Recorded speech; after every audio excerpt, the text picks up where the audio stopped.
Hello everyone, welcome to my YouTube channel. In this video, I'm going to show you a quick overview of Article Hub. This project is developed using Angular as a front end, and for backend I have used ASP.NET, C#, and for the database I have used MSSQL Database. I've already started up the backend as well as the front end. So whenever I go to this localhost 4200, this is the landing page which it seems like. Okay, so first thing what happen is whenever I read out to this one, it will hit one API. Let me show this. Control-Shift-I, inspect, and here we can see all the APIs being hit. So if I move back over here and if I reload it once again, and if I go over here you can see this, it's hit one API that is get all public articles. If I go to this one, here you can observe that no token is being passed into this API. And the response, we are going to get all the articles which are published. So in this case, it means that this API is open for end users, like any user, whoever can come and access this API.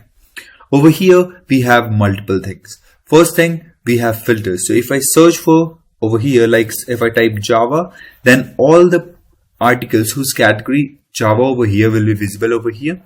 If I try to remove this, and if I try to search for Angular, and here you can see this, all the posts corresponding to Angular is filtered out. By name, if I want to search by name. Okay, so let me just copy this one and cut it and paste it over here. Here you can see this. We can also search it by name. If I type questions, so it will show like this. If I try C, okay, so whenever we have nothing, then it will show nothing to show.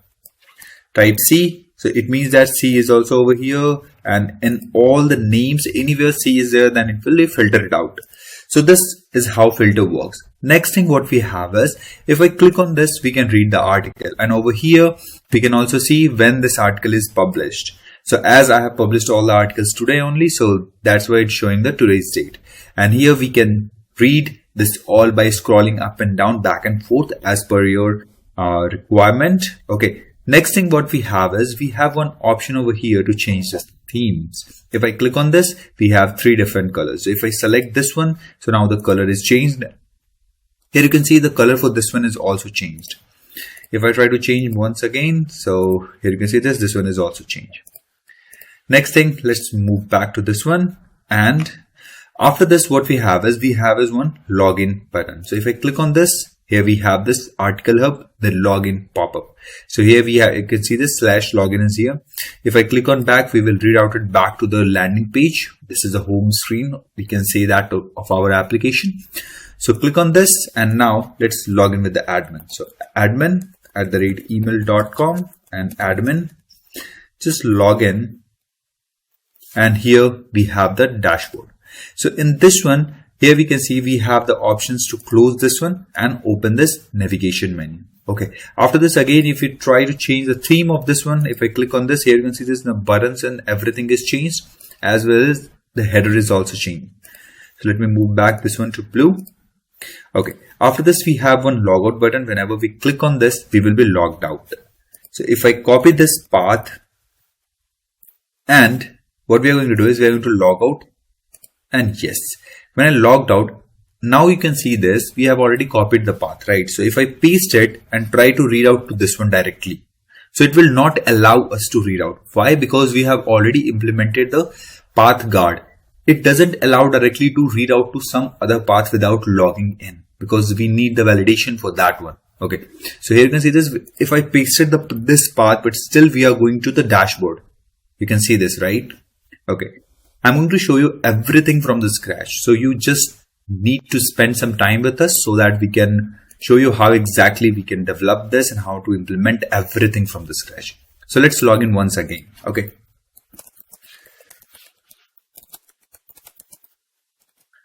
Just log in. After this, what we have is we have one option for the users. So when I click on this, here you can see this, we have three different users. We are logged in with admin@email.com, but that one is not visible over here. Why? Because that one is a super admin.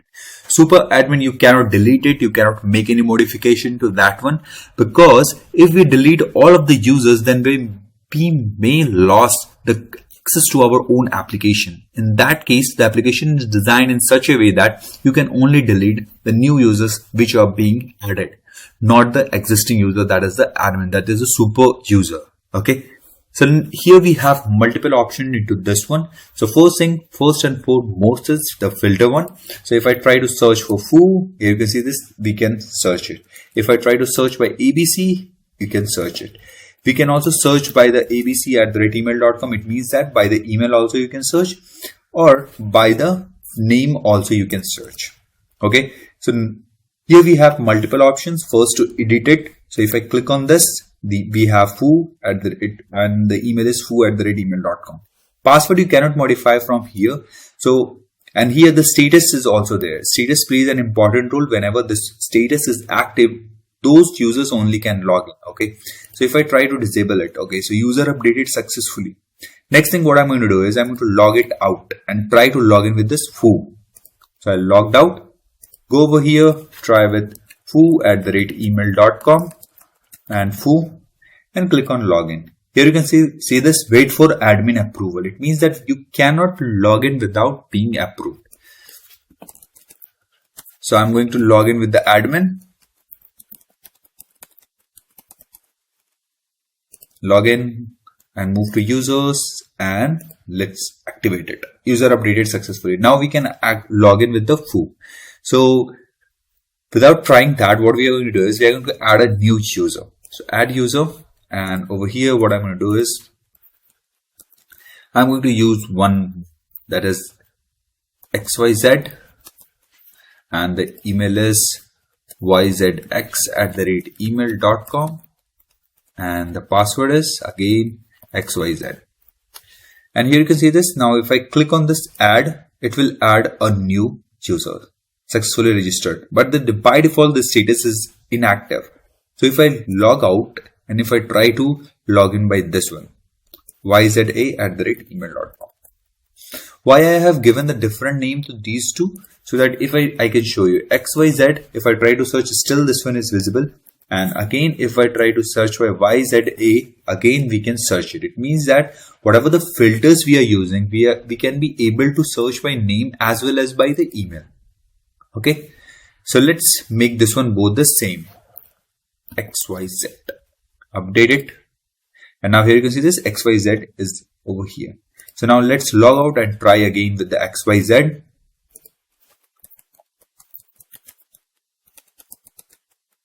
XYZ. Login, wait for admin approval. It means that this one is not working as this one is not approved, right? So let's approve it.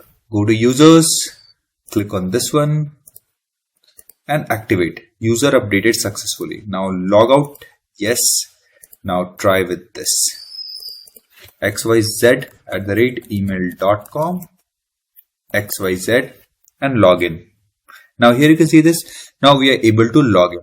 So if I go to users, here you can see this. Now XYZ is not visible. Why? Because you cannot modify or deactivate yourself because you are already logged in. So how you can perform the operation on the yourself, like activation stuff. So in that case, we won't be able to do it. That's the reason I haven't shown that over here. So the two records will not be visible. Once with which you are logged in, and the secondary stuff is the super user, that is the admin user. Those two records are not visible over here. If you observe, as I have told you that the first API, that is to list the articles, that doesn't use any token. So now for whatever the users API we are using over here, if I go over here, so if I check this one, get all users, if I scroll down here, you can see this, we are passing one token. So what are the details in the token is? Let me just copy this one and let me show you quickly. JSON web token, this website you have to visit, that is JWT.io, and just clean this one and paste it. So if I paste it, here you can see this, the email is xyz@email.com and is deletable is true. So whoever is deletable is true, those records is only visible. And second thing is, that is issue date and time, and expiry date and time. So the issue date is what? It is 7:23 and the expiry time date time is 3:23. It means that total of 8 hours duration we have given for the token. It means that if you logged in and just left it for 8 hours without doing anything, then that token will be expired. You are automatically logged out. Okay, so these things we are going to show you how to develop this. You can set the time for 30 minutes, 20 minutes, whatever time you feel like, you can set it. Okay. Next thing is we have already shown this one, the edit action and the enable disable, and the filter is also working. After this, we have one category. In this category, we can add whatever the categories you want for the article. If you want to add a new category, you can add a new one. If you want to use the existing to publish an article, you can use the existing. You can also modify the existing category. So here we have Angular, HTML, Java, MySQL. So what I want is I want to change this Java to JavaScript or something else. So in this one, what I can do is simply go and paste Java 8. So if I update it, what it will does is this is updated over here, as well as whatever the articles which are published, it will be updated on that place also. So if I log out and go over here, you can see this. Now the everything is category under the Java is now updated to Java 8. If you observe it, Java 8. So earlier it was Java. Okay. Now I have updated the category to Java 8. Now this one is Java 8. Now if I log in once again and let's move back to this one to Java, so that we can see if this one is working as expected or not. So go over here, go to category, click on this one and let's remove it and update it. Now log out and here you can see this. Now we have Java back in place. Okay, next thing what we are going to do is we are going to add one new, and over here we have also added the validation for the email is valid or not. You will see this whenever I typed invalid email, this one is showing us the field is valid.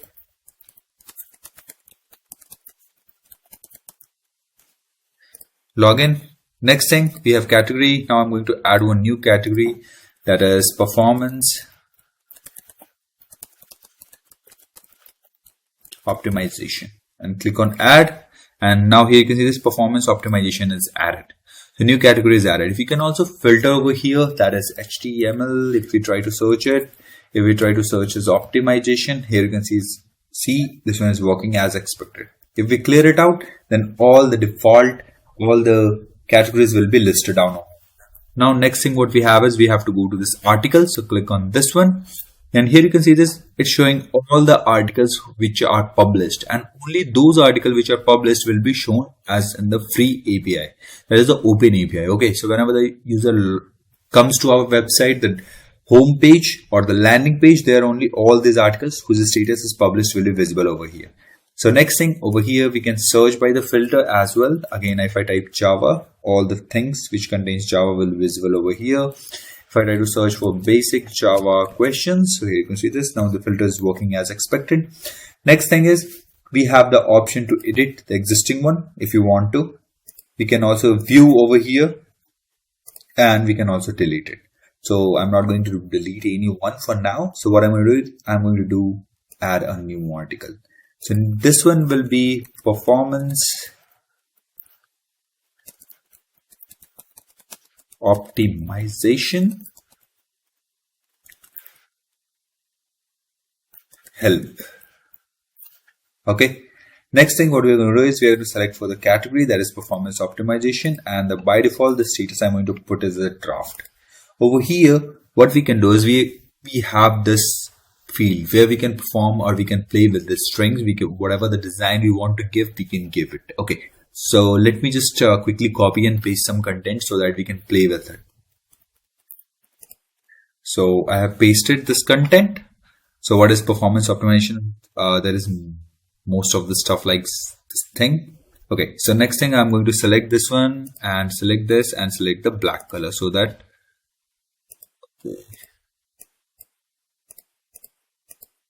this one is changing. Why this didn't work? Okay, so this one is worked. Okay, next thing what we have is now if I want to make this one bold, so select this one and click on this bold. Now the text is bold. Next thing I want to change this one to italic, so selected this one and clicked on this, and here you can see this. Now the text is changed. After this, we have this text and I want to make this one underscore, so it will be underscore. In the same way, we have selected this one and click on this, and here you can see this one is discarded. If you want to put some highlighter that this you should not use, in this way you can use it. Next thing, we have the select this one and select double quotes, so it will show in its separate pointers. After this, if I click on this and if I select this one, then it will show as a code view. Whatever the code you want to show, you can show like this. After this, we have this header 1, header 2. So let's select this one, improve the data processing speed. So select this one and click on H1. So it will be transformed to H1. Okay. Next thing, select these all stuff, select H2. This will be transformed to header 2. After this, we have some of the contents, like suppose we have first, second, third, fourth, fifth. If I want to put the pointers, the bullet points, so 1, 2, 3, like this. If you still want some more in a different way, so let's quickly remove this, and we need this in the bullet points. No numbering, just bullet points. So like this you can do. After this, if you want to change the text font also, so if I select this one, here we have the multiple options. For header 4, here you can see this, now the text is changed. Next thing, if I select this one, if you want to change the background color, so select this one and the background color is also changed. If you want to change the font for this one, so click on this one and select the monoscope. So now here you can see this, now the font is also changed. If you want to align, change the alignment, select this one, click on this and select the center. Here you can see this, now this one is centered aligned. Earlier it was left aligned. What is this? Okay, this is the text one. So let me quickly select this one and click on this and it will be formatted. Next thing we have is, okay, so let me show you this quickly. So we have this option if you want to change from the left to right orientation, so it will be done like this. If you want to move the text to rightwards, so click on this one and it will be moved to the right side. If you want to change this one to left, it will be done like this. So here, like this, you can play with the text, whatever the font, whatever the type of article you want to print, you can print. If you want to change the text colors and whatever the text you want, like this one, I want to change this one to red color. Okay, so let me do that. Here you can see this, now this one, the color for this one is changed. So let me quickly publish this, add this one. And now here you can see this, now the article is published. So if I try to view it, here you can see this, now the way I have written it is visible as same as the file which we have created. You can scroll up to the right and scroll up to the left, automatically adding the scroll bar for both the conditions. So you can see this, the status for this one is draft. So if I try to go to this one, localhost 4200, here you can see that this one is not visible. Why? Because that one is in the draft status. So if I move back over here, and what I'm going to do is I'm going to edit it, and let's quickly change the status to publish and update it. Now if I go back over here and reload it, and now here you can see this performance optimization help is visible over here. So click on this one and here you can read the article. Next thing what we have is we have to go over here and let's quickly add one article, one more, Java, and publish, directly publish, and this is for Java delete test. So in this one, again, what I'm going to do is I'm just going to add it. Here you can see this, whenever I'm just again pasting it, the number is automatically being incremented, and just add it. So this one I have directly published. Okay. So it means that there is nothing you have to publish once again. Okay. So here you can see this now, Java delete test. Here you can see this, whatever the text which we have added is visible over here, and the published on date is also updated. So if I close this and if I move back over here, now I'm going to delete this one. So if I click on this delete, it will ask for your confirmation. Are you sure you want to delete Java delete test article? I said no, then in that case, everything will be same. If I select yes, then it will be deleted. Article deleted successfully. If I go back over here and reload it, now here you can see this, now that article delete one is gone. And over here also, it's not visible. Next thing what we have is we have a help section. So if I click on this, Here we will have help, and for any query, the email ID of the admin is visible. So you can change the email as per your requirement. Okay, so next thing what we have is we have one close and the open option, and we have this dashboard.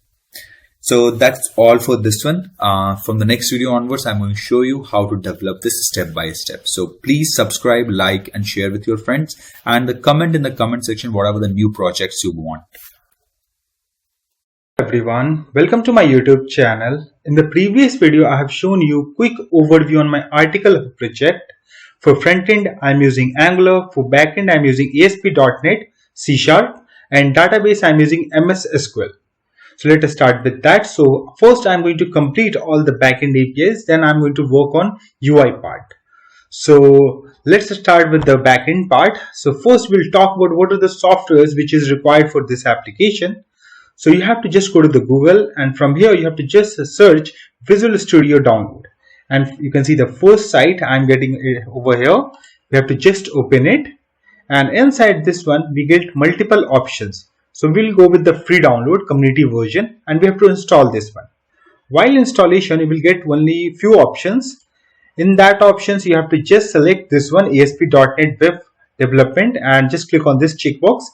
And right side you will see by default some of them are already selected. So you have to select all these options, and you have to just click on install while downloading. Okay, so just click on it and see install this one. So our Visual Studio will be installed, and I'm also using Visual Studio 2022 for development of our backend. After that, here we need MS SQL Server. So for that, you have to just search SQL Server download 2022 and click on first site whatever you see. And if you scroll a little bit down, you will get two options, Developer and Express. Go with the Express because this one is free. Okay. And while installation of Express or MS SQL, you can say, so installation you will get options to install SSMS, this one. So basically this one is used to manage our SQL actually. So make sure you also install this one while installing the MS SQL. Okay. So once this two has been installed successfully in your system, you are ready to develop the backend. Okay. After that, let's open the Visual Studio as we are going to develop our project in it, or backend part. So here you can see, and here we have to click on create new project, and here it will load all the, and from here you can select which language you want to select. If I click on, by default it will select all language, just click on C#, and here we just need to search ASP.NET Web Application, this option. I have already searched previously, that's why it's showing like this. Okay, then just click on enter. Okay, yeah, click on back, sorry. So here it's loading actually. So it will take few seconds to load. So here you can see the options we are getting. ASP.NET Web Applications, .NET Framework. Click on it. Click on next. And here we have to put the project name. So article hub, just write like this and click on create. And then we are going to get multiple options. So we have to just click on web APIs, and we don't want HTTPS for now. So after that we have to just click on create. So it will going to create a project for us. And we have to wait for a few seconds. Now here you can see we are able to, project has been created. If I expand this one, if I pin this one, you can see all the files which has been generated. You can see app start it having different files. You can see the controller is there, bootstrap is controller is there, models is there, everything is there, right? Biff config is there, package registration, all this file exists. So initially whenever you create a new project, this file will be there. So now we have to install first few packages. Okay, so one is for JWT Token, and second one which is for chorus. Okay, so we will explain each and everything.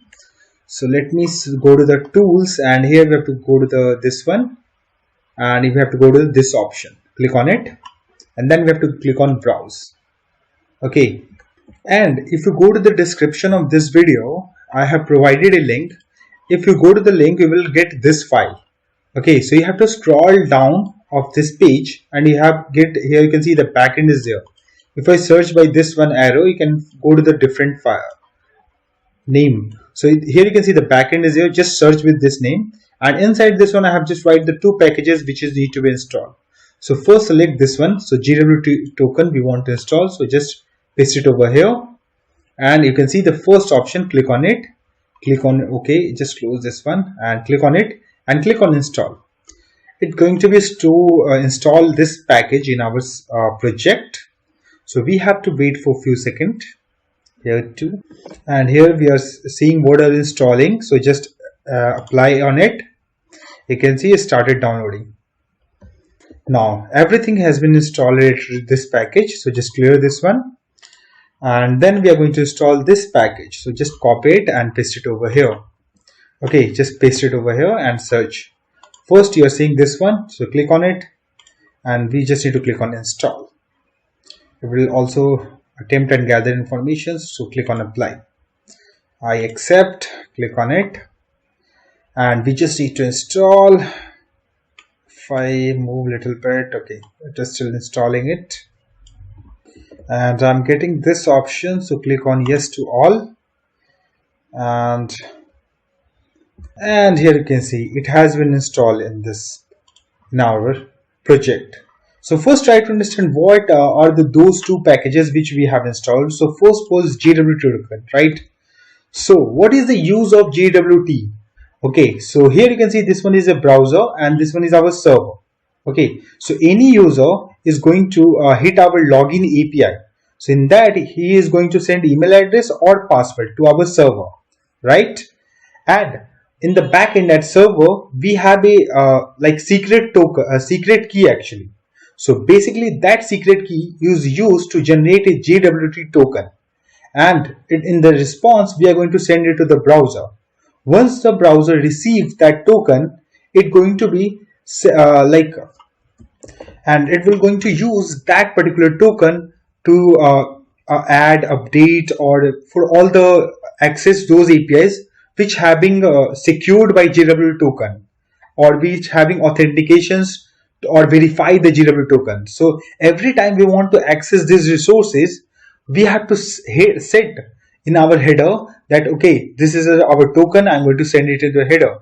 In the backend, that token is received by the server, and that server basically use the same secret key to verify that token. If the token is correct, in that case it's going to return whatever the response of that particular API. If any changes has been made in our in token, it directly going to send the request unauthorized to the browser. So securing the API, our API, so that not all user can access those API, we are basically using JWT token. For those purposes, we are using JWT token. Okay.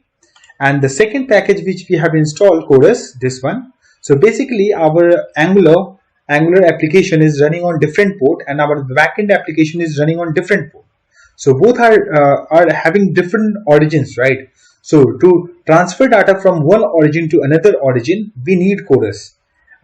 Basically, it has been blocked by default, so we have to enable those. So that's why Chorus is required. So that's purpose we are using this Chorus here. Okay.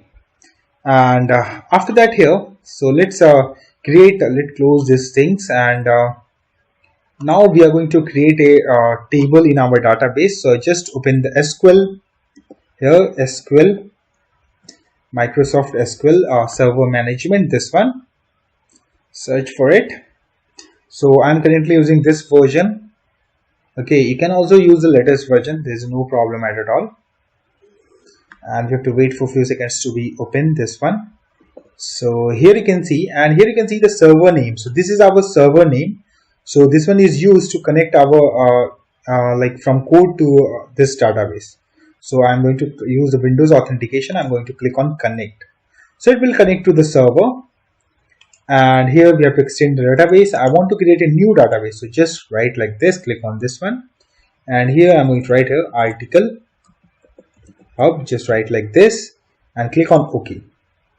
You can see a database has been created. Inside this one, I want to execute a new query. So click on new query, And here you can see there's a different database is visible. Make sure article hub is selected, otherwise it will create a new table in some different like database. So here now we have to write the query, so create the table. So here we have to write app user, and inside this one it should be int and identity, as we want to put a auto increment value.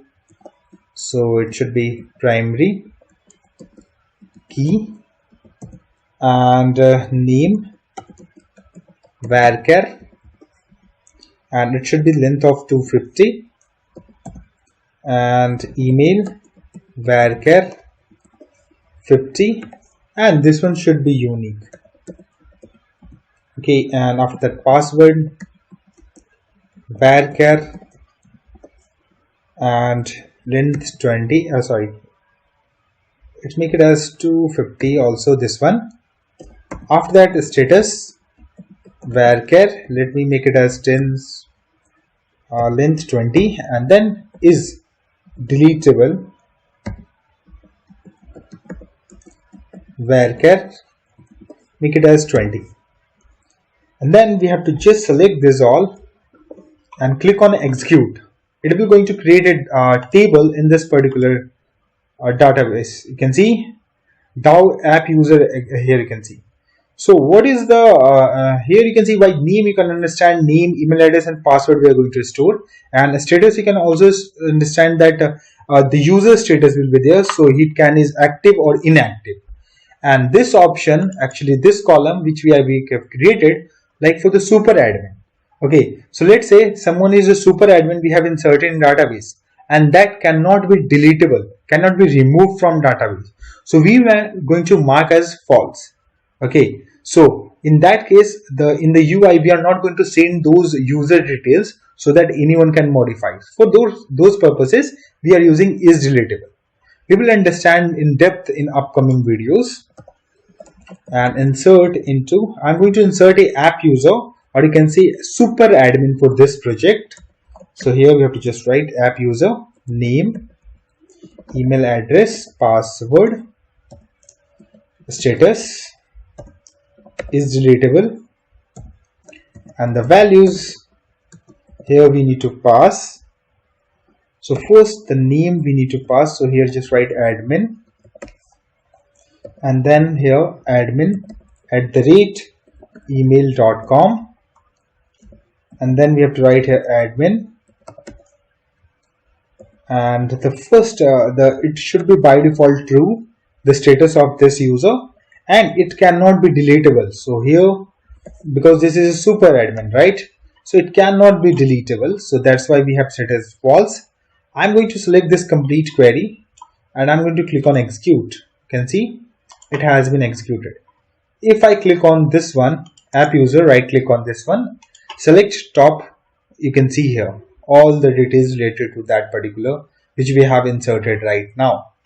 Okay, and our table has been created. Now we have to get back to the VS here, Visual Studio, and now we have to go to the app start, and here we have to get inside this one Viv API config. Okay, okay here, and inside this one we just need to write the code to configure chorus, and so we have to write var chorus and new enable chorus attribute, and here we have to put double quotes, and we are going to allow it for all the origin. So just paste it like this. Okay, and put semicolon at last, and after that here we have to just write configure dot enable chorus, and here we have to just pass whatever the variable we have created. Okay, so if I double click on this one, then we are going to hear options. So okay, so it is imported over here, but here we have to just put a semicolon and double quotes here. Okay, and you can see error has been removed. So in this way we have enable chorus over here, so it will allow us to share cross and origin informations to our backend servers, so those things. Okay, and after that here we have to here we are going to use entity framework, as you know. So we have to go to the models, and the model we have to click on right click, and we have to click on add and click on new item, and then we have to go to data, and here we have to go to this one, and here we have to just write article hub entities, and then we have to click on add. And after that we are going to use entity framework designer from database, as we have already created a table in database. So I'm going to with this one, click on next, and then we have to click on new connection. After that, here we have to put the server name. If I go to the MSSQL, here you can see connect object, you can see this name actually we need here. So copy this one, get back to the VS, and here we have to paste it. After that, you can see the connect to database option is enabled, and if I click this drop down, you can see all the database which we have. So click on article hub, click on OK, and after that it will going to load our connection string what we have created automatically, and then we have to click on next, go with next, and then it will load all the tables, all the procedures, whatever view, everything it's going to be loaded. I just want tables, so just click on this one and click on finish. After that, it will going to take few seconds or might be take minutes to create our models. So just wait for that. And here you can see app user, you can see the table. If I go to the model, you can see these are the files which has been created, and here you can see app user.cs. If I double click on this, you can see it has been auto generated, and you can see all the columns which we have created in our database or table, whatever the table we have created. So in this way, if I double click on this one, you can see the table here, you can see. So after that, it means that our database has been connected successfully with our code. After that, here we just need to close this one, and then we have also close this one, and we don't need this one also. And then here we are going to create a controller. If I extend controller, it having two controller already exist, so we don't need that. So I'm going to create a controller over here, and when we have to go to the web API, click on web API controller, click on add, and here we have to just change the name. So I'm going to change here app user, click on add, you can see it's creating that file. You can see here the file has been created. Now the first thing is you have to create a prefix. So route prefix I'm going to create. So router prefix app user, double click on this one. Okay, so not router, route prefix actually. Okay, you can see. So whenever, let's say this backend is running on localhost 8080. So for this class, I want to access this class API. So first we need to write localhost 8080/app user. So this part will be that till that point, and inside this class we have to declare whatever the all by the method you can say we are going to create in each API. So here first we are going to use import article hub entity which we have created, and it's going to be connect with our database. New article hub entities, put parenthesis, put semicolon, and here we are going to create first API that will be login API.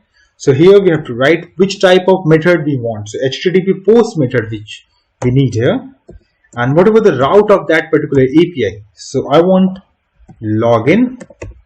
Okay, and then we have to use public and HTTP response, and we want to return response as a message. So here we have to just select HTTP response message, put space, then we are going to write here login, and from body, in the body what we are expecting. So first here we have to just write from body, and in this we are expecting app user. So app user which we have, if I extend in the model, we are expecting this app user.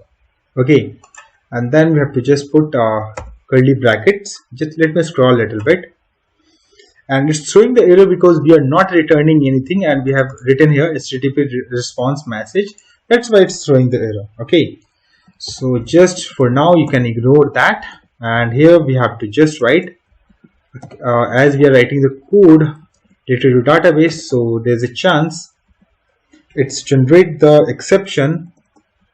So we have to write exception, and in this case we want to return request dot create response http status code dot internal server, as we are going to get this error, going to return this error if anything is going to be wrong. And here you can see request, and we are creating the response, whatever response, and whatever the status code. If I press Ctrl in the keyboard and click on internal server error, you can see the internal configuration related to it. You can see there's a 500 is there, there's a 401 will be also there, 401. If I scroll a little bit up, you can see 401 unauthorized error. If I scroll a little bit up, 200 will be also there. So every status code you can find it over here.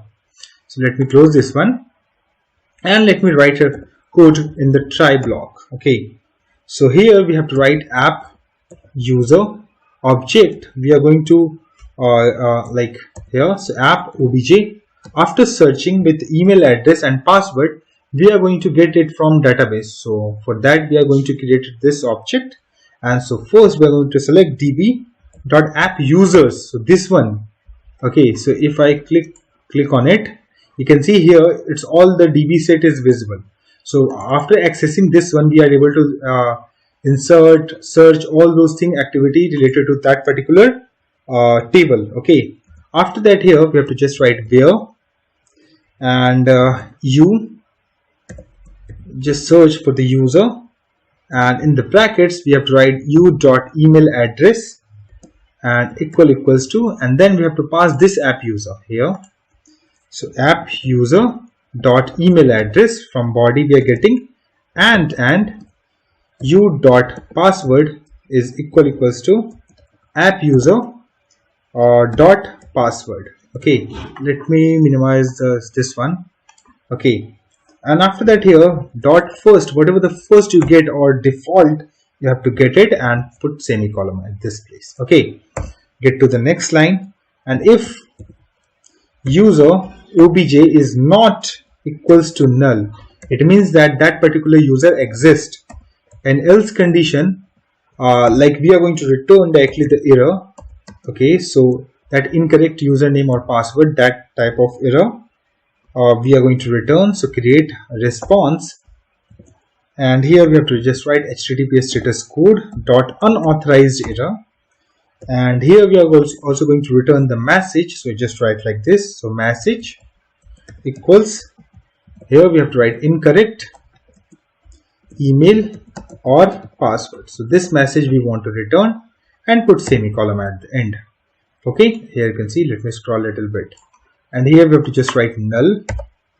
My bad, I have just write the wrong spelling, and put enter over here.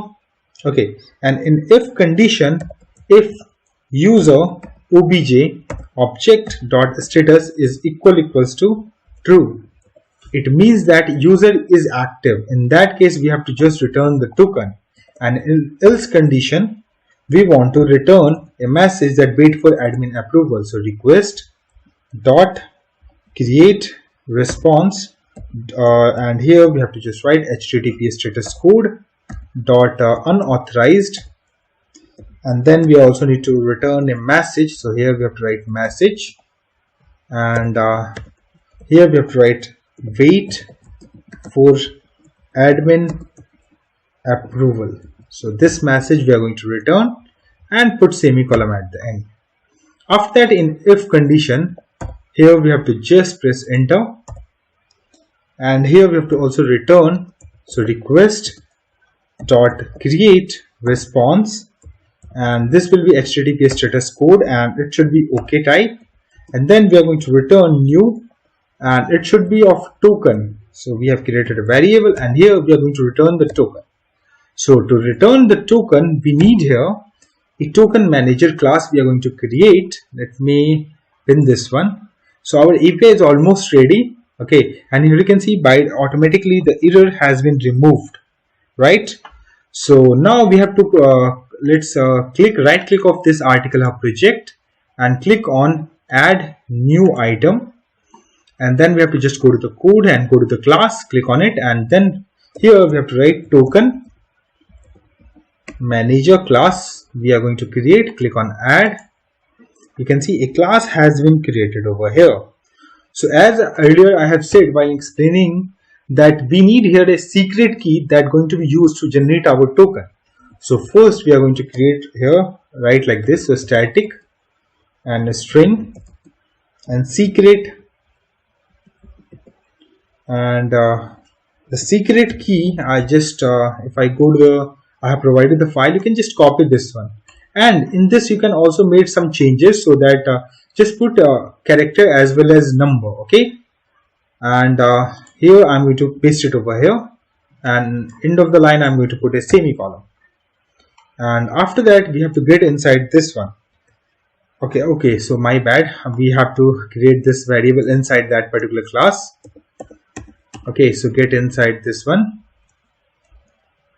and paste it over here, and then press enter, and inside this one we are going to create a method, so public static, and it should be of a string type, and then generate token. So, and we are expecting in this email address, and string is deletable, this one. So this two actually in the token we can also see the information.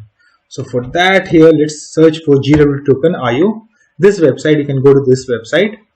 So if you can see, this is a this type of token will be generated every time whenever you are going to log in successfully.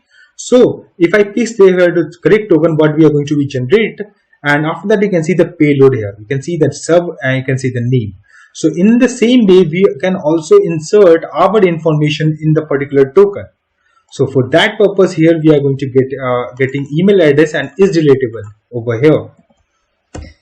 And inside this one, first we are going to get the security key. So for that we have to write symmetric security key, and here we have to write security key equals to new symmetric security key, and in this encoding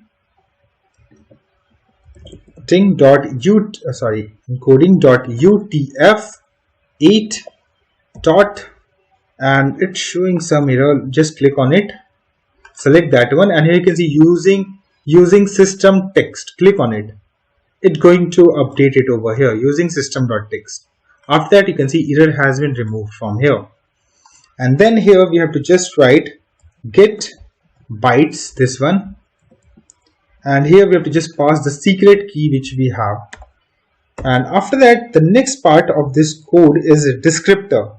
So descriptor basically store all the informations like how long that token will be active, or it does not get expired, or what are the like claims we are going to insert. So this email and is deletables are claims actually in the JWT token we say. So those claims, what are the claims it contains, and what are the algorithm we are using it to generate the tokens. All those informations we stored in the descriptor. Okay, so here security token descriptor. So this one we need to import, and here we have to just write descriptor equals new security token descriptor. Press enter and curly bracket. Let me scroll this one. Press enter, and then we have to first pass the subject new claims, new security claims, system security claims, and okay, so just select this one, no need of this one. Claim identity, here you can click on it, you can see using system. Okay, you can import it like this. Okay, you can see, so we don't need to write the complete line at this place. And here then we have to write new and then square brackets, and then we have to pass the curly bracket inside this one, new claims and claim type dot email. Here we have to write, and then comma, then we are going to pass the email address, and then new claim here, and here we have to just pass is deletable, this one, as we want to set in this one. So just paste it over here, and then here we have to pass the value whatever we are going to get it from here. Just pass it. The name of this two fields will be like this. Okay, which we are going to insert. After that, this one we have to put the comma and move to the next line. And then we have to put the expiry when this one should be expired. So here we are going to write datetime.utcnow.add hours, how long this token. So I am writing here after 8 hours this token should be automatically expired. Okay, so here we have to put not semicolon, comma. And then here we have to move to the signing credentials, this one. And here we have to write new signing credentials. And here we have to pass the security key here, which we have created over here. And in this security key, and we also need to declare here, put comma, security algorithm, and here we have to pass HMACSHA 256 signature, so this one. And then after this one bracket, here we have to put semicolon. And now we are finally about to generate the JWT token. So JWT security handler, this one. Then we have to write handler and new JWT token handler.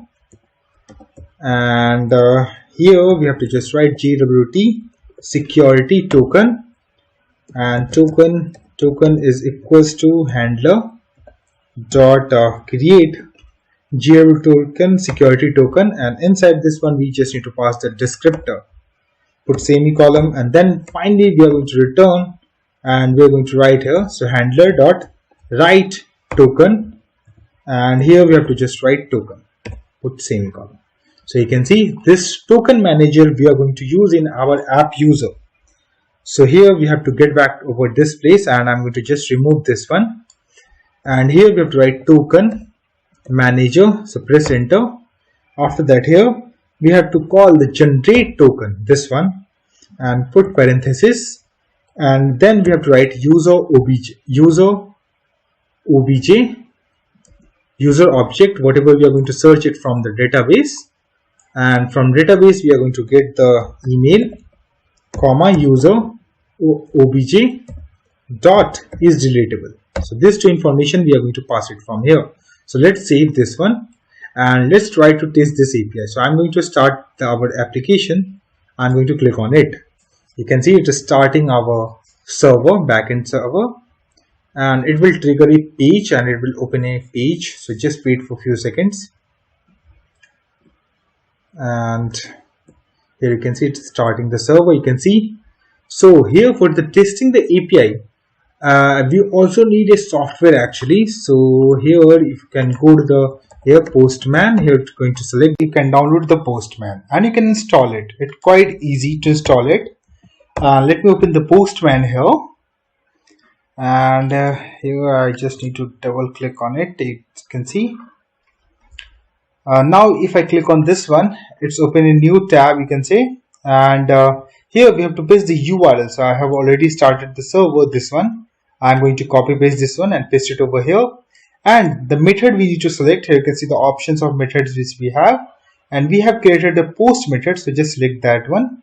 And then we have to go to the VS Code. If I scroll a little bit up, you can see the route prefix, so we have to copy this one and we have to go to the Postman, and here we have to paste and after that, here the next part of this one API we want to access is login API. So we have to just copy this one and paste it over here. After slash, paste it over here.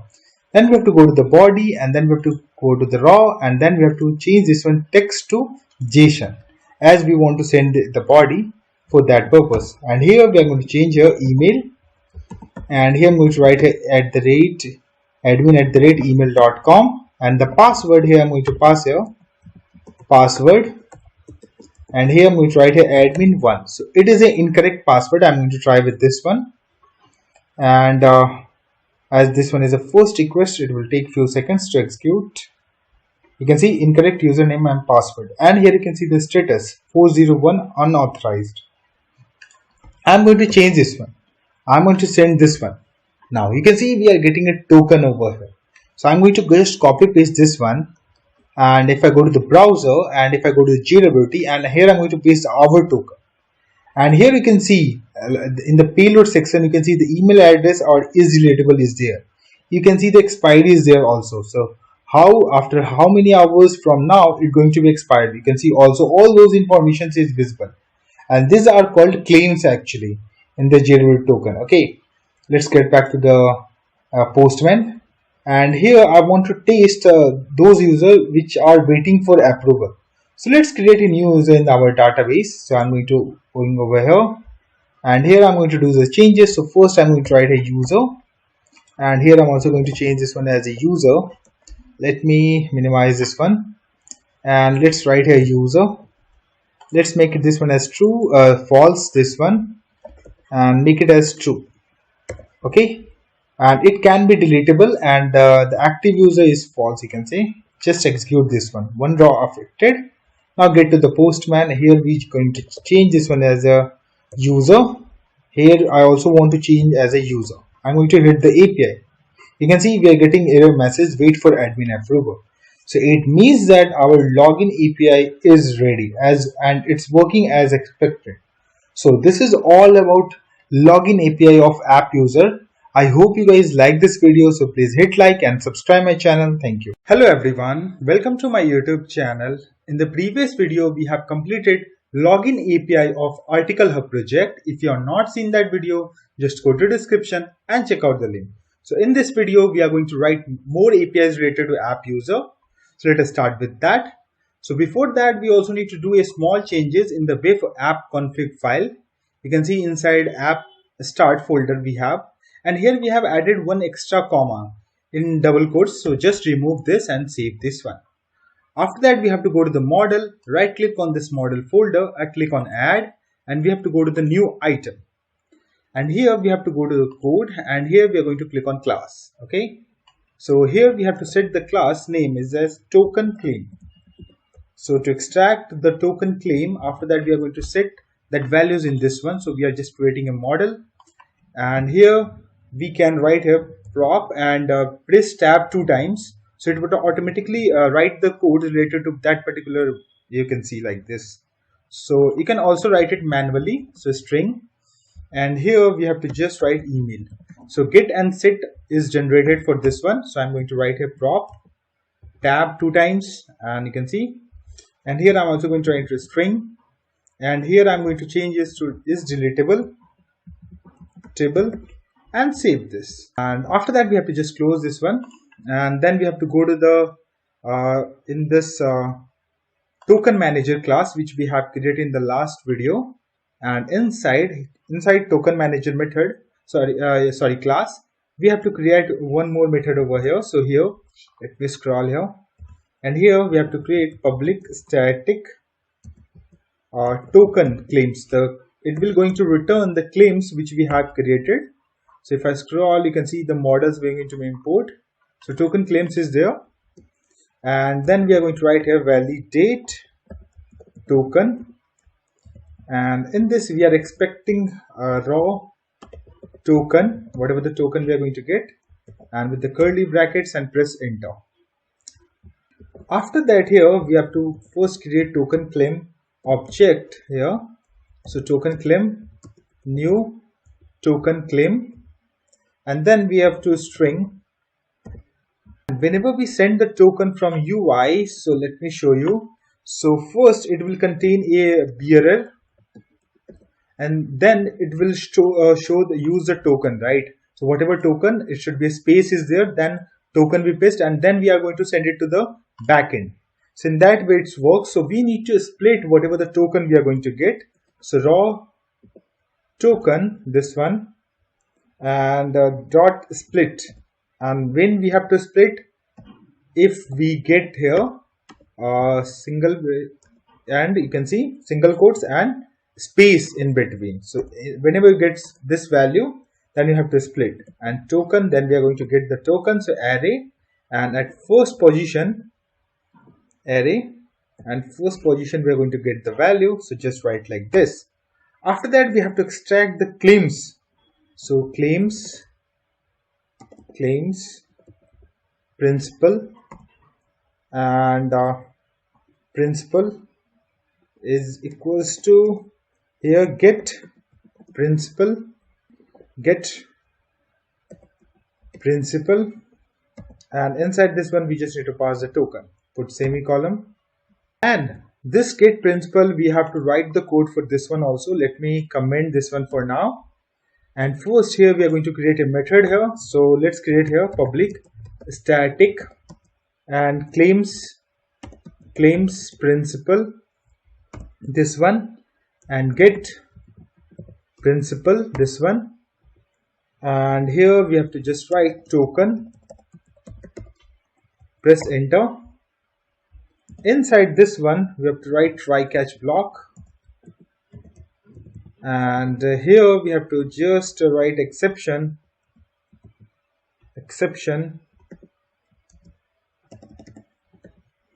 E, and in this exception whenever it generated, return null. So like this.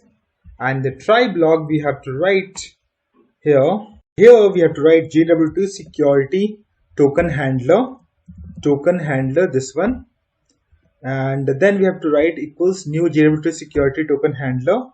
Then we have to create JWT security token, this one, JWT token security token, and then inside this one JWT security token, and then we have to write token handler dot read token, and then whatever the token we are going to get, just pass it over here.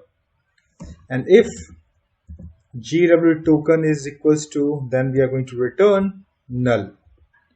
In else condition, you can say after this one, so token validations parameters, this one, just write validation parameters and new, this like this, and remove the semicolon at the end. Then press enter, put curly bracket over here, press enter, and inside this one we have to write like what are the which is need to parameter we need.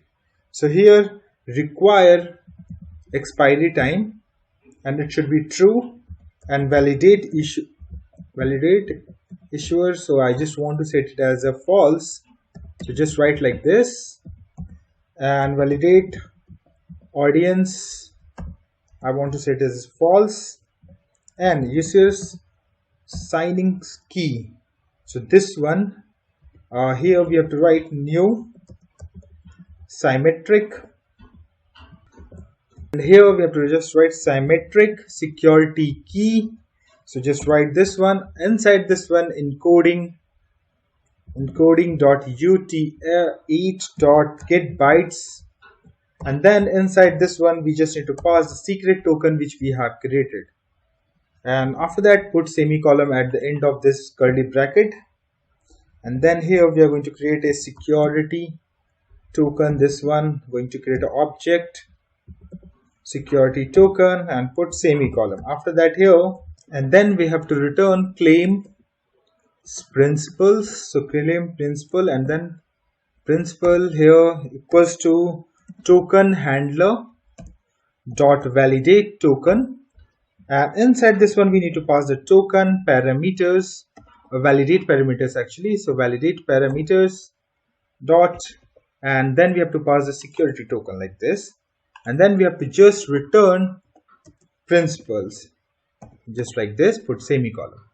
So after that we have to get back to at this place, remove this one comment section, the line, and then we have to write here, let me scroll a little bit, and here we have to write claim email is equals to principal dot find first, and here we have to just write claim type, this one, and then dot email, and token claims the object which we have created, in that we have to set the value, so email is there, inside this one whatever the email we are going to get, and then dot value, so we are going to set like this. The same way we are going to do for other, so claim, and here is deletable equals to, and principal dot find first, and here we have to just in double quotes we have to just write is deletable, put semicolon. and then token claims dot is deletable, and we are going to just set the value, and then we have to just return whatever the token claims. Okay, so write like this, put semicolon at the end. By this code, we are able to actually extract the values from the token which we are getting it from the user. Okay, so now we have to create here one more class which is going to be check whatever the filter. It's something like filter, so it will secure our APIs. Okay, now let's click on this article hub project. Right click on this, click on add, and click on add new item, and we have to go to the code, remove this one class one name, and here we are going to write here custom authentication filter, and then we have to click on add. You can see a file has been created. Inside this one we have to write the code to secure our APIs. So inside this one we also want to create one more class, so let's write that one first. So public class and authenticate, and here authentication failure result, and in this one we are going to write http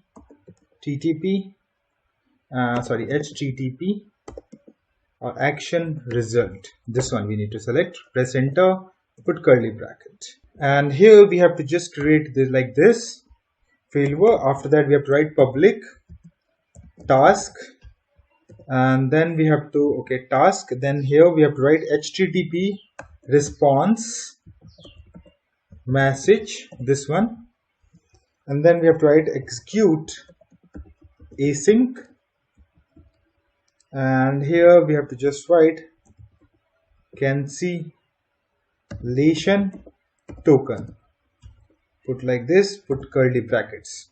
Let me scroll a little bit, and here we have to just write http response message, write like this, and in this one here we have to write http status code dot unauthorized. Let me minimize this one. Okay, and after that we have to return, so here we just need to return task dot from. Okay, here we have to write task dot from result. Okay, task does not import, so if I click on this one, you can see using system thread dot task, just click on it, and after that from results, and then we have to response the message, whatever this one response, we can just copy it over here, just put semicolon, and you can see error has been removed from this particular class. Now we have to go to this class and we have to implement here. So here we have to just write authorize attribute, so just import this one, comma I authorize filter. Okay, so not this one, so I authentication filter, we need to write like this. So press enter, from http we are going to import, and inside this one we have to write public async task and authenticate async. Inside this one http authenticate context, this one we need to import, and context or cancel token, and cancel token variable we are going to create, and this one a curly bracket, then http request, and here we have to select message, and request we have to write like this, so request and equals to context dot request, and authenticate header,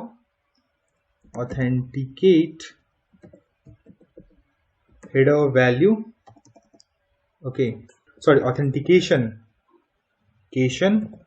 header value, this one, and authorization is equals to request dot headers dot authorization. So we are getting the value over here, put semicolon, and then here we have to write if authorization is equals to null, in that case, or authorization dot schema is not equal to bearer, or condition string dot is null or empty authorization dot parameter. So in that case we are going to get inside this one. Okay, so just press enter, and here we have to call context dot error result is equals to new authentication failure result, this one, put semicolon, then return. Okay, and after that here we have to just write context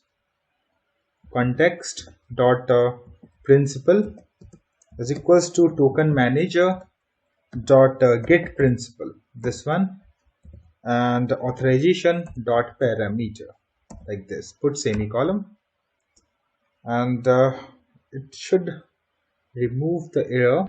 Okay, after that here we have to create one more method over here. So public async task challenge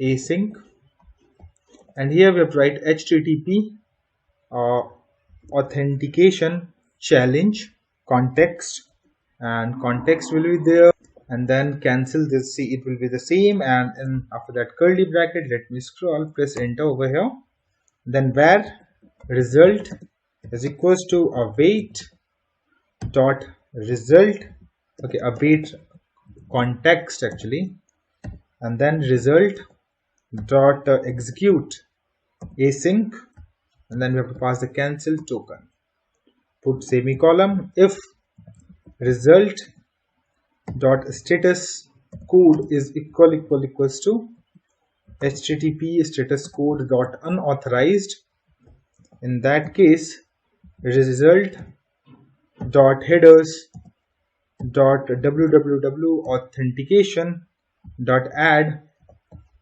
and here new authentication header value, and inside this one we have to pass basic comma real, and then we are running on localhost, so just write here localhost and put semicolon, and then we have to write outside of this one if condition, we have to write context dot result is equals to new response message, and then we are going to return the result, put semicolon. After that save this. Okay, here it's throwing some kind of error, so let's test it out why this is generating. So here actually first need to change this one, response message result, this one we need to change, and if I scroll a little bit up, you can see we are importing this one system.wait.mvc, so we have to just change this one is to http. If I press right like this, and you can see error has been removed. So all these things you have to import it from http. Okay, and after that we have to test that this code is working or not. So for that first we need to create an API. Okay, so let's go to the app user. So let's go to the controllers, go to the app user, let's scroll it over here inside this one below, and let me remove this one, press here public, and here we have to write http response message, and then here we have to just write add a new app user, like this, form body we are expecting, and the type of this API will be, so http post method. So http post, here we need to write, then we have to route set to route, and here in the double quotes here we have to write add new app user. Let me scroll a little bit down. So here you can see, and inside this one we need to write like this: try and catch, and here we have to write exception if any exception generated in that case. And if I here we have to return request dot create response. Inside this one, http status code dot, it should be internal server error, and then we are going to return whatever the error. And in this one try block, I'm just simply going to return some data here. Let's say some text over here. Let me make it as this one as OK, and here I'm going to write here just let's write test API. Here we are going to write like this. Okay, save this, and as of now you can see this is a post API. I can text let me start this one first. Let me start this one, and okay, the error is there, some kind of error is there. Okay, double click on it. On custom authentication we have some errors, so let's scroll back to the custom authentication, and so here we did not put the parenthesis, so just put it over here. You can see here in if condition we forget to add parentheses at the end, and then we have to get back. Let us start this one, and then we have to open the Postman, and we're also going to copy the URL. So I'm going to copy this one, I'm going to hit it over here and paste it over here. Let me here app user, and then we are going to change this one API name. So I'm going to get the API name. So in app user we have set this one, so just copy this one and paste it over here, and then we have to change this one to post API. I'm going to directly send this API, hit this API. You can see test API we are getting in the response, we are getting 200 OK response, because till now we did not implemented any like filtered or in this one. Okay, so that's why it's returning the data. So now it's time to implement that. So here let's minimize this one, let me stop this one, and below this add app user we have to just put square brackets, and then we have to just write custom authentication filter. Whatever the class we have created, we have to just paste it over here. After that, just save this. Let me run this one, and let's try to test this one. The API will be same. We have to just wait for a few seconds to start the server. Okay, and let's go, and here we have to just hit the API.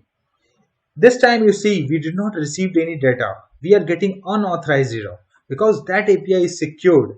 If I want to access the data now, so I have to use JWT Token. So let me change here the URL, and let me try to log in, and then we're going to get a token over here. So let's test that also. You can see I'm getting the token. Now I'm going to copy this one token, and I'm going to this one authorization, and here I'm going to set the JWT token bearer. You can see, and okay, sorry, not this one, bearer token, sorry. Yeah, you have to go to the bearer token. I'm going to paste it over here. If I paste it over here, then if I go to the header, you can see there's an authorization is there, and inside this one you can see there's a bearer space, then whatever the token we have pasted is visible. So in this way we are sending data to the backend. If I try to hit now, it needs to be returned our data. You can see now we are getting the data. If I made any changes in the token, so it means that it is a wrong token, right? So let me hit it. You can see your authorization or error message you are also getting. So it means that our API, whatever custom filter we have implemented, everything is working as expected. So now let's get back to the VS here. Let me stop this one, and now we have to write the code for add new user in our database. So here I'm going to get here we have to write app user obj and db dot app users, and then we are trying to find in our database whatever the credentials we are going to get it from user. So u, and here u dot email and app user dot email, and here dot first or default, this one. put semicolon. So in this way, actually app user, if I click on this one after clicking control, you can see this is a DB set, and from here you can access the tables, data and all. You can perform all the operations. So from here we are getting the data of app user, and we are searching with the email address or password, and whatever the first it is going to find with the email address, it just directly going to get it for us. Okay, and as for validating that if any email address already exists, for that purpose we are doing this. Okay, and if user obj is equals to null, it means that the user does not exist with that particular email address. So here we have to just write app user dot status. So these values we are not expecting from UI, so I'm just going to paste it over here. So app user dot is deletable, and let's make it as true, and then we have to save in database. So db app users dot add app user, and then we have to write db dot save. Whatever the changes happen, we have to just save this one, and then we have to put semicolon. Then we have to return. So return should be just like this. Let me copy this one, and here we have to just paste it over here, and here we have to change the message. So let's delete this one, new curly bracket message, and here we have to just write successfully fully registered, and then in else condition we have to just return like email address already exists. So just copy this one, and here we have to just paste it, and here we need to change this one to bad request, and here we are going to return a message email already exist, this message, then save this. Now it's time to test the API. So let me go to the database and let me show you what are the users we have. So if I select this one, you can see 2 users we have. Let me run this one, and here you can see server has been started. And if I go to the database, then we have to pass the name, email address and password, and these 2 fields we are setting it directly from API level. So here we have to go to the body, we have to change this to raw, and we have to change this one as JSON. And here I'm going to write here name. So here I'm going to write name, here test user 1 2 3, and here I'm going to write here email, and here I'm going to write a test user 123@email.com. okay, here we don't need to put comma, and after that here last we have to pass the password. So password, and here we have to just write test user, and if I try to hit the API, it need to be work. Okay, so we are getting error because we did not we have made changes in our token. So I'm going to return copy paste the same token again. I'm going to try to hit this API, and this time it needs to be returned successfully registered. You can see the message. If I go to the database and if I execute it, you can see we have 3 users now, and you can see all the details related to that particular user. Now I want to test that. I want to use this second ID user. You can see I want to send that email address in the body. Let's try that. If I send this one, it needs to return the bad request error. You can see we are getting bad request error and email already exists error.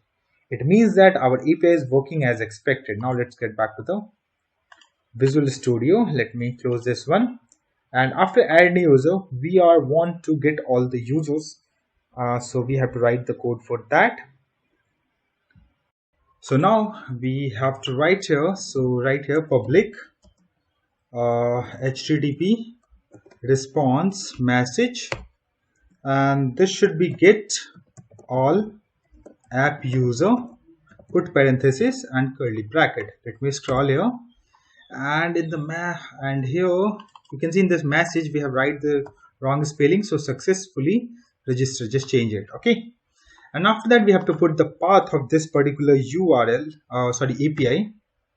HTTP get method first need to set, and then we have to put route and what type of URL. So here we have to search, right, add get all app user, and then we need to put the authentication. So custom authentication filter we need to write like this.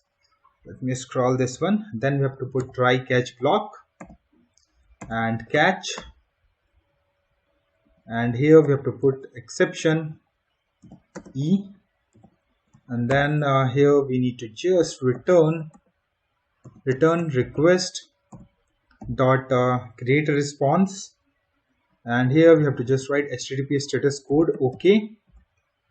Internal server error, as it will be internal server error, and whatever the error we are going to directly return that.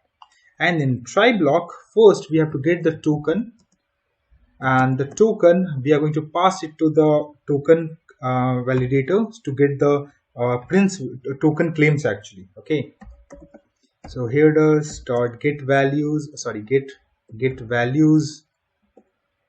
Okay, headers dot get values, and then we have to put here in double quotes authorization and dot first. So write like this, and token claims variables we have created, and from token manager we have created a class that is validate token, and then we are going to call and we are going to pass the token, and here we are going to check that if token claim is token claims dot is deletable is equals to false. In that case we have to return all the all the app user by removing only super admin. Okay, so for that we have to write var result and db.app users to access the db, and done select here and u, and like this. Okay, equals like this, and here we have to write new, and u.id we want to select u.name, u.status, and comma u.is deletable. So this one. And we also want to get that u.email address, so u.email address, and after that we have to go to the next line of this one, and dot where clause we want to use, and here we want to search by condition actually. So is deletable true, then only we want to return all the users, and it should be converted to the list. So just like this, and put semicolon at the end. You can see the complete query. And after that here we have to just return request dot create a response, and HTTP status code is OK, and then we have to return whatever the result we get, put semicolon.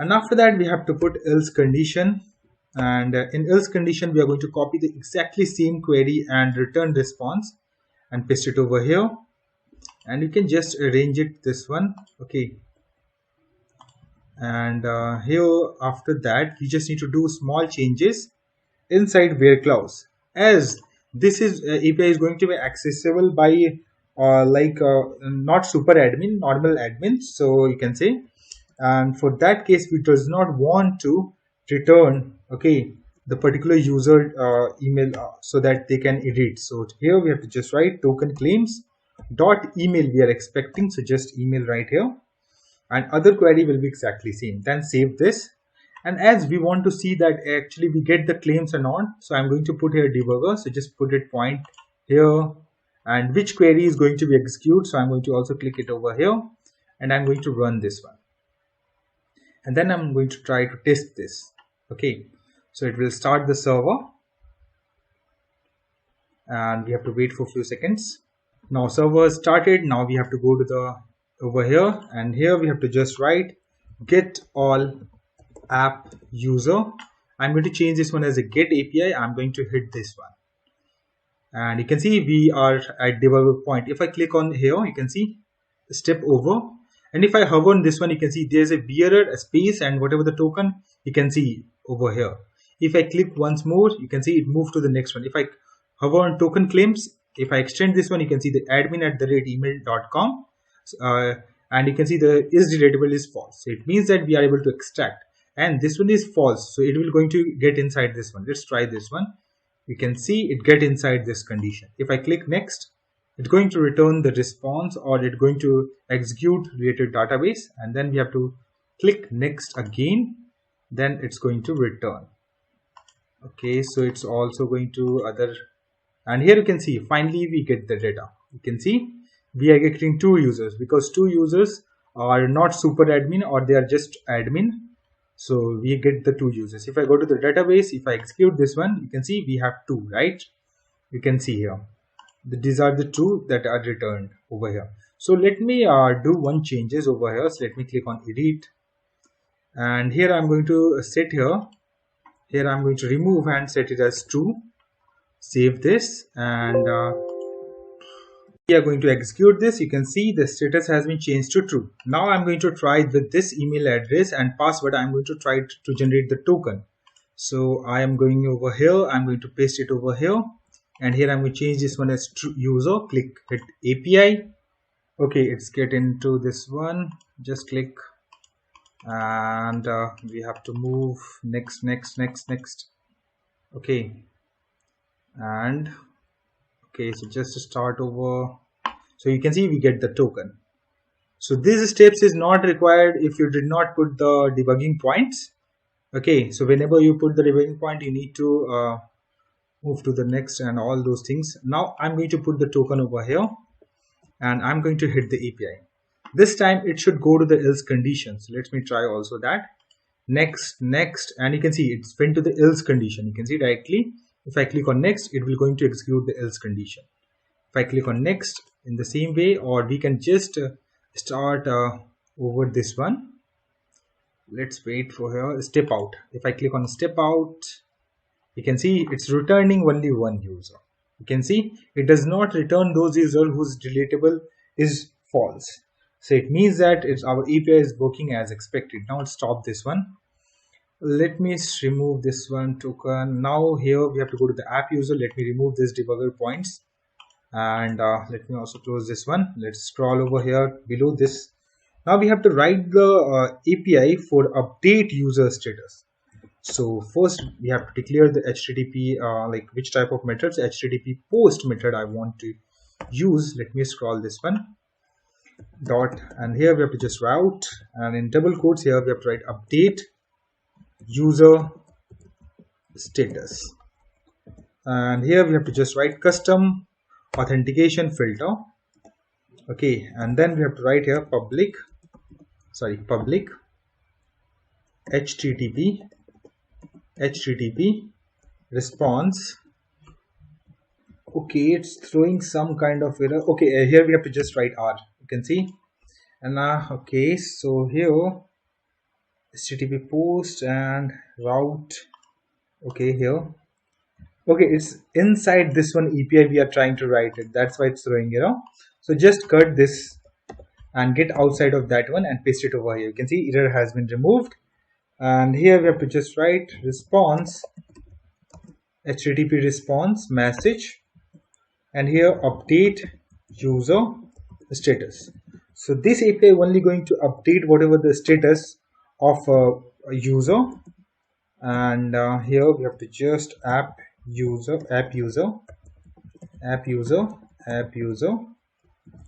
and then here we have to first write try catch block. So try and catch exception E, and then we have to just return. So return request dot create response and HTTP status code dot internal server error. Then we have to return whatever the error, and in try block here we have to write app user and user obj and db dot app users dot first or default. So we are going to search here and u, and here we are going to expecting that u.id we are getting it from UI, and then we have to match with app user.id. From this variable we are going to get, and we are going to search with the whatever the database we are going to get, we are going to match this over here. And we also put a condition that it should, whatever the value is going to be updated, you should be is deletable, is set to be true, else it will try to update the admin, super admin. So we don't want to allow that, so that's why we have write like this. After that, user obj is equals to null, and in else condition, okay, not else condition we required here. So in if condition, if it is null, it means that the id, whatever the id which has been provided, that is wrong, or it belongs to super admin. So in that case, we are going to return request dot create response here, and http status code dot not found error we are going to directly return with the new message. And here we are going to write message and user id does not found. So this message, okay, here just need to put equals and put semicolon at the end. And here below if condition, here we have to write user obj dot status, whatever the status is there in the app user, we are going to get in the body, we are going to directly set in the user object, and we are going to save this one. So db dot entry and the user object dot state is equals to system dot data dot entity state dot modified. So this one we need to pass, and then we have to write db dot save changes like this, and then we are going to return request create response. And here we have to just okay, it should be okay type, and then we have to pass the new message. Let me scroll this one, and message here will be like user updated successfully, and save this. After that, here we have to copy this same API and paste it over here. And inside this one, we are going to do small changes like update user status. So this time we are going to update the user. So just remove the status part. Okay, so update user, and I'm also going to remove this one. And other part will be till this point, it will be same as we are going to search with the ID and all. And after that, here you can see status we are updating, right? So this need to be changed. So here we are going to update the name and email address. Only these two fields we are updating. So user obj dot email and app user dot email. So user updated successfully, we are the same message we are going to return. So let's test these APIs, and let's run this one. And this time we are going again back to over here. I'm going to change this one as a post method, and this one will be to update the status. So update user status. So here, and I'm going to the body, I'm going to change, okay, here as name and email address. Okay, status we need to update, right? So remove all these, and here first we need to pass the ID. So I'm going to try with the ID 1 and status. Here I'm going to make it as false. If I go to the database and if I see, you can see status is true, and you can see it is false. So it means that it should return the error. Let's test this API. If I hit the API, it's sending the request. We have to wait for the response. You can see user ID does not found, because we're trying to update the super admin. Okay, here. So if I hit the API, now here I'm going to set change of, I want to update the status of this one. So it's by default its status is false. So let's change this one as a true. And I'm going to set for the ID 3. I'm going to write here ID 3, and I'm going to hit the API. It needs to return user updated successfully. You can see if I write wrong ID over here, if I hit this one, you can see user ID does not found. Let's execute this one. Let's see the updated changes. Okay, so here you can see the status has been set to the true, and for the user ID 3. Okay, so it means that this one is working fine.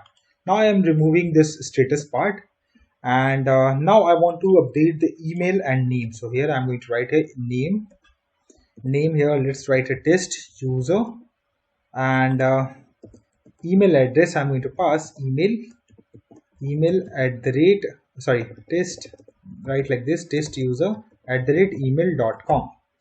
I'm going to update this one, so I'm going to hit this one. You can see, okay, user ID does not found because it's 32 we have written.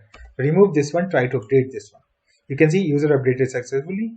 If I go to the database, execute this one, you can see the data has been updated in this particular fields.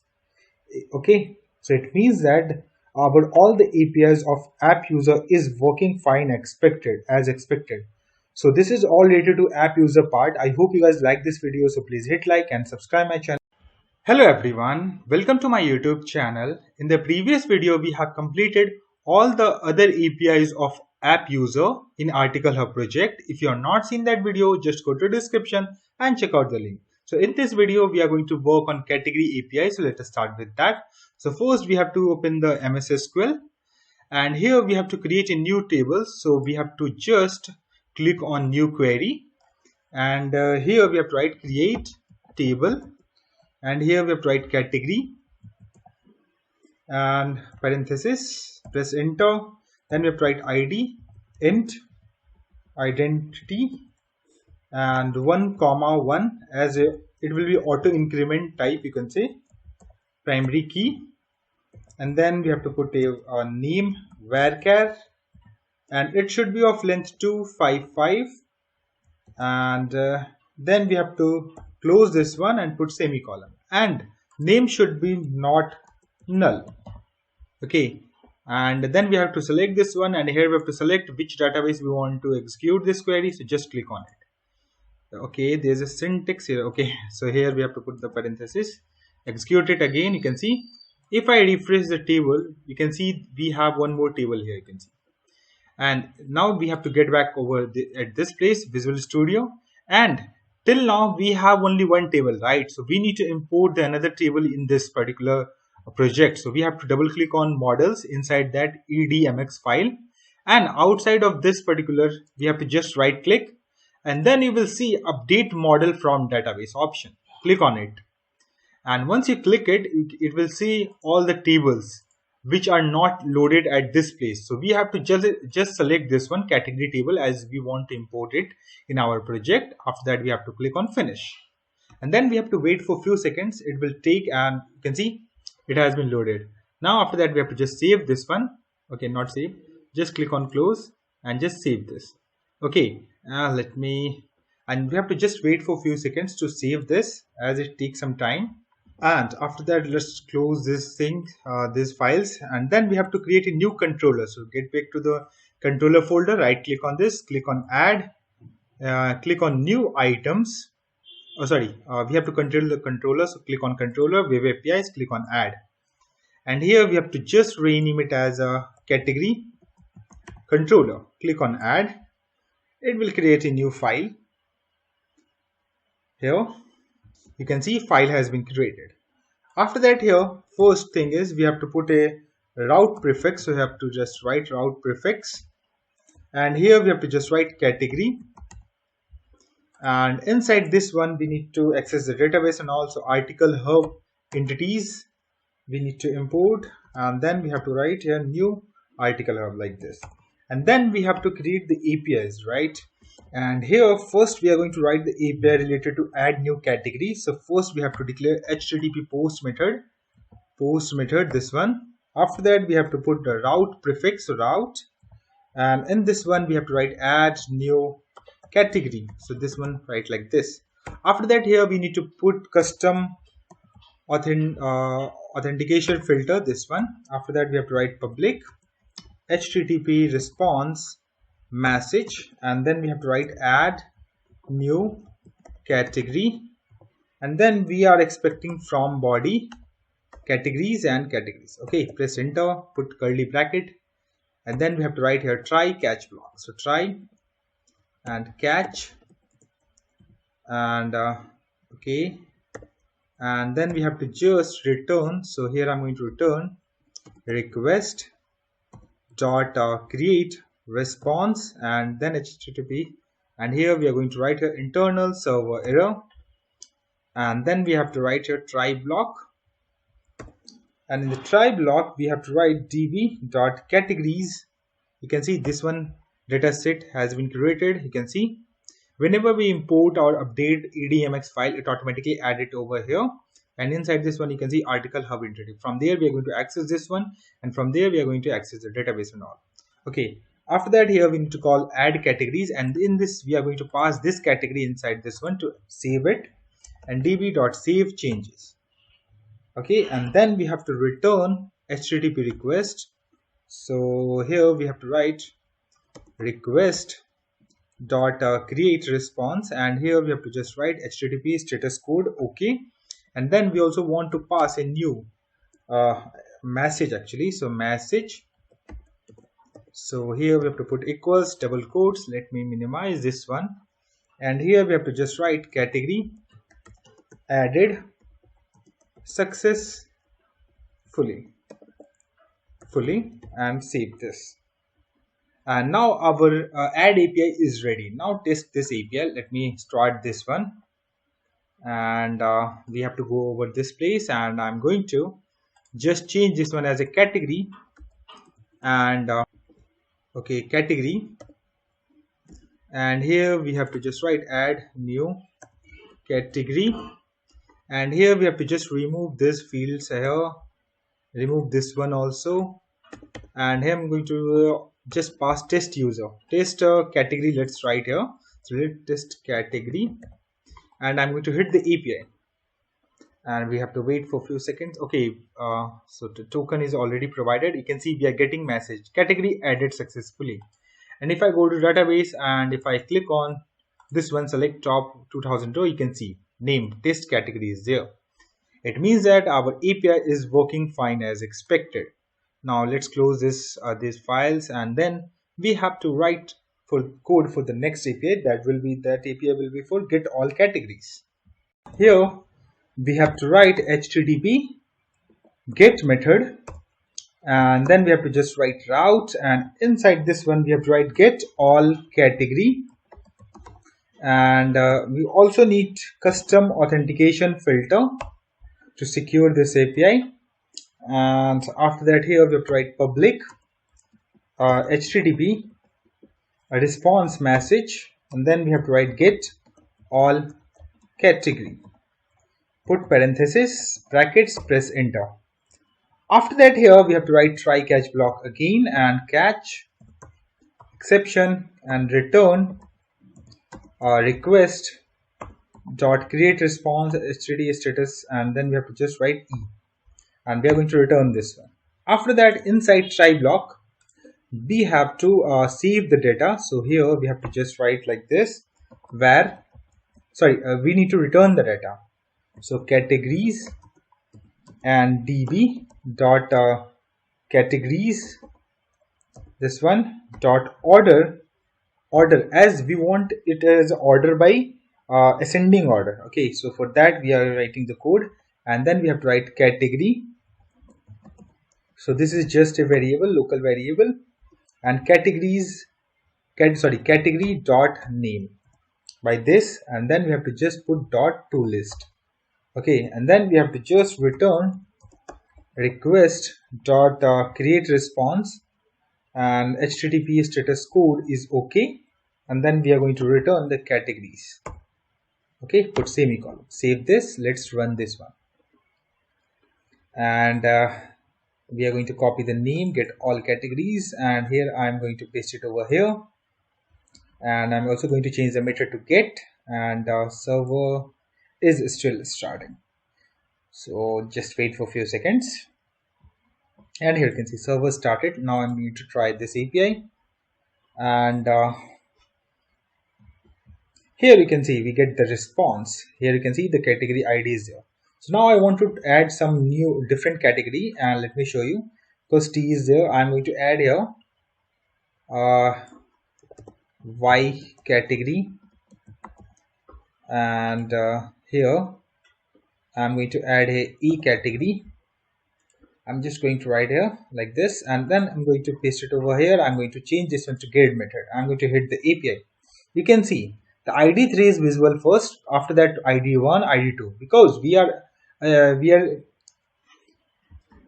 ordering this data in ascending order. That's why it's showing like this: A category, this category, Y category. Okay, now get back to Visual Studio, stop this one, let me close this one, and then we have to write the code to update the category. Okay, and here we have to just write http post method, and then we have to just route, and in this double quotes we have to write update category, and here we also need to secure, so custom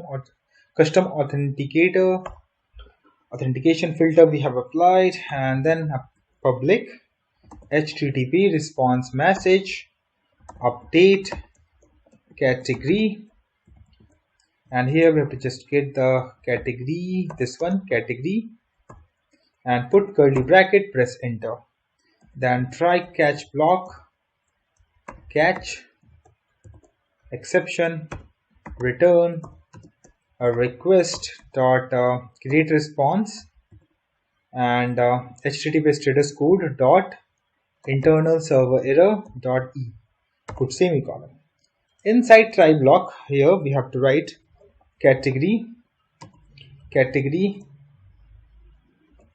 obj equals to db.categories dot find, and on the basis of id we are going to find, so category dot id, and if the category id is wrong in that case, or if try to find it, if it does not exist, it means the category obj is going to be null. In that case we are going to just simply return request dot create response, and here we have to just write http status code dot not found, not found. This error we are going to return with a message, so new message, and put double quotes, and here we have to just write category id does not found. So this error we are going to return, and after if condition, okay, here we have to also write null, and after if condition we have to write the code to update the category. So category obj dot name is equals to category dot name. So category obj we are going to update with the whatever the body we are getting it from here. So from body, put space over here, and then here we are going to write db dot entry and category obj and dot state is equals to system and here modified. So this one system dot identity and entity state modified, and db dot save changes. After that, here we have to just return request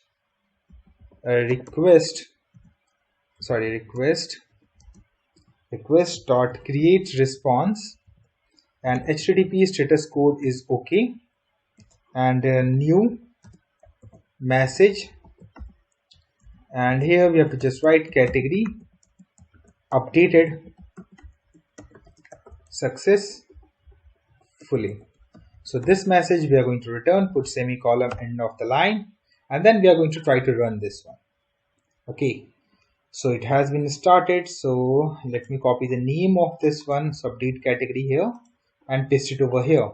I'm going to change this one as a post method, and here we need to pass the id. So first I'm going to write here id, here 3id, okay, put comma, and if I go to the database and if I execute this one, I can see the 3id. So here you can see A category is there. I want to change to the B category. I just want to write like that. So here I'm going to write here B, and let me check out the server started or not. Yes, it has been started. Now I will hit the API. So I'm going to hit the API. It needs to be returned successfully changed or category updated successfully. You can see we are getting that message. If I write here wrong ID, if I hit the API, it needs to return category ID does not found. You can see here. You can see the error status is also there.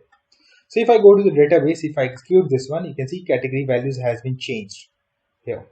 Okay, let me go to the Visual Studio. Okay, so related to category, all the API is completed. So this is all related to category. I hope you guys like this video, so please hit like and subscribe. Hello everyone, welcome to my YouTube channel. In the previous video, we have completed all category APIs of Article Hub project. If you are not seen that video, just go to description and check out the link. So in this video, we are going to work on Article API. So let us start with that. So first, we need to go to the like MSSQL, and here we have to create the data table. So create table article, and here inside this one we have to press enter, and here we have to create the column. So int id, int identity 1 comma 1 comma primary key, and then we are going to write a title varchar 255 not null, content n varchar, and it should be max, as we are going to store the HTML elements and values, so that's why we are going to set it like this. And after that we are going to store the category ID, and it should be int or not null, and publication underscore date, and here we have to just write date type comma, and then we have to put for the status varchar, and it should be of 20 length, and then we want to execute it. So select this one, select all, and here we have to just click on execute. You can see if I refresh this one, refresh, and it will see the 3 tables. If I extend this one, you can see the article table here. After that we have to go to the Visual Studio, and here we have to go to this one, double click on model article hub entity.edx file. Then here we have to right click over here and update model from database, and then we have to extend this one. If I select article, you can see, and then we have to just click on finish. It's going to import that, and I think it has been imported. You can see all the details related to that particular table, and after that we have to just save this. So just save this one, and here it is saved. So let me close this one, and now we have to go to the controllers, right click on this and click on add, and then we have to go to the controller, and then we have to click on web APIs, click on add, and then we have to rename default controller to article controller. So article controller, click on add, and it will create here a file. You can see file has been created. So first we want to put a router prefix, and here we have to just write article. Okay, and in this one, article hub entities db is equals to new article hub, and after that here first API we are going to create to add new article. So here we have to first declare what type of method it will be. So HTTP post method, and the route, and here add new article, and as we need to implement custom authentication filter, and after that here we have to write public HTTP response message add new article, and here from body article, this one, and here we have to just write like this and then press enter, and then we have to put try catch block and exception, and then we have to return here. So return request dot create response, and here HTTP, and here we have to just change this to internal server error. And after that in the try block we need to write the code to save the data in our database. So here article, first we also need to change some one variable, that is publication date. So publication date, we want to set it for now. So date time dot now, we have to just select this one. After that, db.articles dot add, and then we have to just pass whatever the article object we are getting in the body. And after that, db.save changes, and then we have to return request dot create response and http OK response, and with a new message. So here we have to just write message, and let me minimize this one, and here in double quotes we have to just write article added successfully. This message we need to write and put semicolon and save this.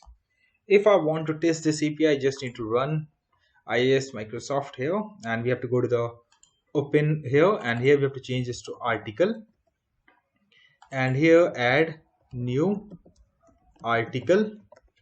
Okay, so after that we have to change here the details. So let's remove this one, and let me check out the port in which here, yeah, the same port we have to test. Okay, so here first thing is we have to pass the title, so title, and here I'm going to write a test. Then content, here let's write here article content, and then we have to pass the category ID, so category ID, and here I'm going to return 1. Okay, it should be in double quotes, and then put comma, and the publication date it will automatically going to pick, so I'm just going to write a status, and here we have to write status, and here we are going to write published. Okay, and I'm going to hit this API, and we have to wait for a few seconds, and you can see article added successfully. So if I go to the over here, if I right click on this article and I'm going to run this one, select this one, you can see we are getting title, we can see the content, category ID, you can see the publication date, and the status is published. So all the data is visible over here. It means our API add new article is working as expected. Now we have to write the code to get all articles. So let me close this one, and then here outside of this API, here we have to write http get method, and then here we have to write route, and here get all article.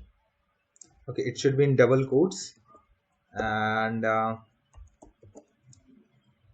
after that here custom authentication filter and public http response message get all article, and inside this one try catch block, catch exception, and then we have to return, so return request dot create response, and http status code dot internal server error dot e, put semicolon. Okay, so here we have to just change this one to http actually response message, so that's why it's showing the exception. And let's get back to the try catch, and here we have to write var result, and then db dot articles, this one, and we want to join actually. So let me show you what I'm trying to say. So as you know, in this we are storing the category ID, right? So we while returning, we also want to send to the UI the category name and category ID for this particular article. So that for doing that thing, we need to join the tables. So then we have to go with the join, and here we have to write db dot categories, comma, and then product, sorry, not product. Here we need to write article, okay, article, and it should be article, sorry, here we have to write category, here just make it as a small article like this, and it should be article dot category ID, comma, and then we have to write category,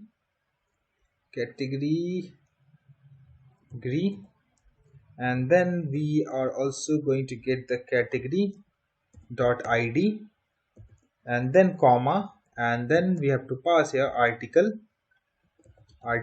comma, and category, and then we have to put like this, and here we have to write new curly brackets and press enter, and here we are going to convert this to list, so list like this, and inside this one the columns name we want to return, here we have to just write, so article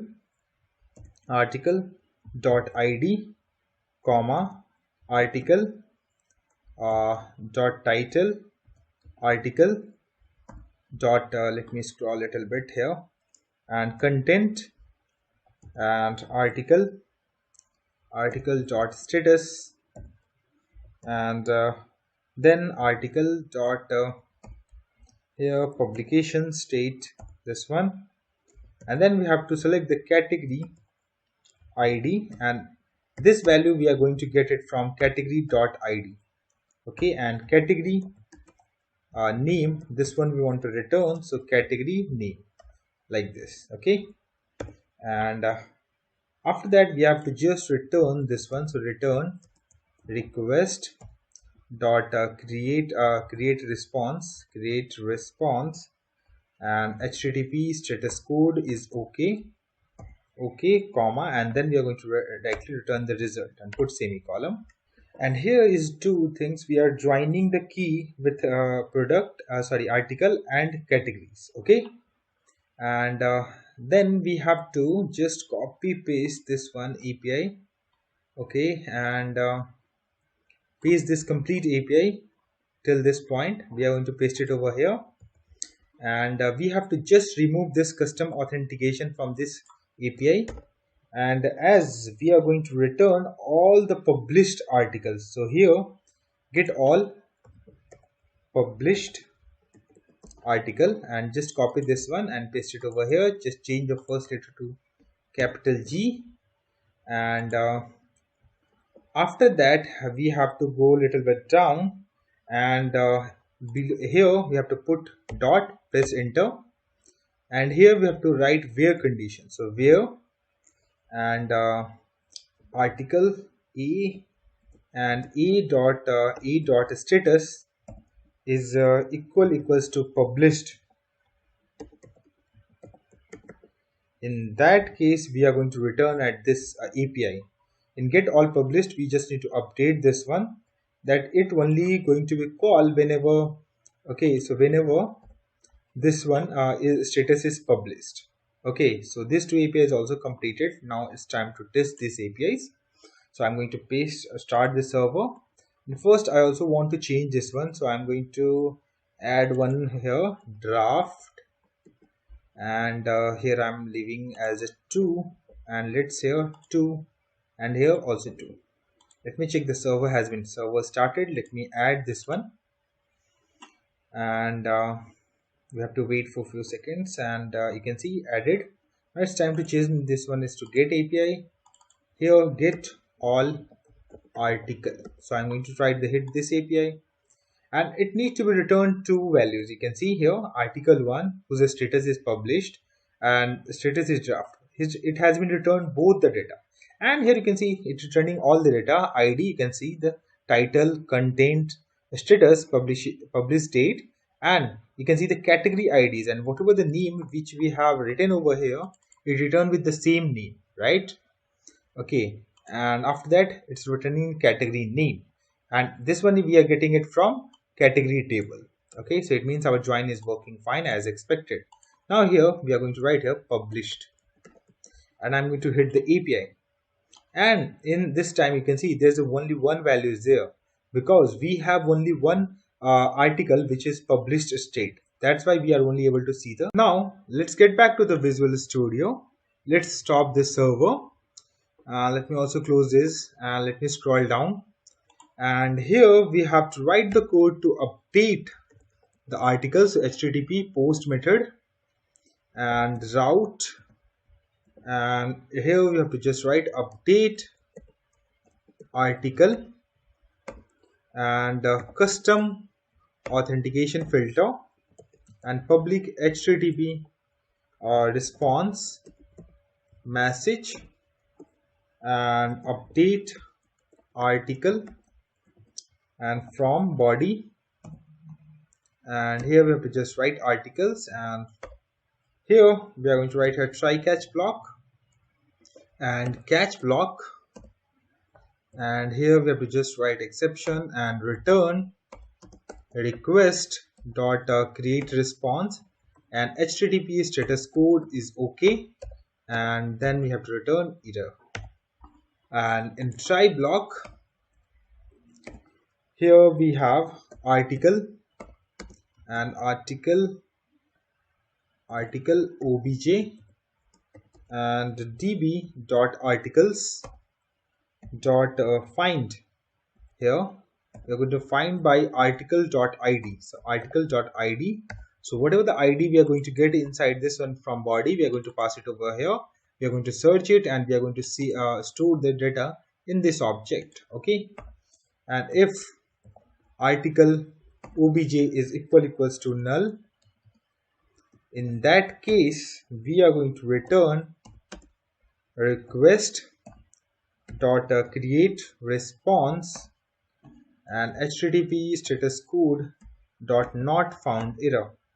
And in new message here, message article id does not found. So this error message we are going to return, put semicolon, and here always I put like this, put equal sign. Okay, and after that here so article obj dot title, and this value we are going to get it from our body. We are going to just update it in the same way. Article obj dot content, just update here article content, and article obj dot category id. So here article here like this, and article object dot publication date. This time we have to write here date time, and then we have to write now. So whatever the time currently, we are going to just update it. And article obj dot status, and then this one we are also getting it from article, or you can say body, and then we have to save this one. So db dot entry and object and dot state and equals system, and here we have to just click on modified. Okay, and then we have to just write db dot save changes, and then we have to return the request. So request dot create response and HTTP status code dot OK, and new message is equals to here article updated successfully, put semicolon. So this is related to update article API. After that, here we have to write the code to to delete the article. So HTTP get method we want to use. Let me scroll this one, and here we have to just write route, and here inside this one we have to just write delete article and then slash, and then we want this in the our route value. So that's why we have to write like this. So directly in the URL we have to pass the ID, and then we have to write custom authentication filter and public HTTP response message and delete article, and here we have to expecting int.id, and here just write try catch block,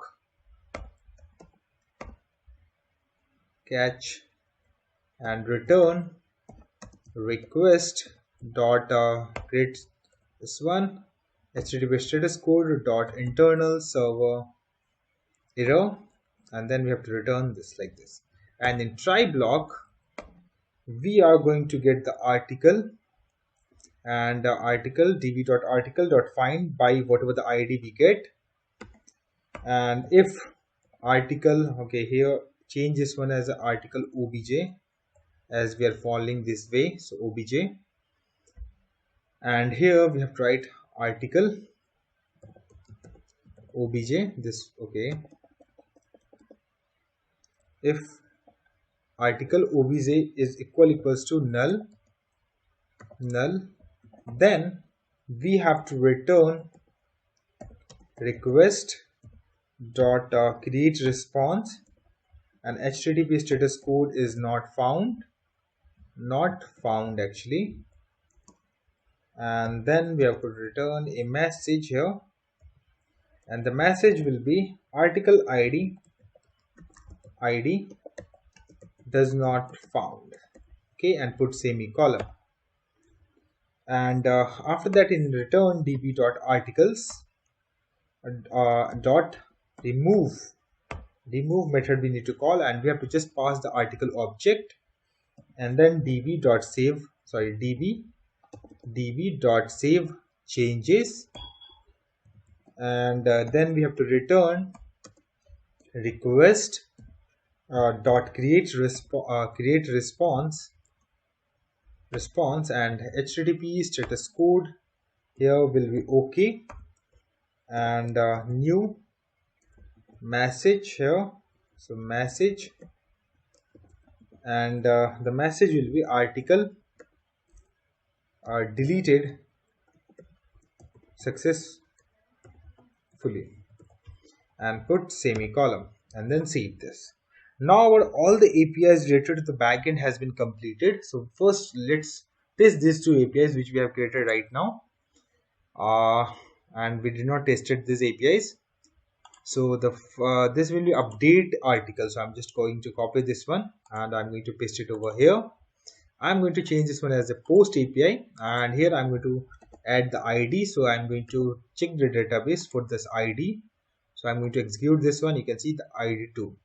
So I just want to change the values, so 2 here, so I'm going to set at 2. I'm going to change the article name as 3, and here I'm also going to change to 3, and here I want to change this one as a 1, and I'm going to write here published.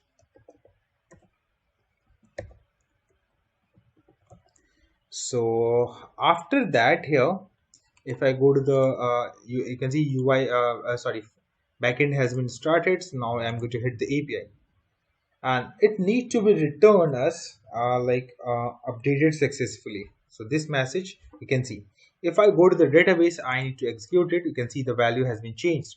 For the category ID, it's showing the same. You can see the status, published state, everything has been changed. If I get back over here, and if I change the ID, and if I try to hit it, it should article ID does not found. We are getting this message. So now we have to write the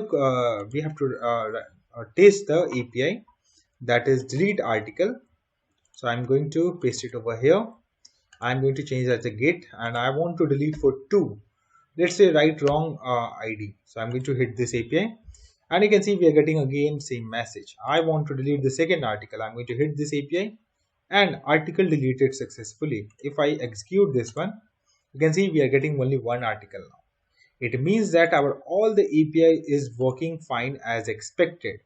So it means our all the backend APIs of Article Hub project has been completed. So from next video, we are going to work on front-end part. So stay tuned with us. Please hit like and subscribe my channel. Thank you. Hello everyone, welcome to my YouTube channel. In the previous video, we have completed all the backend APIs of Article Hub project. If you are not seen that video, just go to the description and check out the link. From this video, we are going to work on front-end part. So here I have started the backend services on port 8080, and now we have to go to the browser and we have to search Angular CLI. Once you search, you can see this option, first website, you have to open it from here, and this one we have to install it in our system. So just copy this one, and from here you can just search cmd from, and just paste it and press enter. It will install Angular CLI in your system, which is required to creating a new project or running your command from terminals and all. So you need this one. So let me show you which version of Angular CLI I am using currently. So here you can see I'm using Angular CLI version 16.0.2, Node version this one, and NPM version this one. You can also go with the same versions to avoid any issues or error. Okay, and let's go back to at this place, and now we have to generate a new project. So we have to open terminal. So we are going to open the integrated terminal, and here you can see article hub is there. So I'm going to extend this one, and here I'm going to write here ng new article hub, and here I'm going to write front end, press enter. So it will ask for some options like which type of CSS routing, those things. So we have to select yes, we need routing in our project. And routing is basically to route from one to another component, load one component and the component modules. For those purposes it has been used. And here we get options to select the which type of CSS you want to use. So I'm going to with SCSS, press enter. Now files has been creating. You can see a folder has been created, and you can see the different files inside this one has been created. So we have to wait for few minutes to generate all the files. Now here you can see it has been completed. So if you are seeing this warning, just ignore this. Okay, and now we have to go to the article hub folder. You can see inside this one, you can see there is a many files exist in it. So we are going with one by one. So node modules. So node module folder that comprises of libraries which has been installed using npm. So it contains all the files. If I extend this one, you can see there's a lots of files.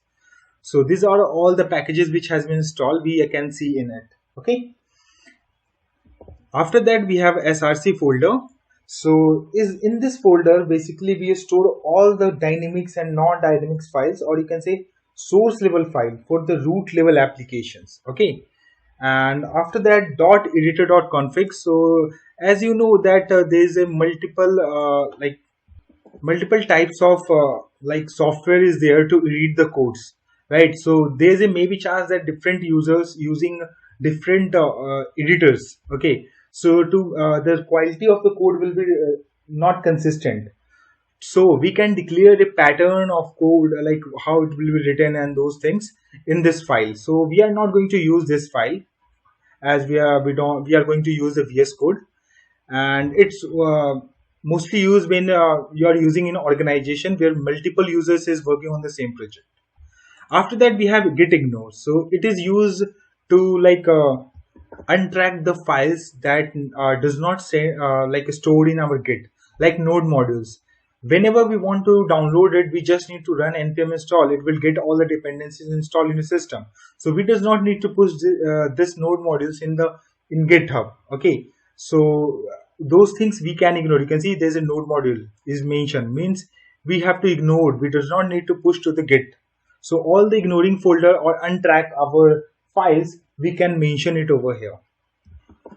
After that we have angular.json. So this is for all the CLI configuration for all the project in the workspace, and whatever in this project we have this one.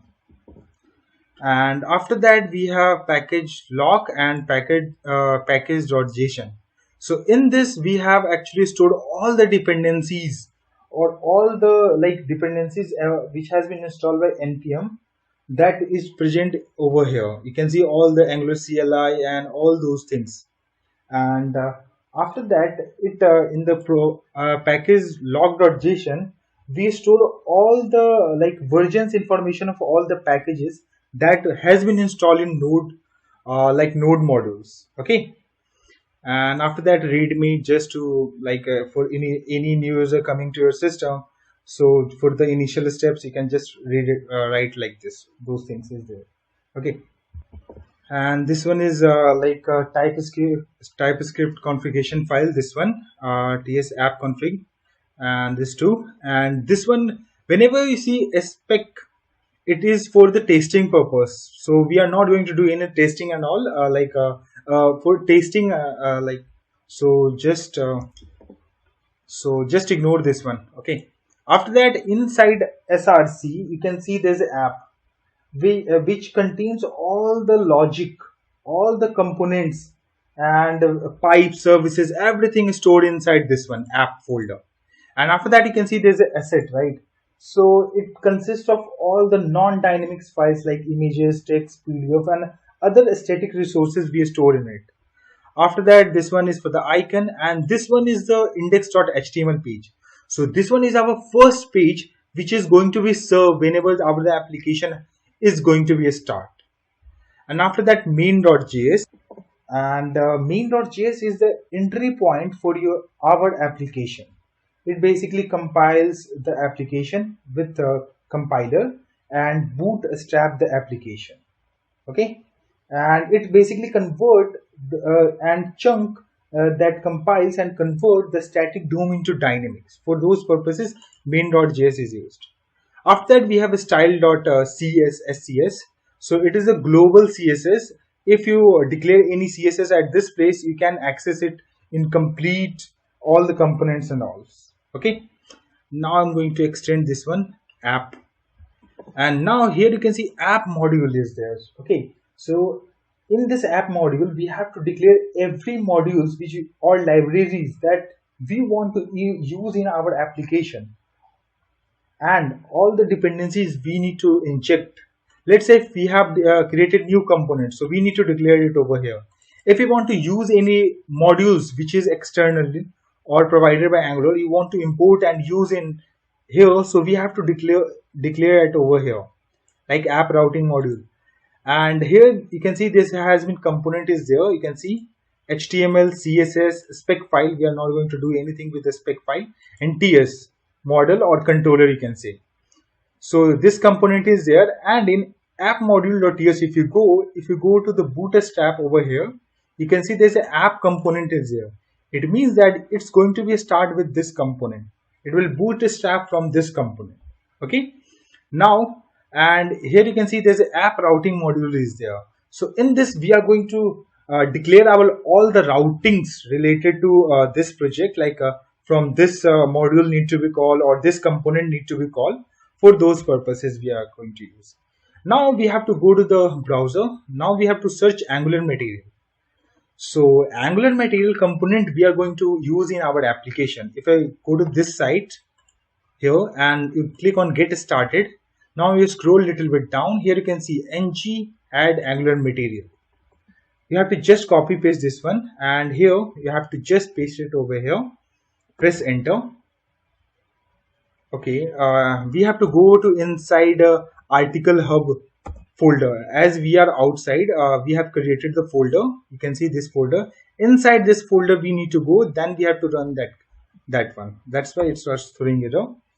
Okay, so it will ask for a few things like which theme you want to use or other options it will ask us, and it will also take few minutes to install in your system. So just need to wait. You can see the package, this one will be installed and executed. Yes, we want this. Installing the packages. Here you can see we are getting option Indigo, Ping, this one. These are the theme options. So I'm going with the first one. Okay, it was somewhere. Just close this one. Press enter. Then we are getting this option. Just go with yes. And yes, I want to include the animation. Go with yes. And the final, it will going to generate this, install this package. And package installed successfully. And here you can see the files which has been updated. Index, style, angular.json, app modules.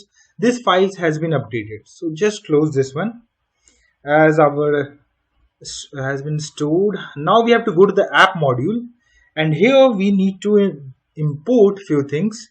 So here we need to import forms module, this one. So form module and reactive form module, This both are going to be used for our forms purposes to getting input from user or handling all the user inputs. For those purposes we need for two-way winding, one-way winding. For these things we need these two modules. And you can see this too has been imported from Angular form from here. After that we have to install one package. If we go to this one, and we have to install this one. From this link you can access this page and have a scroll little bit, and from here we have to install this one.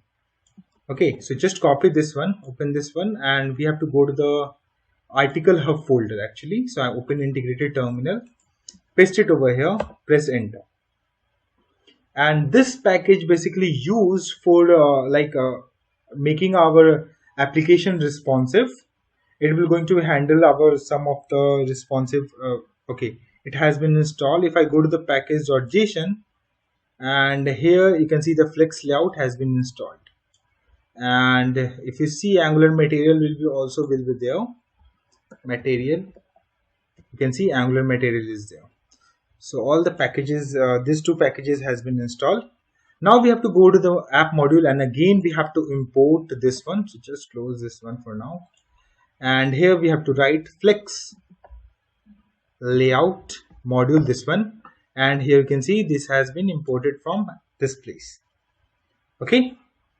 And after that we need to create a folder here in the inside app folder, create new folder, shared, and rename it as shared. And then we have to create a new file, and the file name will be material modules.ts. module.ts. So in this folder we are going to install all the material modules. So let me show you what I am talking about.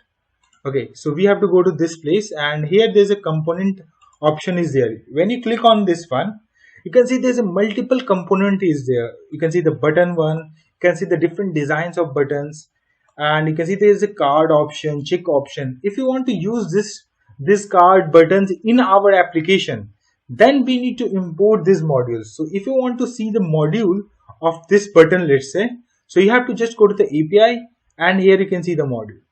So we have to import all the modules which we want to use in our application.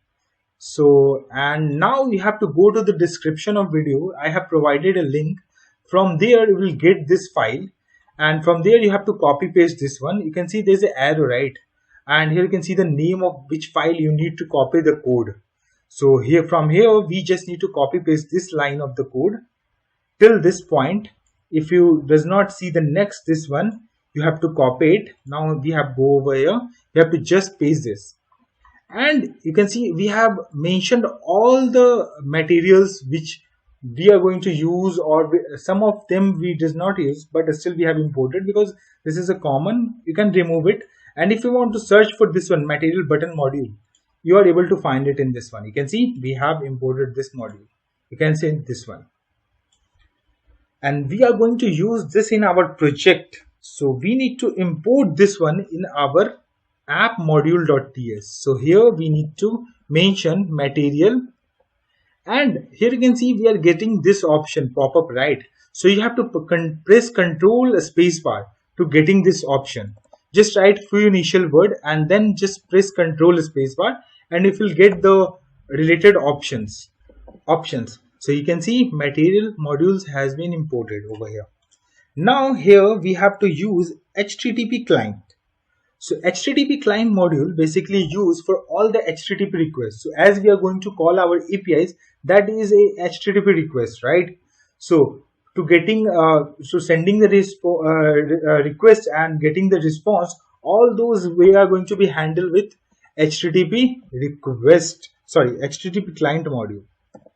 HTTP client module, this one, and we need to import it from Angular common HTTP, this one. From here we need to import. Just save this, and after that we need one more plugin that like whenever HTTP call going to happen, so in that particular time we does not want user to click on any button or do any other operations, because that time we are waiting for response. So in that period, we want to show a loader which going to be hide all those buttons and user does not able to perform any operation. So we need here loader. So we need to install a loader here.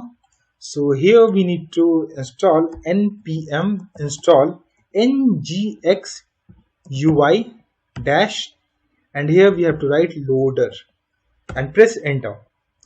So this package will be going to be installed, and we have to just wait for a few seconds. Okay, so it should be okay. It has been installed. If I go to the package.json file, and here if I search for npm ngx ui, okay, so what we have written, npm install ngx, okay, it's install outside of this one folders, I think. Okay, so just delete this this one, my bad. Okay,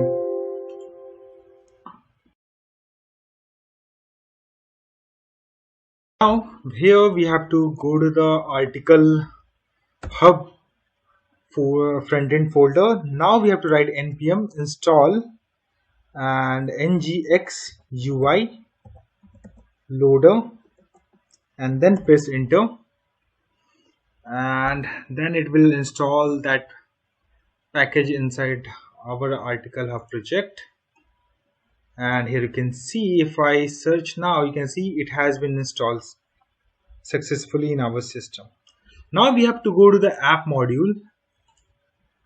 module.ts file. Let me close this one, and below this place, and here we are going to set the initial configuration for our UI loader. So ngx UI loader config, and here ngx UI loader config, this one, and you can see it has been imported it from here. This one we are going to import it from here, and after that curly equals, after equals we have curly bracket, and this will be containing of text. At loader below we are going to show the text that is loading ... and the text color we are going to set text color, we need to set, and that should, okay, we also need to put a comma over here, and then we have to write here like white, and text position we need to pass, so that I'm going to pass the center, and pb color, and this one is also going to be white, and bgs color, this one is also white. These are the different loaders, and those background, those colors is there. fgs color, and this one is also going to be white. You can change this color as per your choice. And fgs type, and here we need to pass the spinner actually. So a spinner we have imported from here, and this spinner actually, and we have to pass which type of a spinner it is. So if I go to over here, and from this site, and here you can see there's different types of loader is visible currently, and from this you can select any one and you can use in your application. If I go back over here, so spinner dot ball, you can see we are getting multiple options which you have seen over here. And if I go back this one, and here we have to write ball spin clockwise, this one, and if I go over here, you can see block spin clockwise, so this loader will be visible. Okay, so now get back over here again, and after that fgs size, so I'm going to pass here 100, and pb direction, there's a line at top of the browser, there will be here, you can see At this place where you cursor you are seeing, there will be a line of loading will be visible. So for that we have to write pv direction dot left to right and right to left. This two option is there, so I'm going to select left to right, and pv thickness, and it is set to 5. So these are the initial configuration we need to do. And here after that we have to go to the, as we need to import as we want to use in our project. So here we have to write ngx ui loader module, this one, and it will also going to import it from here. And after that we have to write for root, like this will be like accessible to complete applications, each modules, every place. For that purpose we have mentioned the root. And in this one ngx ui loader, just need to pass this one name. Actually here just need to paste it and save this, and right click on this one to format this one, and you can see the space and all is has corrected. Okay, now we have to go to the app component.html, and here this is the initial code you can see currently. So just need to remove all the codes, just remove all the codes, leave the last line of this one, router outlets. So basically it is used to tell us the where we have to show all the routes or routes views. Okay, and here we just need to add one line of the code, that is ngx ui loader. So just like this one, ngx ui loader, and just close this one and save this file also. After that we have to go to this folder, src folder, and right click on this open integrated terminal, and here we are going to generate a environment file. So in the older version of Angular, by default we get environment file, but here you can see in the latest version 16 I think we are using, in that environment file is not there, so we have to generate it manually. So this file is used to store our APIs, URL configurations and all. So here I'm going to just write ng generate environment and press enter. It will going to generate a folder and with having two files. You can see this one is development and this one is for testing. Okay, and inside this one we have to paste our APIs. So here we are going to write, this will be production true as API URL we need to mention, and here I'm going to write HTTP and local host 80 our backend services is up and running. So I'm going to write it over here, and we are going to copy paste this one, and we're also going to paste it at this place for development. I'm going to write here false. I'm going to save it. Now we have to go to the app folder inside src, and there's a shared folder. Inside this one we are going to create a new file, and that file name will be global dash constant .ts. Press enter, and inside this one we have to write export the class and global constants, and here whenever we get error message from API that something went wrong or we just need to show, so we are going to create a generic message, and that will be of a string type, and here something went wrong, please try again later. So this message will be visible, and put semicolon. After that here we need to put a regex to validate our email address. So here I'm going to write public static and then email regex, and that will be also a string type, and in the double quotes we need to pass that regex. So if I go to this file, and here you can see there is a global constant.ts, and here you can see the regex. You have to just copy paste this one, and here you have to paste it. Okay, it went to a different line. Just delete this one and save this. You can see now global constant has been completed part. Now we have to go to the new folder. We have to create inside app. We have to create a new folder, and the folder name will be services. And inside this one, we need to generate few of services. So right click on this folder, open integrated terminal. You can see we have opened at service folder, and then we have to write ng generate service app dash user. Press enter. It will generate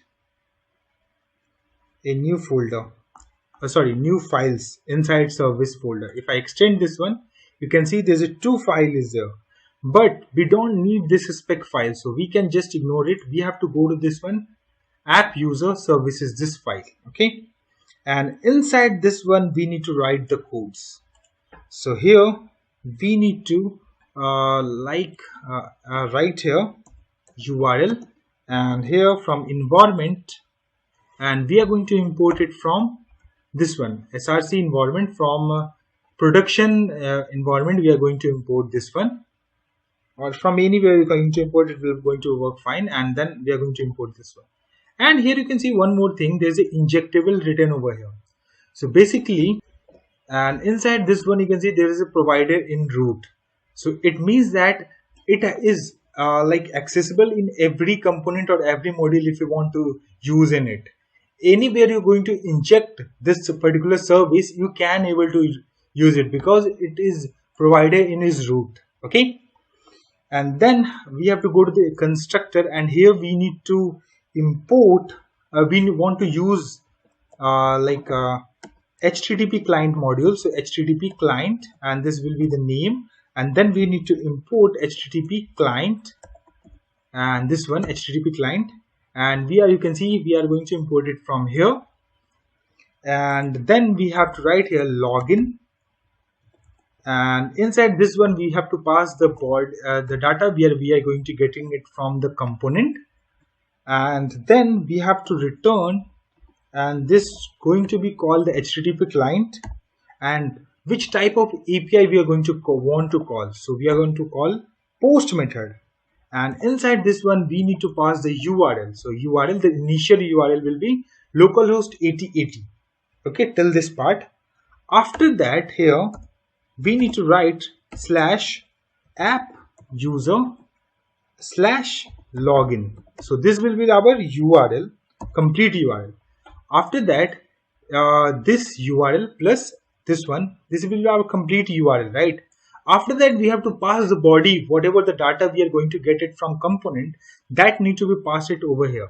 So here we have to write data, and then here we have to pass the headers, and it will look like this. Here we have to put a curly bracket, and inside this one we have to write headers, and then we have to write new HTTP headers, this one, and we have to set as this is a JSON. So we have to just write few things. So content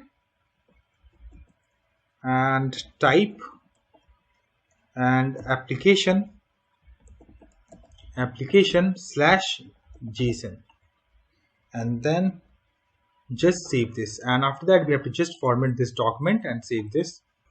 After this, we need one more service. So ng generate service, and that will be theme service. Press enter. In the same folder we are going to generate, and here you can see theme service has been generated.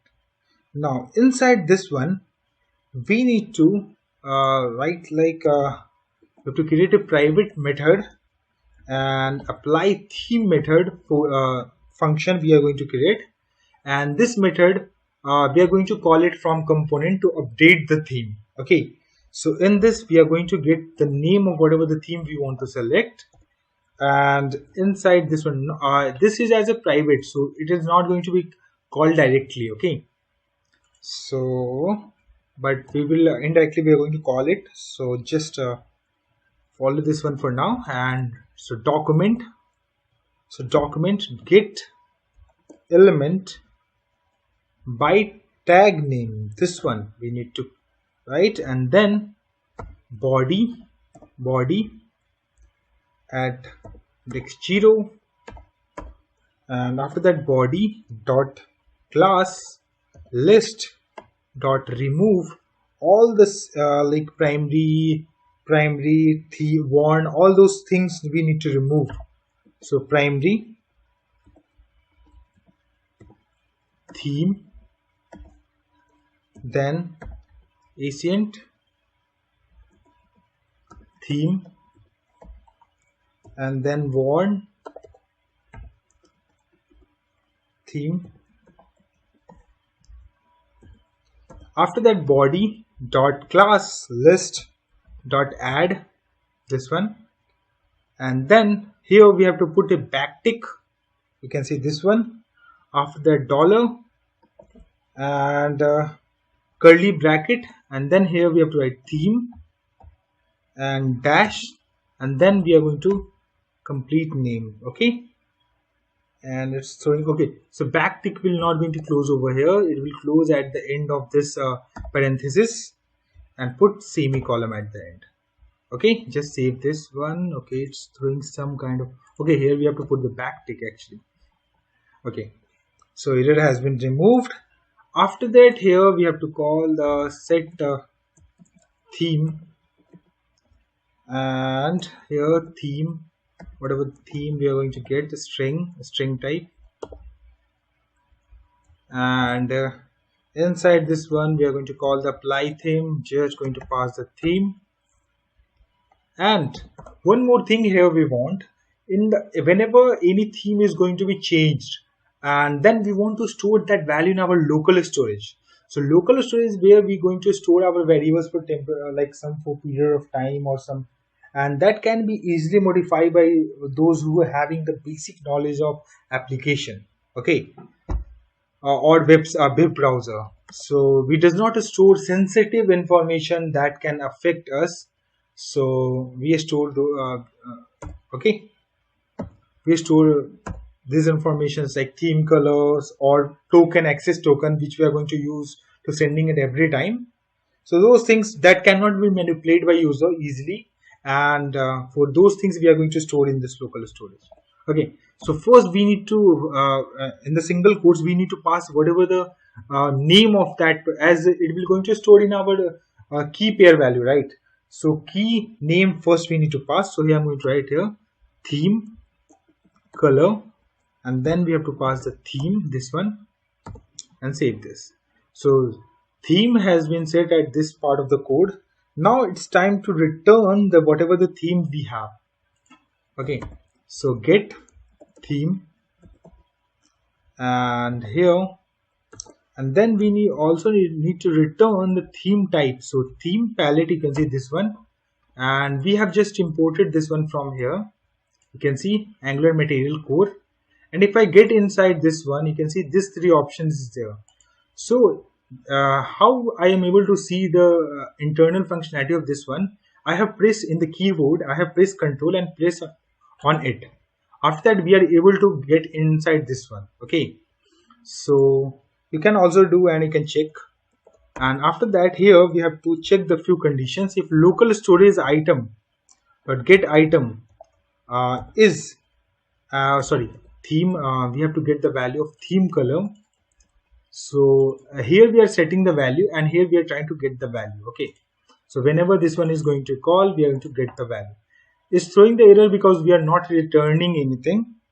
I think, okay, it's functionality which is declared not void or anything must be returned a value. Okay, so we need to return some value, and here triple equals, and if it is null or local storage value is undefined, just change this one for undefined. In both the cases, let me decrease the size of this one. Okay, in this both the cases we need to return some values. So here I'm going to write here primary. We have primary value we want to return, and in else condition we are going to get const stored theme color and this one, and just remove this part and return and stored theme. And it's showing the error because it is not expected as this one. So we just need to set as theme palette this one, then error will get removed. You can see error has been removed. Now then we are going to format this page and save this one. Now we have to generate one more service, ng generate service, and this service is for snake bar to showing the messages. So here we have to write snack bar and press enter, and here we have extended the node module. So just close this. You can see a snack bar service has been created. Now we have to open this one, and this one is also blank, and in the constructor we have to write, we need to import inject, you can say, and here we have to write snack bar, and we need to import mat snack bar this one, and we are going to import it from here, and inside this one we have to write open snack bar and message. We have whatever the message we get, we are going to just get it over here, display, and this dot snack bar this one dot open, and whatever the message we are going to get, and we need to pass and single quotes, and then we have to pass few configuration like this. First put single quotes, and then we have to pass the configuration, and here horizontal position, and that will be center. Different positions is there, you can set it by your choice, and vertical position, and I'm going to make it as top, and duration, and here I'm going to pass for 2000 means 2 seconds. So for this period of time this message will be visible, after that it's going to be hide. So as per your choice, you can increase or decrease the duration size, duration for the showing the message. Okay, now after that we have to go to the app folder, right click on this, open integrated terminal. Okay, so you can see we are at app folder. Now we have to write ng generate component. Now we are going to generate a component. So I'm going to generate a component which is name is home, and here you can see it has been generated. Now we are going to generate one more component, ng generate component login. Press enter, and it will generate one more component, and we can close this other power cells, and this operations you can also perform it by using terminal. Okay, it is not compulsory that you can use this power cell only. And after this we have to go to the app, and then we have to go to the app routing module.ts, this file, and then we have to do the routings. So routing is basically used from route one component to when we want to change load different components. So that purpose, and we are going to use so path. If path is nothing like whenever localhost 4200 is there, whenever hit, then we want to load any component. So we have just need to pass double quotes only and blank double quotes, and then we whatever the component we want to load at that period of time. So a home component I want to load, and you can see it has been imported from here. One more thing let me do here. Let me close this one, open terminal. Let me go to the article hub project at this folder. Then we are going to start our server. So for that we have to write ng and press space and serve, and we can also just write s and press enter. It will start our services. So let it start our server, and let's get back over to the app routing module.ts file and just write the code. After that, this one, the next path will be login, and for this corresponding component, login, and after that comma component, I want to, whenever the login path is going to hit, then we want to load the login component. This component we need to call. Okay, so we have declared it over here. After that, path, and if this two asterisk sign is called wildcard. So whenever routing is wrong, let's say someone is drawn, if it does not go to this routing or login routing, and he try to access some routing which does not exist, then wildcard is used, and then we can also declare which component or which module we want to route. So here we just need to write home component and save this. You can see so it will going to route to the home component. Let's test this out. If I go to this one, and here I'm going to write a localhost 4200. You can see home works, right? Currently message you are able to see. If I go to the login, you can see I'm going to login works. This message is visible, right? If I write here something test and try to hit this one, you can see we are again get back to the home page. If I change this one anything, press enter, it will again go into the home works, because we are using wildcard over here, and it will does not allow us to route anywhere or throw any error. So it will directly going to route us to home component. So that purpose we are using wildcard over here. Now we have to go to the home at this page, and then we have to go to the home component.ts, this page, ts file of this home component, and then we have to call the constructor, and then we have to inject here. So we are going to write a public and theme service, and theme services which we have created earlier we are going to call, and here you can see theme services has been imported, and you can see the where we have imported this one. You can see from here we are going to import this file. Okay, and we can now use the functions of this theme services. Now here we are going to create a change theme function, and in this we are going to just pass the color of any type, and here we are going to call the theme services, and we are going to set the theme, and here we are going to set the color, pass the color. Okay, so this is going to be called the set theme, and inside this one, if I go get inside this one, you're going to call this apply theme, and here you're going to change this one to set whatever the theme we are going to set, and we are also going to update the local storage. Okay, so this method is going to be those things. After that, we have to go to the home component SCSS file. Now we have to go to the file which I have provided earlier. You can see there's a home component SCSS file is there. So we have to copy all the CSS related to this one till this point. Okay, and get back to this place and paste it over here. We are not going to focus much on CSS part, and these are very easy things, and we are mostly going to focus on Angular or Spring Node.js part. Okay, so now we have to go to the home component.html, and we are going to remove this one. Now here we have to write mat toolbar. This is the component which has been provided by the Angular material. So if I check here, toolbar is there, toolbar, you can see this one, material toolbar. So this one we are going to use as a header. You can see this one.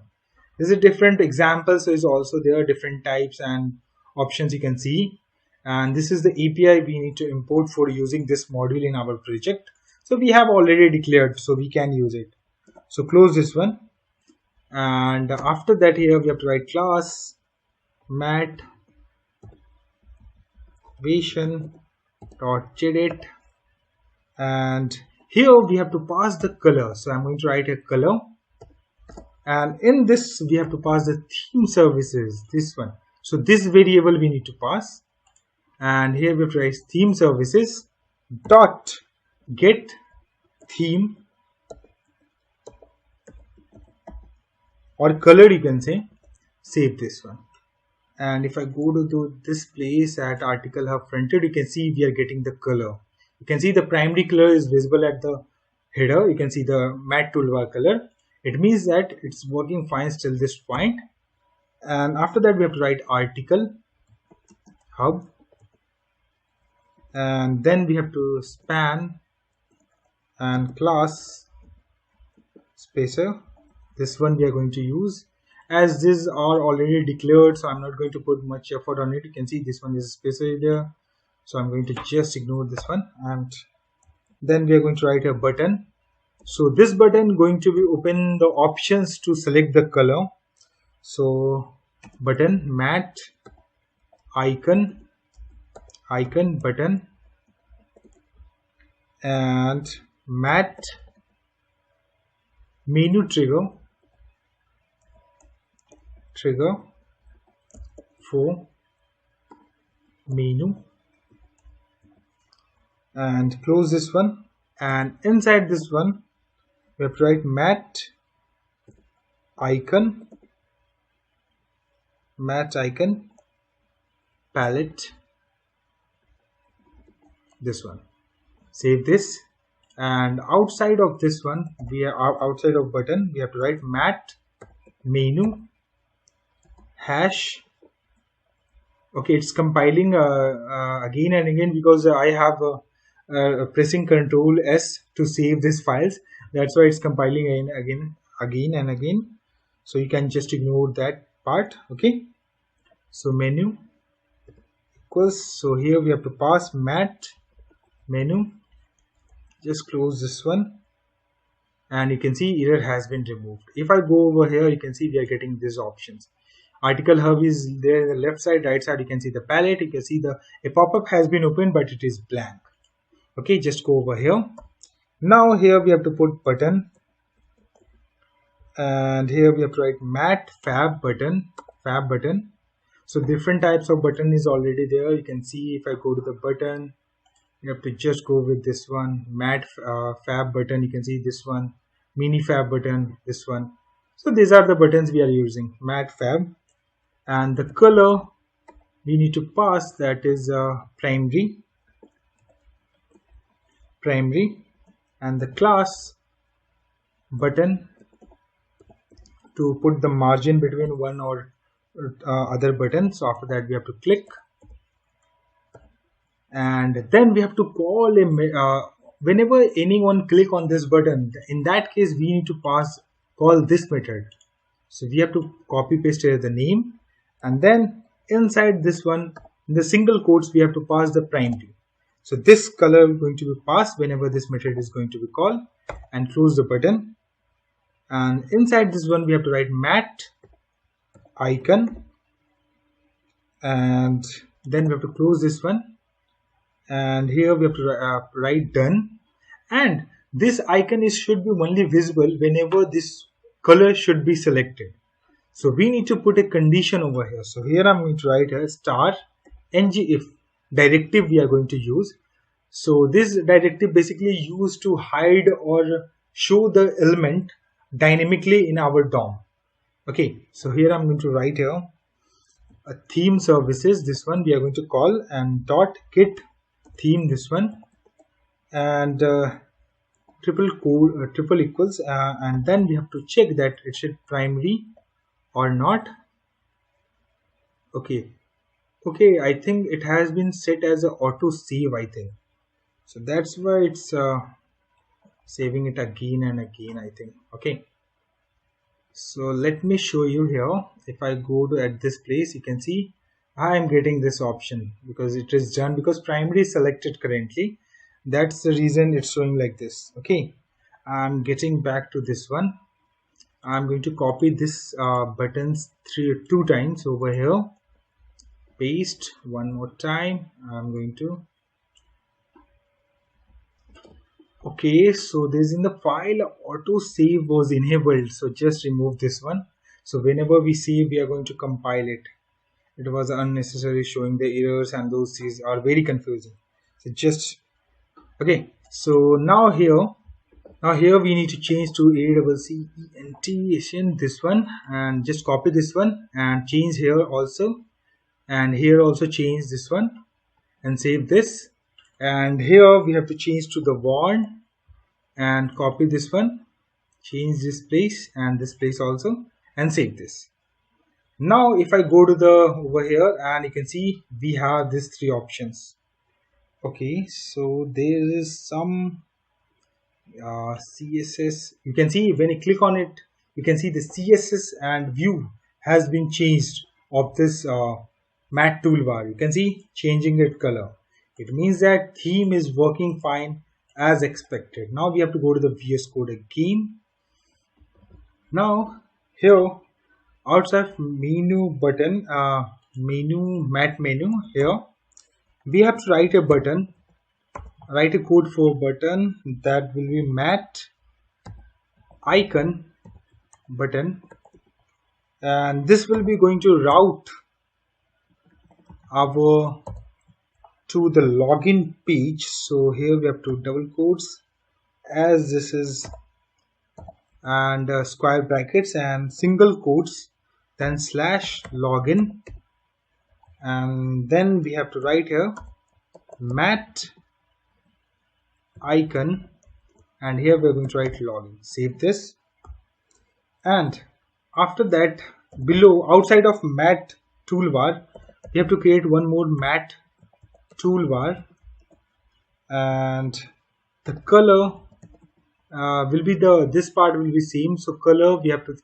theme services, get this one, so just copy paste this one, and after that we are going to class and footer, and inside this one whatever the message you want to show, div class toolbar content, and here all rights reserved at the rate BTech days, and then we are going to close the div, save this one. Now if I go over here, you can see we are able to see the message, article hub is there, you can see two buttons is there, we are able to change the color, and if I click on this button we should able to route to the login URL. You can see over here, if I go back by the browser back button, you can see we are able to back to this page. I'm going to the login page, and now we have to write the codes for our login page. So now we have to go to the login component. Inside this one login component.ts, we need to first create the login form, and it should be any type, and form group we need to pass, and we are going to import all the things like from we have declared two modules, right? From there we are importing these things. Okay, and after that response message any, just format this one if you want, and just scroll down, and here we need constructor, and we want to use, and we want to inject, so private form builder to build our form. So form builder, this one we need to import.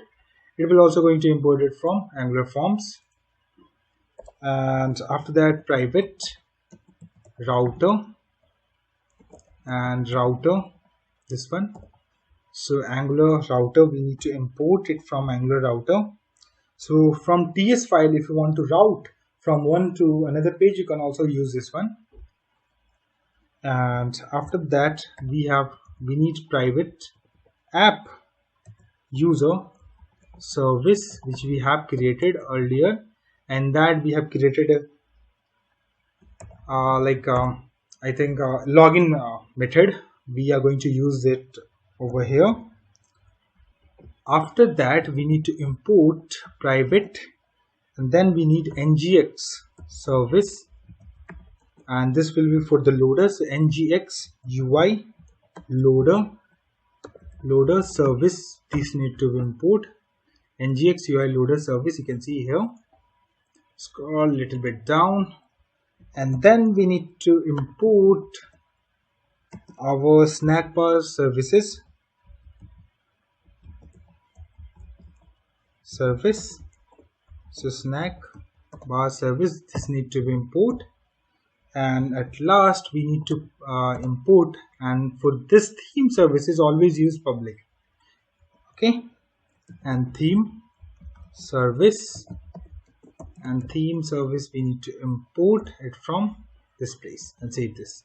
Okay, and scroll a little bit down, and here before that we just need to here implements, and here we have to write on.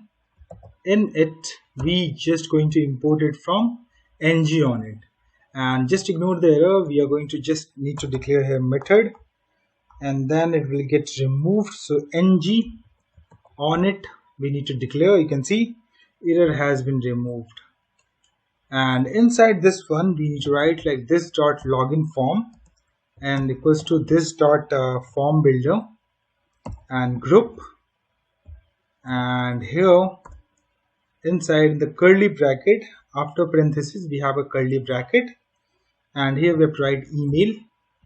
So this will be the first field, and initial value we are going to pass the value false, and after that the square brackets we need to put the validations which we want. So validators from Angular forms we need to import, and we want is required. So if I scroll this one, you can see there's a form, you can see there's a validator option is there, so we are going to import it from there. After that validators dot pattern, and in the brackets we want to call the global constant which we have created in our shared folder. This one global constant you can see, and here you can see the global constant we have imported from here, and inside this one we have a email regex. We just need to pass it over here for the validations purpose, and then we need to pass the password as a next value which we want to get it from user. And after that we can also write validators dot required and save this. And after that here we need to write the code to handle our form or submit. So handle submit, and then first thing what we want to do is whenever button is going to be clicked, then we need to show the loader. Let me scroll a little bit, and ngx service, and then we have to start the loader. This way it's going to be a start, and from where form data we are going to collect the data. So we have created the variable, or we can also use let, and so here this login form dot value, so we are getting the value. As this is a form, by dot value we can access all the values of that particular form, and here where data we are going to create the body in the email like key value pairs. So here I'm going to write here form data dot email and password,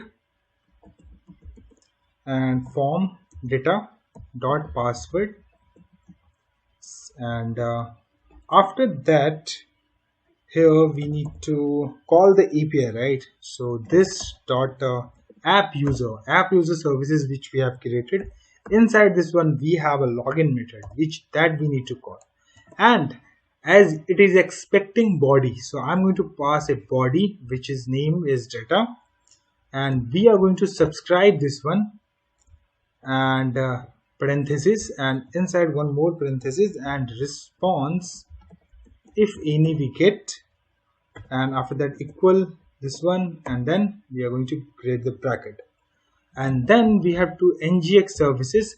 So whenever we get the response successfully response, then we are going to stop our loading part. So I'm going to write here loading stop, and local storage dot set item, and we are expecting a token from UI. Okay, so we are going to store that in our local storage, that we are going to this token as we are going to use for all the HTTP requests, right? Okay, and this dot router dot navigate, and we need to navigate to some page. Okay, so I am going to write a URL, a path that does not exist till this point, but we will going to create it in future. So here I'm going to write here the article hub / dashboard, put semicolon at the end, and after this curly bracket and between parentheses we have to put a comma, and then we have to write here error. If any error occur, in that case we need to execute this part, and console.log, whatever the error occur in the console we want to print, just write error.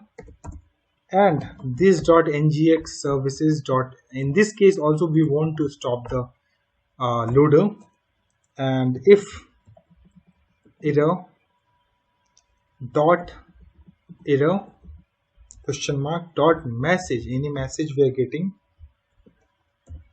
and this dot response message is equals to, and we just need to copy this one, whatever the message we get.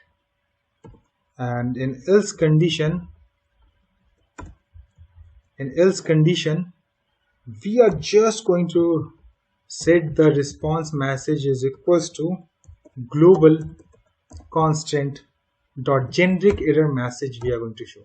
So it will show something went wrong, please try again some later. So those message we have declared in the global constant over here, that messages will be visible if error dot message does not exist. Just save this, and here one more thing, on back button we need to navigate to some other page. So router dot navigate, and we need to navigate to our home page. So just write like this, put just a bracket slash, and save this. And after this we need to go to the SCSS, and it is blank. Now we have to go to this file, and you can see we have this one. So just copy paste this part and get back to over here, just paste it and save this. Okay, now we have to design our login form. So here I'm going to just delete this one. I'm going to write a body, and inside this one div class and login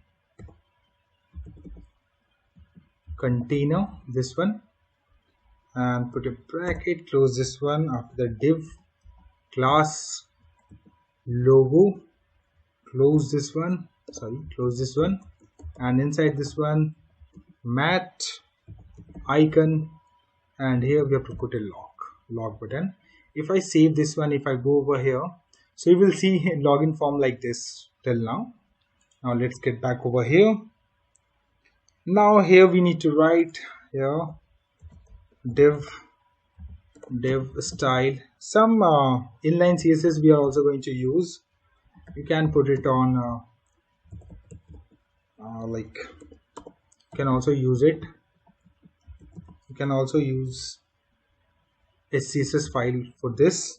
So margin bottom 5px, and here we have to just write article hub like this, and after that we have to create a form. So form, close the bracket, and then we have to write a form group which we have created, right? So that name was user form.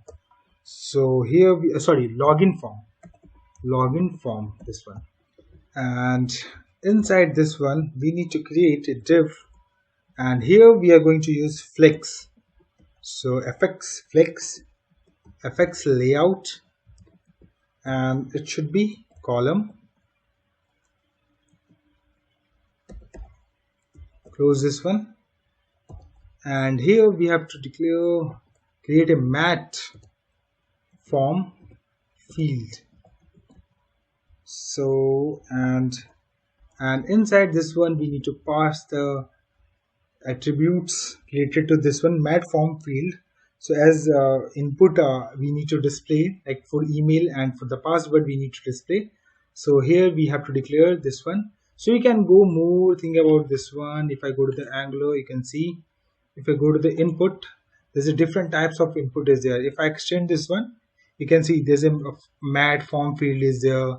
Inside this one is a label to visual the message. If I click on it, you can see there's a label, leave a comment. So this is the mat icon, and after that this things is there. So we will explain you each and everything. Okay.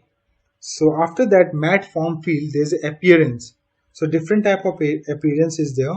Outline is there, and here you can see we have different outlines. If I go to this options, you can see let me scroll a little bit down. I think we have no, not there, but still I will show you those options.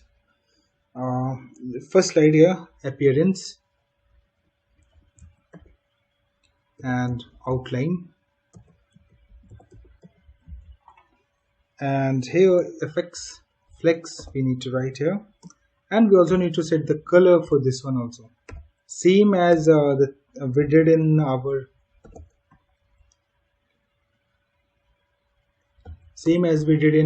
mat toolbar. Okay, it should be outside, my bad, outline, it should be close it over here, that's why it was throwing some error.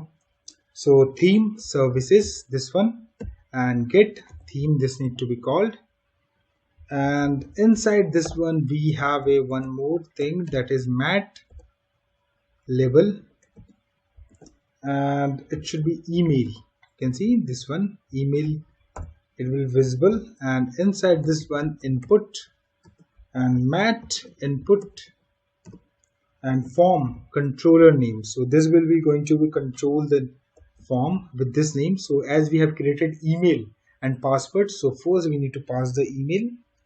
So control name, and here we have to pass the email, and it is a required, so I'm going to just mark as a required. If I save this one, if I go at this place and let's open the article. Okay, if I refresh this one, okay, it's going outside of this form. Okay, so we did something wrong here. Okay, so div login container does not close at this place, so just need to remove it from here, close it at this place.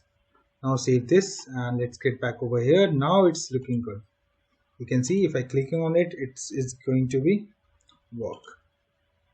Okay, and one more thing here, we have write 5pc, which is not correct. So here we have to just change to 5px, and if I go over here, now it's looking perfect. And you can see whenever we click on inside this one field, you can see mat label is visible at little bit upper. So these are the animations has been already coded by the Angular material team, and we are directly using those components in our application. And after that, as there's might be chance of validations and those things, so we also need to show the errors. So for that purpose, here we have to write mat error star ng if and login form dot controls dot email dot touched is if that form is touched, and login form dot controls dot email dot invalid. In the both the cases, it's going to show the error. Okay, let me decrease the size of this one for now, and inside this one, and here we have a span and star ng if login form dot controls dot email dot error dot required. If this error is equals, so this field is required, this message we are going to display. And one more is there, so star ng if login form dot controls dot emails dot error in pattern if there is an error. So in the login dot component we have declared a pattern, right? So here we have declared email regex, right? Okay, one more thing is this Snagwa services is shown as it is not in use. It should be in use. Okay, so here I forget one more line here.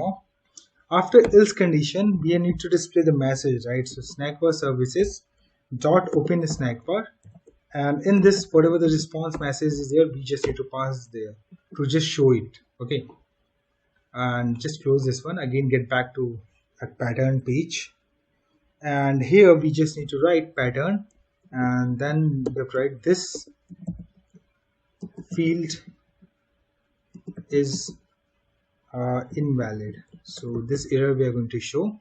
If I go to this page again and I'm going to leave it, you can see this field is required. The focus whenever lost from this input field, then it's showing the error. If I write a test, so you can see error message has been changed. It's showing that this field is invalid. If I write at the email.com, you can see error has been removed. Okay, so let's get back at this place. Now we have to write the code for one more field which we needed. So I'm going to just copy paste this one. I'm going to paste it over here, and I'm going to change the values. So I'm going to change a password as a mat label, and for the form control we also need to change for the password, and we also need to change the error. So here I'm going to change this one, and this one. And as we does not have any validations, pattern for this password, so we can remove this part also. And now if I go over here, you can see password and these fields are visible. Okay, and after that here we need a button to submit this form. So here I'm going to write here button, and it should be met raised button, and it should be disabled. So whenever the form is invalid or it is a pattern does not match or values did not filled by user, so in that case we need to disable our login button. So for that we have to write here not equal, and here we have to write login form dot valid, and login form is dirty, so our form should be not valid, or our form is not touched or dirty. In that case we need to do. And after that we also need to pass the color, so it should be also, the color need to be also be changed of this button. Okay, so we have to just copy paste this one code, and after that we also need to write the code like click event we need to call, and here we need to call we have created a method that is handle submit. So handle submit we need to call whenever someone's click on login, and you can see this one. So here you can see you have to put the parenthesis to call that method. So this is actually an event. So what is an event if you try to understand? So event is like a sender, which is a message which has been sent to its subscriber to notify whatever the changes happen. So in that case we are just going to call that method, and as a subscriber that going to be execute that particular codes. Okay, and inside this login, if you want to show login, just let me format this one and let me show in the single line.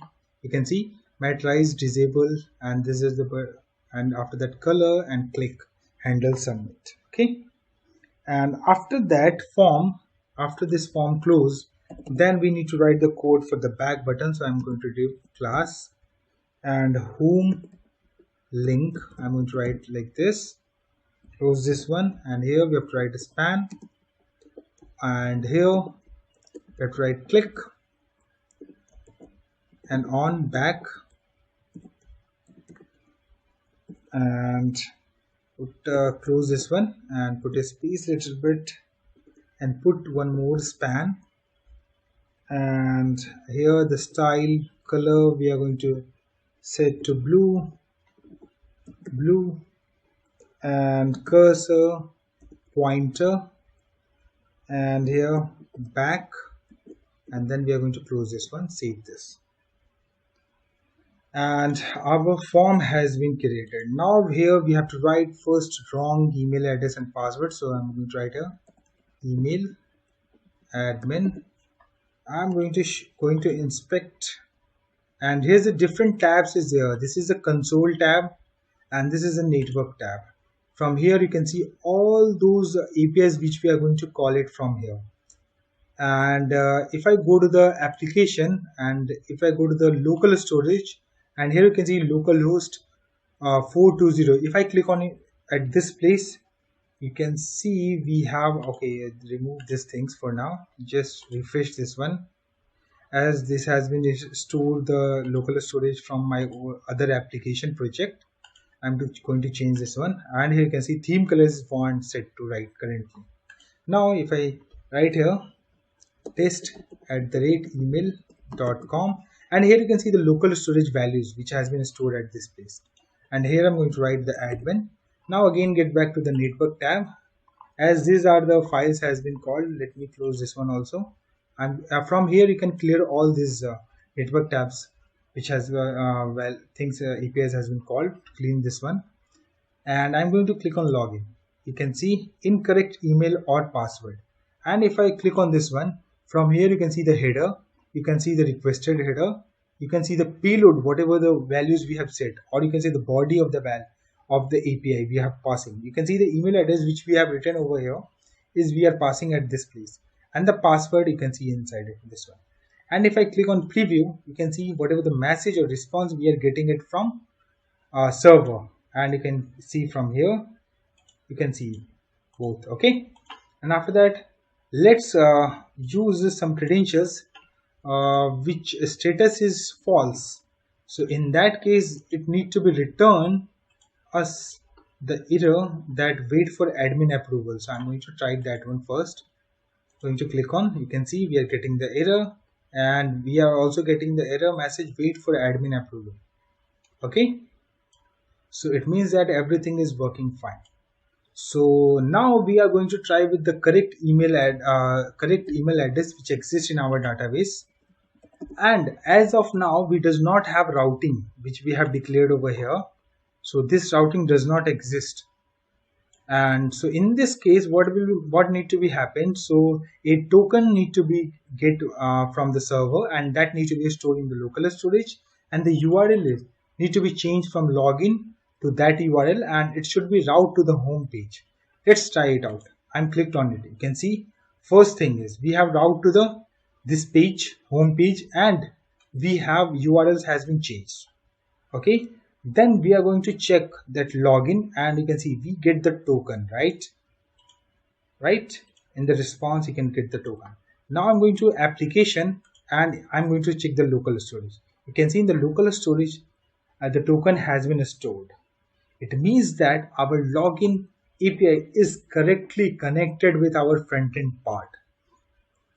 So this is all about login part. I hope you guys like this videos. In next video we will work on other parts of this project. So stay tuned with us. Please hit like and subscribe my channel. Thank you. Hello everyone, welcome to my YouTube channel.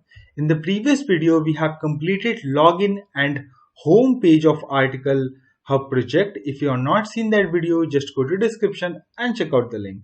In this video we are going to work on admin layout or dashboard page. So let us start with that.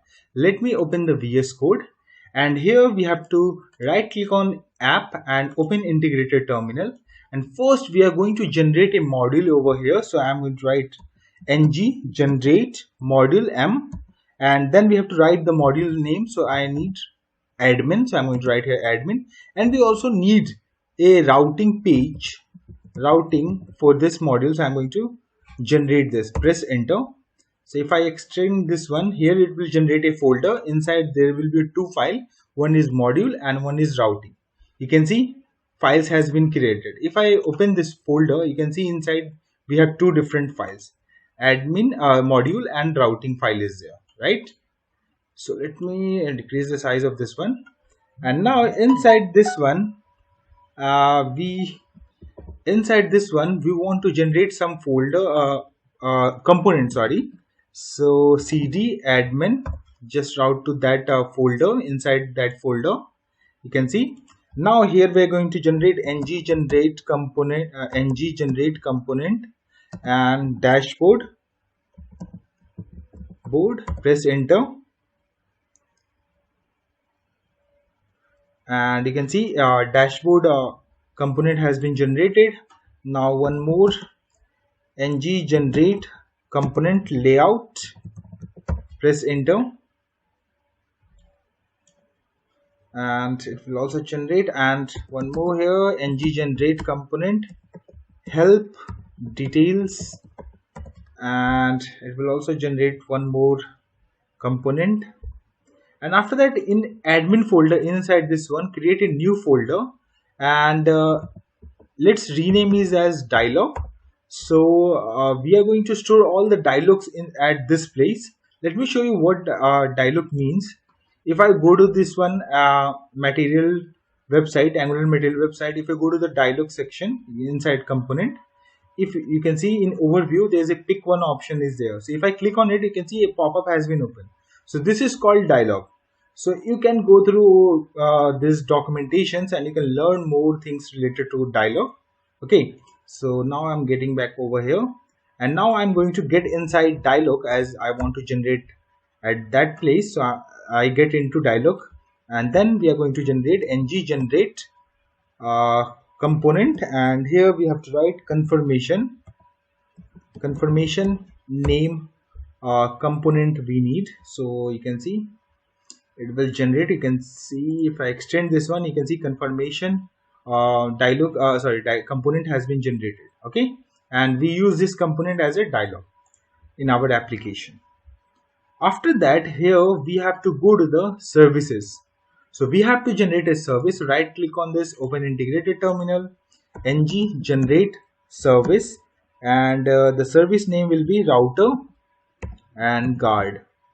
So what is the use of router guard? So let's say if you want to route to any page or any path, so then you need to satisfy with this conditions.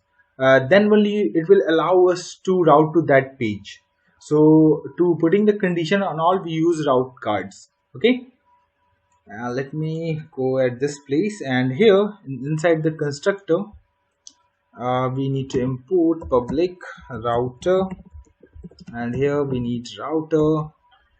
From Angular router we need to import or can activate, and it should be returning boolean type, and then const and token, and it will get local storage, get item, and it will get the value from local storage and token value.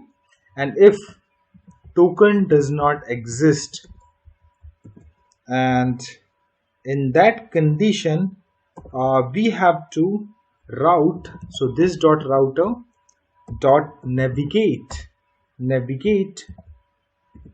at at this place, like at we need to send this user to the home page of this application and return false.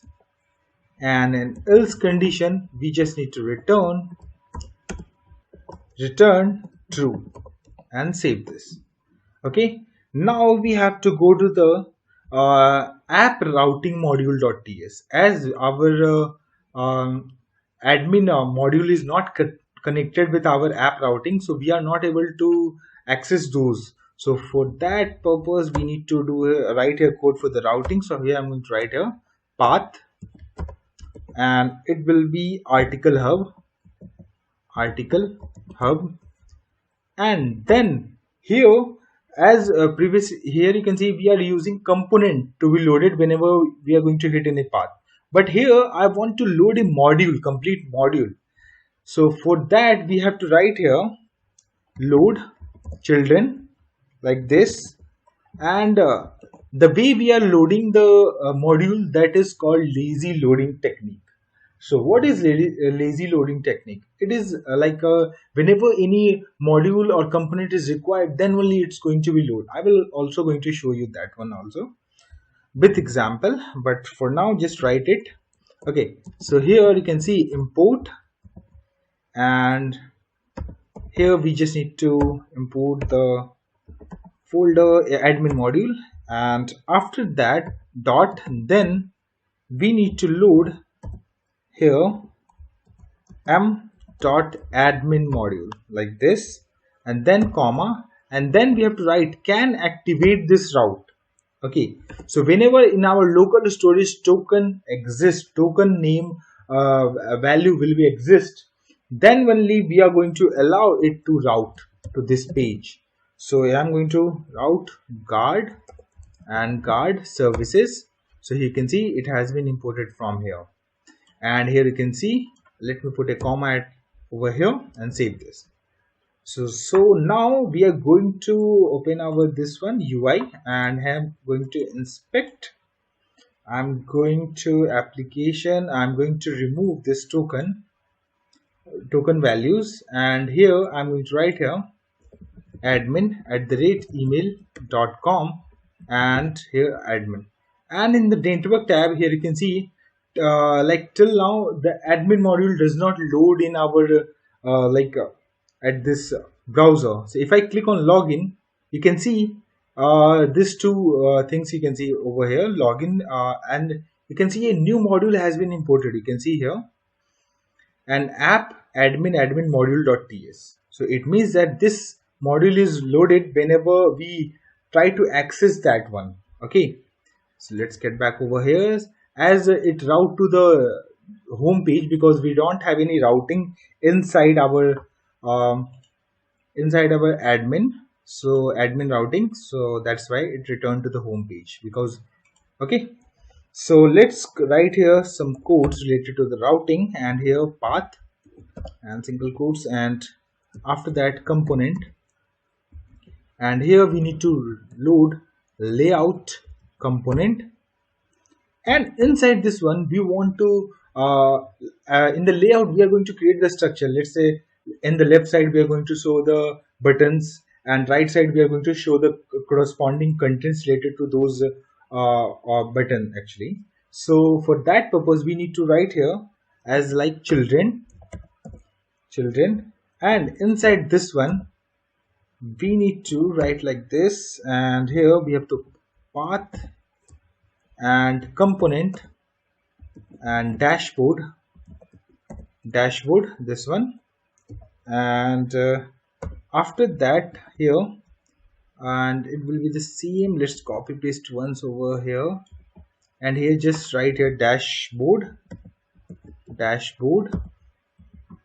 and after that we need to write here, and we also need to here can activate, and we can import here router guard services which we have created, so we can paste it over here. And after that here we need one more page that will be for help. So here I'm going to write the path help, and component help details component we need to load, and can activate and router guard services. Okay, like this.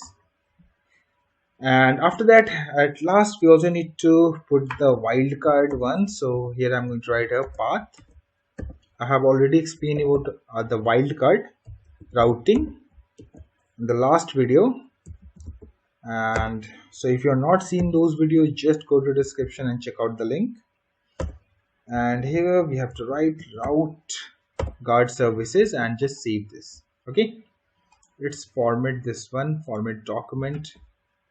Let's make it like this so that it looks similar. Okay, and format it again, save this. After this we have to go to the component of dialog, and here we just need to write the codes. So here, so this confirmation basically used as a dialog when we want to log out, let's say, or we want to delete some files or some entry. So there, for confirmation, like, are you sure you want to delete that file? For those purposes we need this component.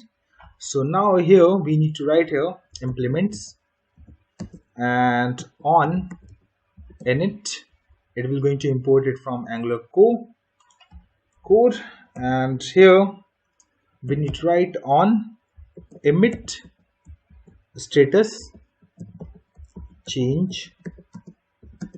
So after that, event emitter, this one we need to import it from Angular code. Ever we can see from where we have imported this. After that, details and any. Okay, so event emitter basically used for notify the changes and all. Okay, and after that we have constructor. We need to get some values from other component, as this is going to be used as a dialog. So some value need to be passed for the message or anything. So for that purpose we need to inject, as we are going to get the values. So inject, and here mat underscore dialog data, this one we need to import, and you can see it has been imported from here. And after that, here close the parenthesis, and after that public dialog data, and it should be any type.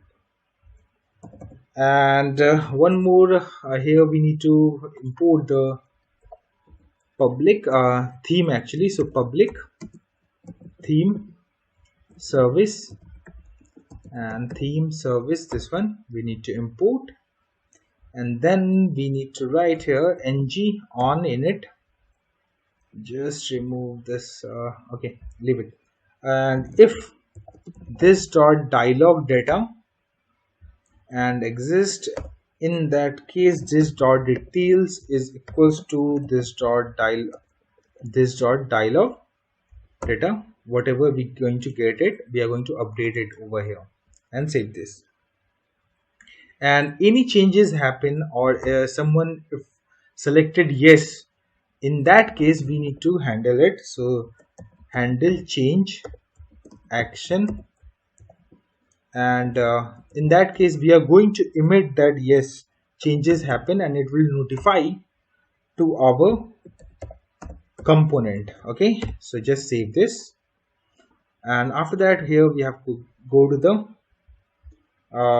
HTML page of this one. So just leave this one, and here we have to write mat dialog content, and here inside this one, here h2, and here are you sure want to, and then display whatever the message. So I'm going to write here details dot message, and here after that this content part is completed. Now here we need buttons. So mat dialog actions, and align item at the end, close this one. And inside this one we need two buttons, which is going to be yes or no. So button mat raised button, and here color, and it should be theme service dot kit theme. And after that, if someone is clicked on yes, in that case we need to call this method. So just copy the name and paste it over here. After that, parenthesis, close this one, and here just need to write yes. Let me decrease the size of this one. And after that, just copy this one and paste it over here. and click event we just need to remove from here, as we don't need to notify anything. And here change no, but inside this one we have to write mat dialog close. So whenever someone selected no, so we are just going to close the dialog, and we are not going to update that anything to our component. Okay, and just save this one.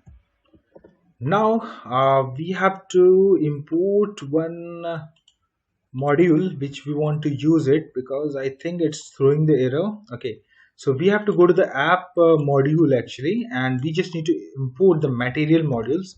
So here I'm going to write here material module and just save this, and error has been removed. So if I go to the page, now it's still showing as okay, layout works. Okay, so now we have to go to the layout component, and then we have to go to the TS file of this layout component, and inside this one we have to write constructor, and here we have to write private dialog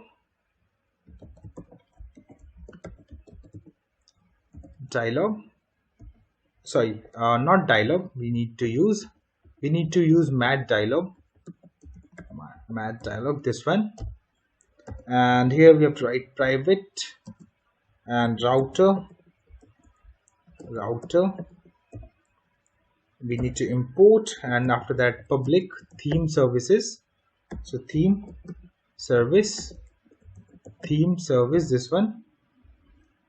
And then we need to create a method that is logout, and inside this one we need to call that actually, so here I'm going to write here const dialog config is equals to new mat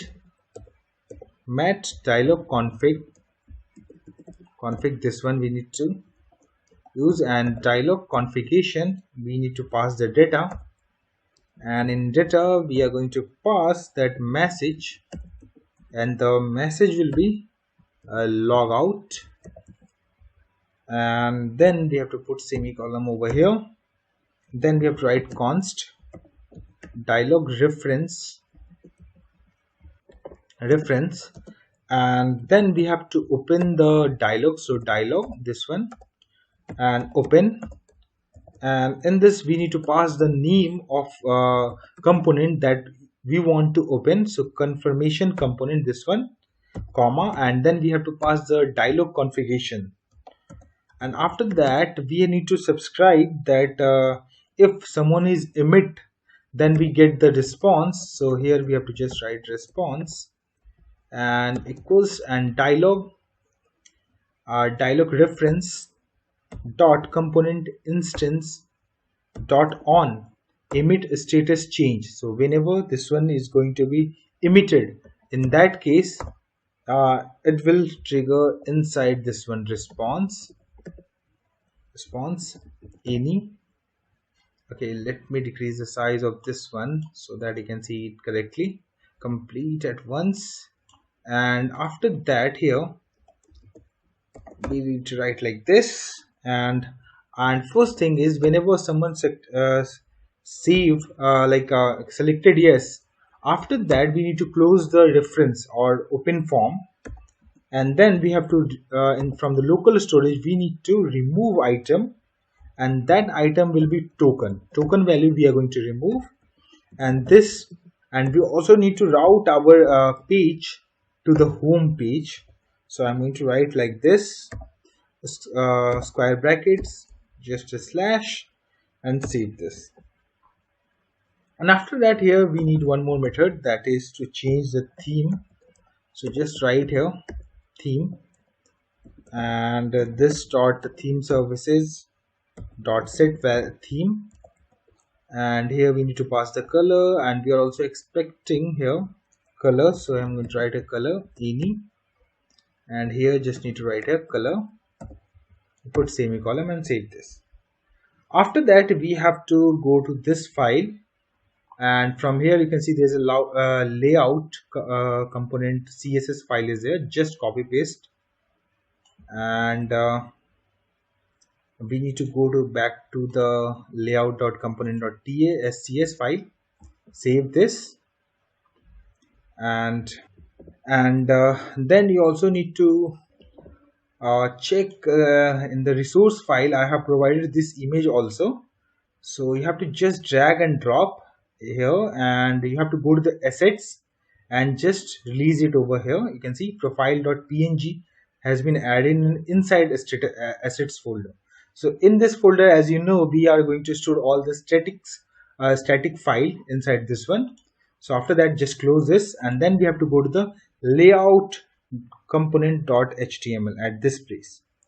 After that, here we just need to copy some code from our home page. So just go to the home page or home component.html, and we are just going to copy all this code and paste it over here, layout, and paste it over here. First thing is we does not need this one, so just remove this part. And login, we does not need it, so just remove this one also. And here we need palette, and here we does not need. Okay, so just you can also delete this one. And after inside this one, if I go to this page, you can see it's look like this one. Okay, so this one is here because I think example space is there. Okay, so just remove this one, and from layout SCSS you just need to change the name, or you can also change the here example dash spacer, so it will fix the issue and it will move to the right at this place. Okay, and after that, here we need a sidebar as well as let me close this one, and here you need a left side navigator and right side for showing the component. So for that we need to write the code. So inside the mat toolbar we need to put a button, so I'm going to write here button, and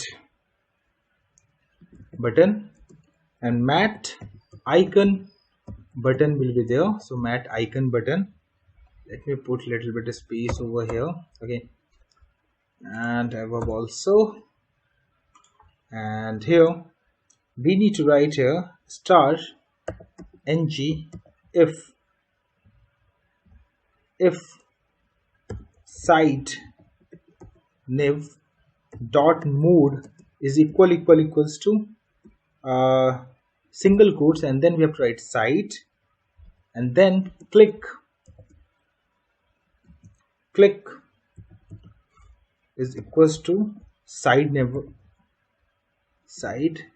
Okay, here we have a spelling mistake, side nav this one, and here we have to write site nav dot toggle,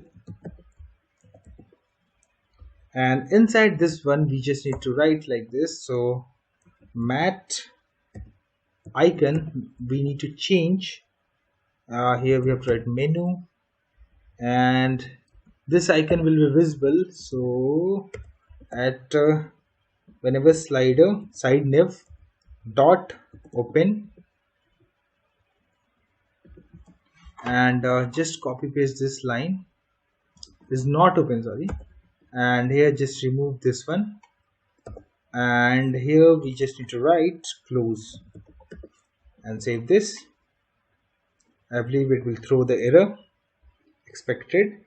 Now we have to create the container and all for the side nav and all.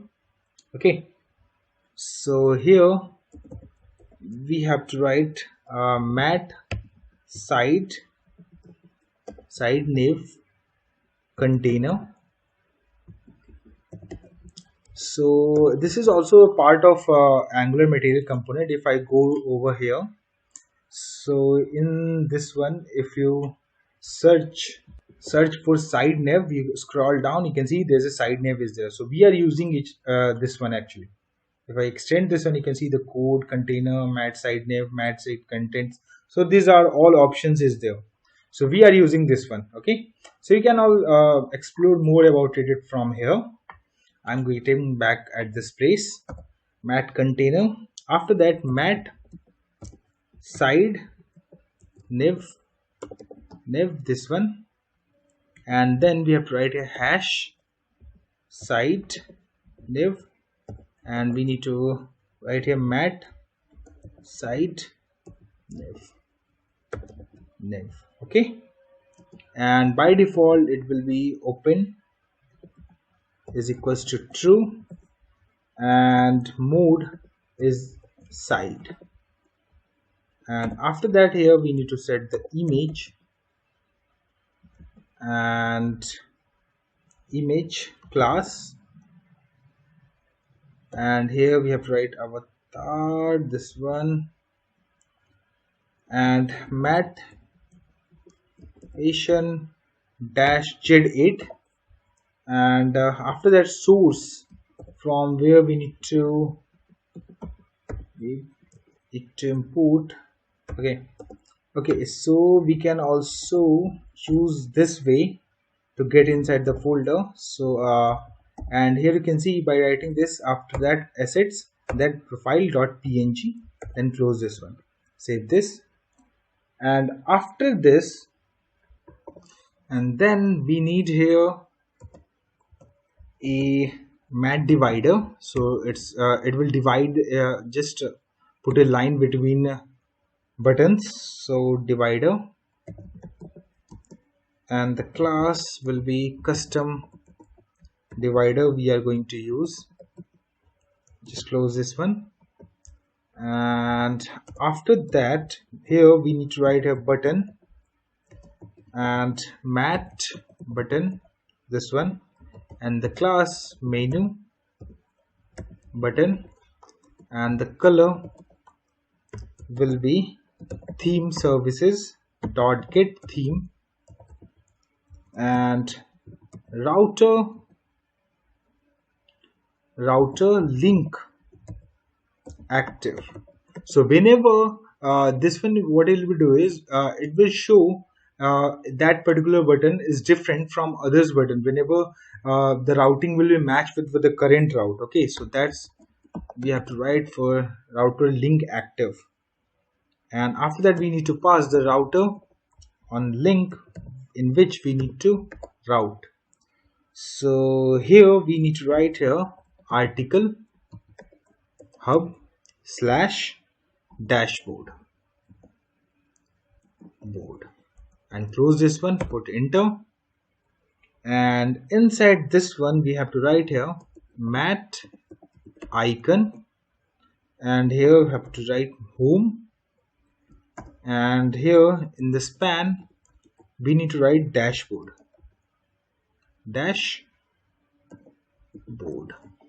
Save this, and in the same way we just need a divider here, just paste it after button, and then we are going to copy this button code and paste it over here after divider, and here we just need to change for help. Here in the span we also going to change for the help, and we also need to change here in the route. So here we just need to change here help and save this. After that, mat side nav. After that, inside after that we need here container. Okay, so whatever the container, so to show the values or related to the page, and so here we have to write content, close this one, after that save this. So here it's showing some kind of error because error need to be removed. So let me, so at third line it's showing the error. Okay, so here we did not put the one. Okay, here we did not added this one, that's why it's not throwing error. So just save this. Now you can see error has been removed. Okay, now scroll back to at this place, and if I go to the page at this place, you can see at left side you can see the side navigator has been created. Now we need to work on the content part. So let's get back over here. And here we have to get inside this mat side nav content. Press enter. And here we have to write div class. And then we have to write content and mat elevation or edit and style background white. Okay, and in this mat side nav we also need to put little style, so background, and it will be gradient. This one we are going to use, so red comma hash 332042, this one we are going to use. And inside diff we need to write router outlet, and here we just need to save this after that. Okay, so what this router outlet will do, let me show you. So if you go to the app routing module, inside this one there's a layout, right?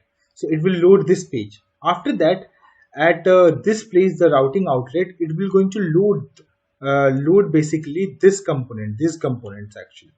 So whenever you are going to click on dashboard, it's going to route to this one. If it is going to help, it will route to this one. Let's see and test it out. I'm going to over here, you can see dashboard works. If I click on help, you can see its routing has been changed. Help details works. It means that it's routing from one page to another page. Okay.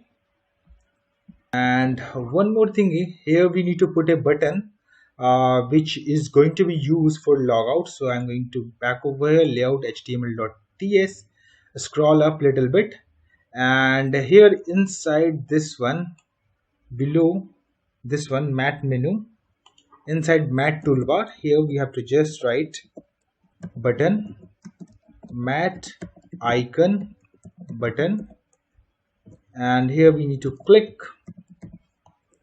and we have to call logout this one, and mat icon and exit underscore to app, this icon we need to use. Save this. Now if I go over here, compile successfully, you can see, are you sure you want to log out? If I click on no, it will not going to do anything. If I click on yes, it will route us to home page. It means that till this point everything is working fine. So let me log in again. I'm going to click on login. You can see we route to dashboard page. After this we need to just write few more things. So let's go to the dashboard page. So here I'm going to remove this one. Here we have to just need to write mat card and b and span. Here welcome admin, just write message like this.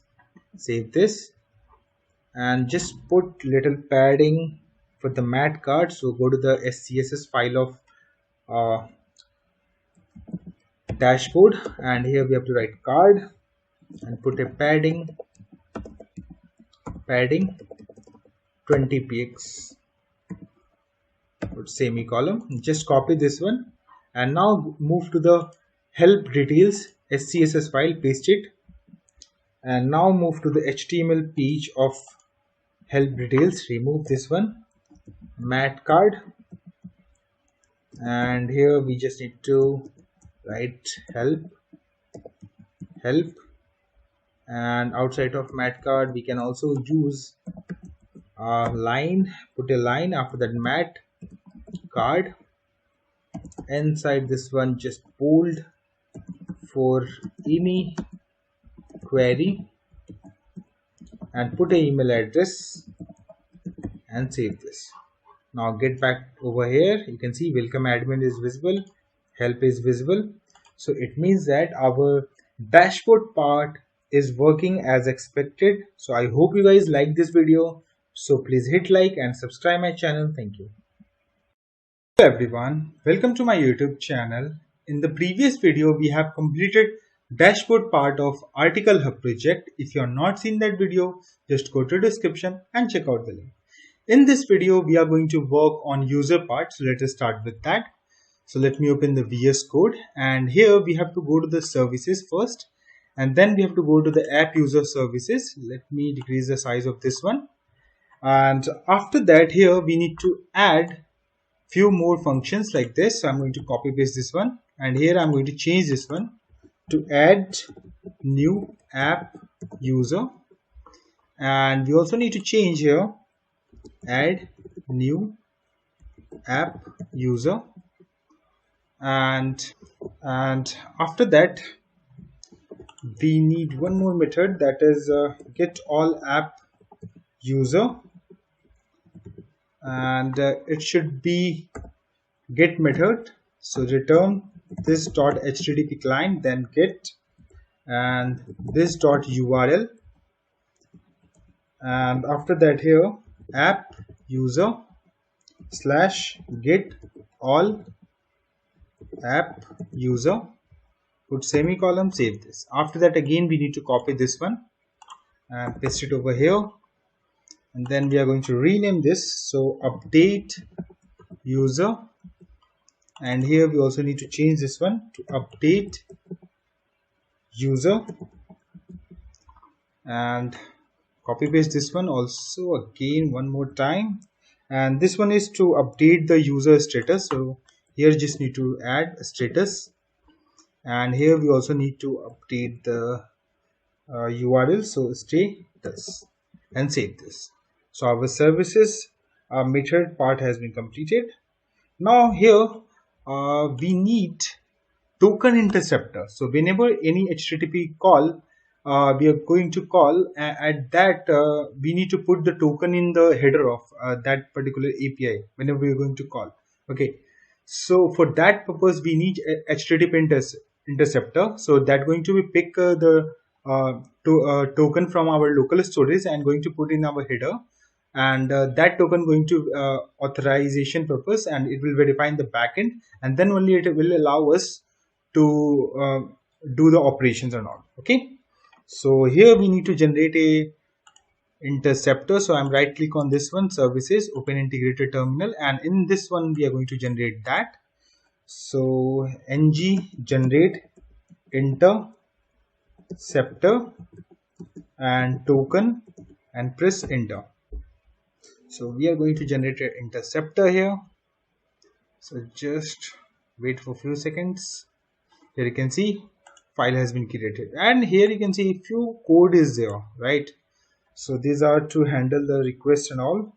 Okay, so here we need to first inject router. So router this one for routing purposes, and inside this one here we need to first get the token. So token is equals to and local storage dot get item and single quotes token, put semicolon. Let me scroll this one a little bit, and if token and request is equals to request dot clone, and here we need to set header, and inside this one we need to pass authorization as a name.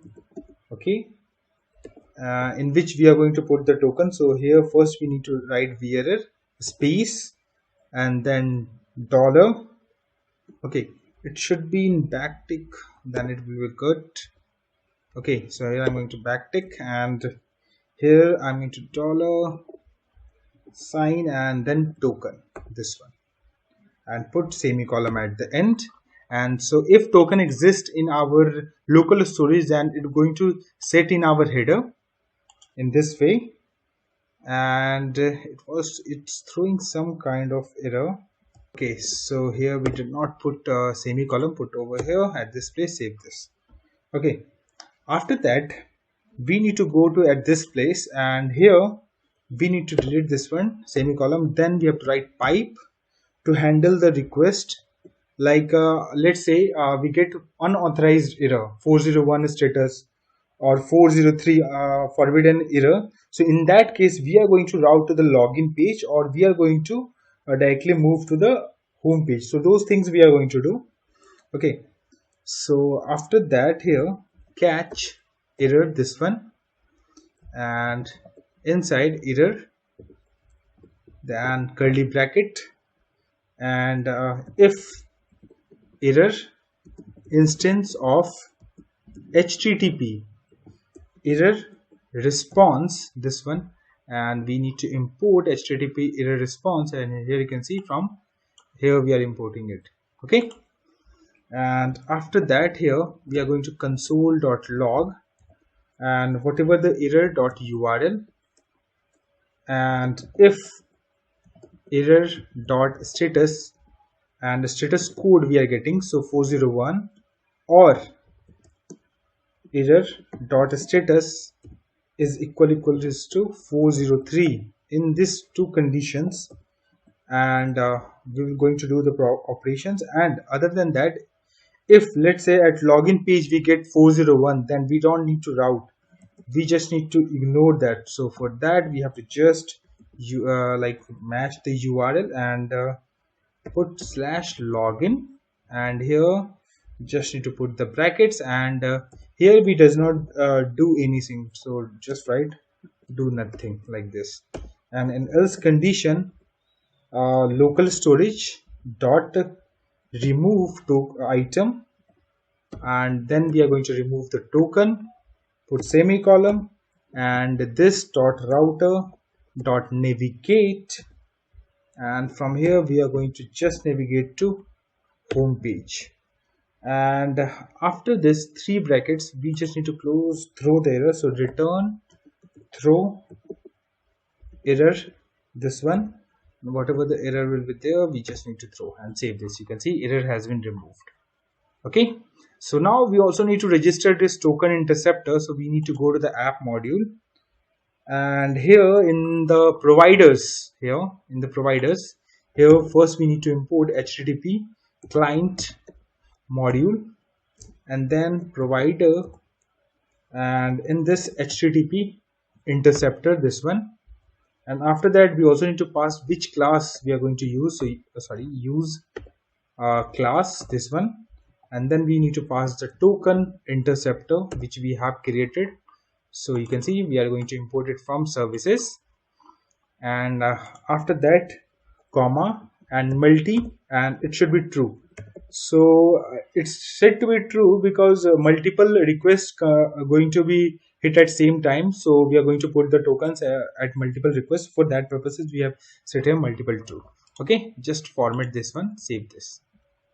Now we have to move to the admin folder inside this one, and now we have to generate few files. So right click on this admin and open integrated terminal, and increase the size of this one, so ng generate component and users, press enter.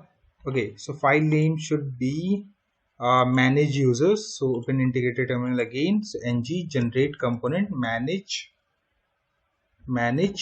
dash users, press enter. Okay, so file has been generated, and after that we have to go to the dialog folder, click and just need to go to the dialog folder, press enter, and then we have to generate here, so ng generate component users, and this user component we are going to use as a dialog to add or edit the users details. Okay, after that we have to go to the app routing modules, and we need to just put a routing at over here. So I'm going to copy paste this one and paste it over here. Then I need to change here users, and here at dashboard we need to change manage user component and save this. Let me delete this too and save this. You can see error has been there's no error. So after that we have to go to the layout component dot HTML, scroll down, and after home button we need to copy paste this complete code, and we have to paste it over here. and then we just need to change the URL, and here and here we need to change dashboard to users, and after that we need to change the name for icon. So here I'm going to change for group, and then here we just need to write user and save this. After that, if you go to the UI, you can see there's a one more button is there. If I click on this one, you can see I'm able to route to this page. Okay. After that, we have to go to this file. From here we have to copy some CSS. So I'm going to copy this one, and here I'm going to style.scss, and I'm going to just paste those codes and save this. After that, we need to go to the manage user. So just go to the manage user, which we have created earlier in admin module. Now here we need to first write implements on init, and after that here we have to write ng on init. Okay, and after that here first we need to create few more columns. So displayed columns, and that should be a string type like this. And okay, so just remove this one. It should be a square bracket, and inside this one we need to put the columns main names of the table. So here first I'm going to write name, email address, we need to show email, and then status, edit, and data source, and any response message any. And after that here we need to declare the write the constructor, and then we need to inject. So private ngx service, ngx UI loader service, and then we have to write private dialog mat dialog. This need to be import, and then private snack bar services service, and here snack bar service, this one need to be import. Private router,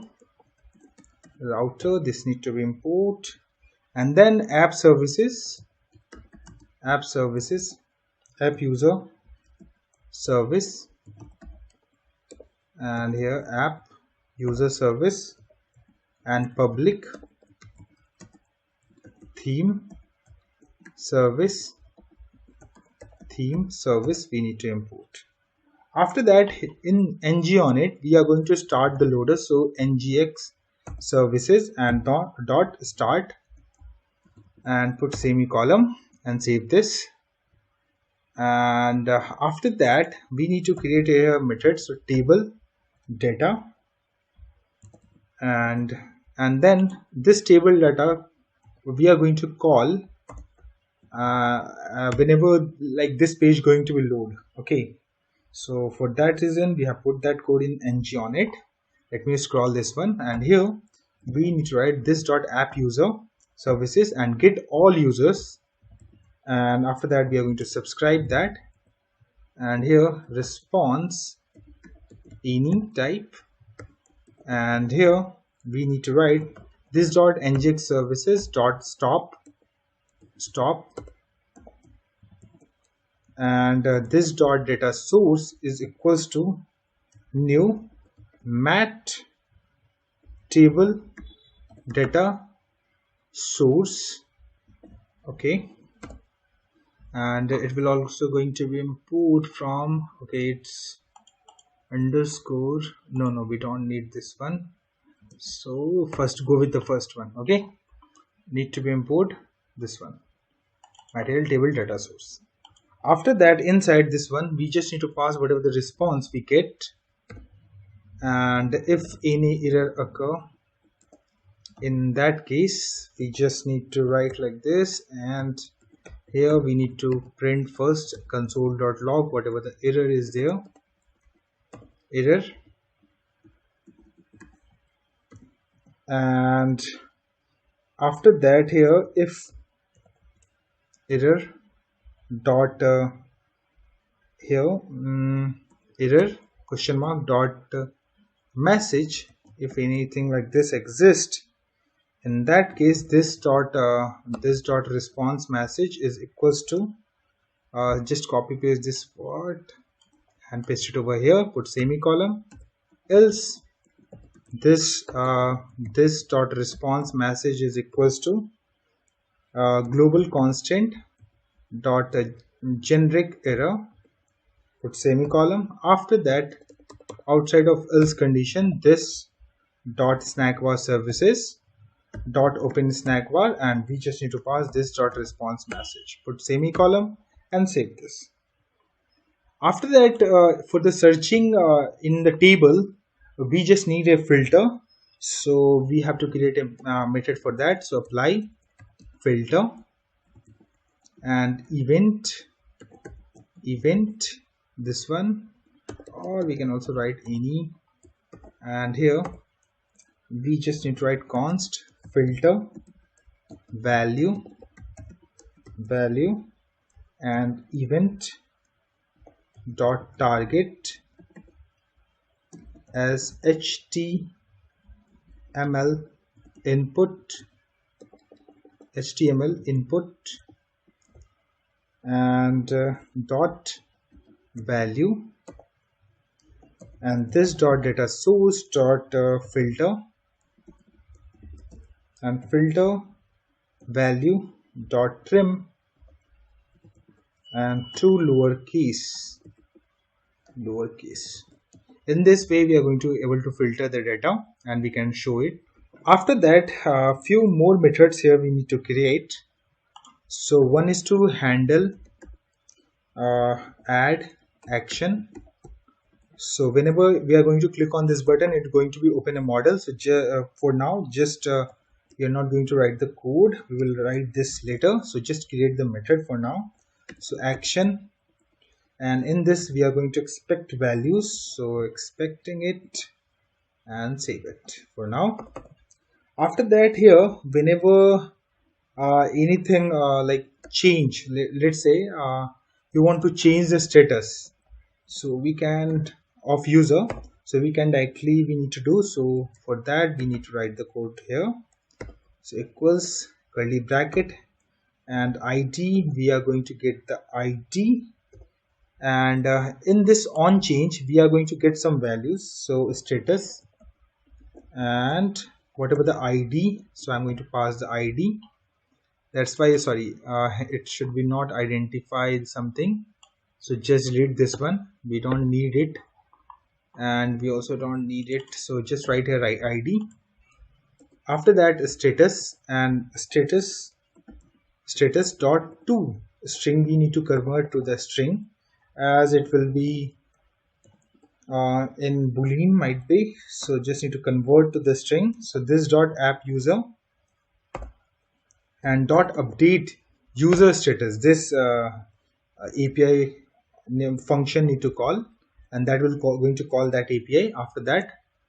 Okay, and in this subscribe and response any, outside of this curly brackets, this dot okay, also we want to start the show the loaders, so start, and this dot ngx services dot stop this one, and this sorry, this dot response message is equals to response question mark dot message.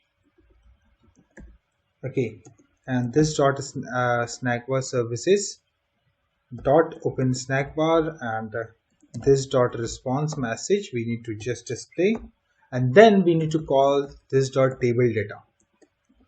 And after that, the error part, here we need to write error, and inside this one we need to copy paste exactly same error which we at this part. So I'm going to just copy paste this part of the code from table data function, and I'm going to paste it over here. I'm going to format this document and save this. One more thing here I forget to add. So if anything error occur, then we also need to stop the loaders. Okay, so this dot ngx service dot stop and put semicolon, and the same this we are also going to copy paste over here. Paste it here, save this. After that we have to go to the manage user HTML page, and before that we also need to put some CSS. So just copy paste this one, manage user component CSS file.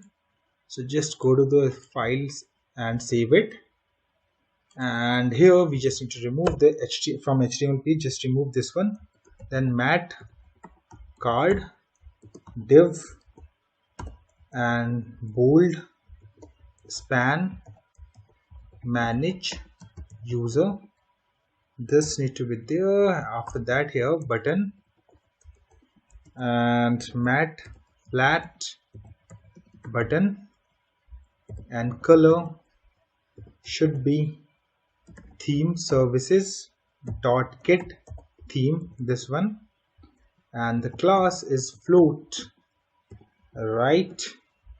And then here we need to write the method name, and let me decrease the size of this one for now. So handle add action. So this is going to be called add button API, sorry, dialog actually. So add user. After that save this. Let me format this one, and after that mat card, just put a line. So HR we can use, and mat card, inside this one mat form field and appearance will be fill, and mat label filter. So after that input mat input, and whenever key up event is there, so whenever someone clicked on the key and whenever it is released, after that it going to call a method that will be apply filter, and in this we need to pass the event. So in this event it is going to pass both this or event which was there in the JavaScript, so property and those all things is going to pass in only one, this one. Okay, if we want to extract those values from this one. After that HR, and then we need to create the tables. If I go to the UI, it will looking like this. Okay, and add button will not work because it does not have anything currently. So after that here we need to create the tables. So now here div and then class, and here responsive underscore table, and after that here table we need to create. So table, and it should be mat table. And if I go to the angular material components, there's also option of table, so we are using it. So if I go to the tables, so if you go to the, if you want to access the code of this one, you can just click on it over here. You can see mat table, then we have to pass the data source, then we have to using ng container so that our DOM does not get affected whenever it shows those things. So these are the different container which has been provided by the Angular. Okay, so these are also used by the directives like ngif, switch, those things we use. Okay, and you can see the each cell we have defining like this, and element we are accessing like this. Okay, and then you can see the footer to passing those data and all. So we are going to just write the code related to that, and after that here as same we are going to pass the data source, and here we are going to write here data source, and after that we just need to close this table, and inside table then we are going to use ng container and mat column definition and then name. Just close this one, and then th mat header cell, then star asterisk mat header definition, the def, then here we need to pass the name, and then we have to write a td and mat cell and whatever the value inside that one, so mat cell df, and here let element, and close this one, and with interpolation we are going to show double curly bracket is called interpolation technique to displaying this one, and this is one-way winding technique. So any changes happen at this place, it's not going to affect our data source. Okay, and let me copy paste this line of the code 2 times, as we have to display here. First we need to display email, so just need to change here email, and here also in the header we want to share the email, then status, and here we also need to paste at this place, and I'm going to write here status. Okay, and in the status we need to do some changes, as in this we are using mat chip to display the status. Okay, so inside this one mat chip list box, and just close this one, and mat chip option, and just close this one, and then we have to write class mat chip. Okay, so this css we have declared over here, I think style.scss, so we are calling this chips. So first we need to option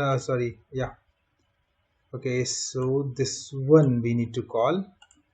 So here I'm going to just paste this one, and inside this one we have to showing the active one, and star ng if and element dot status is equals to, and single quotes, and then we have to write true. And let me scroll decrease this. Okay, let me first copy the style name. So here I'm going to copy this one and cut it over here. Let me decrease the size of this one, and after that here we have to write disabled equals to true. We are going to disable this button, so it should be not be clicked by anyone, and inside this one we are going to write active, and then just format this one. Okay, and here here we have curly bracket which is open till this point, so just paste it over here, and active, let me format it again. Okay, now it's looking good. Okay, so after that we just need to copy paste this one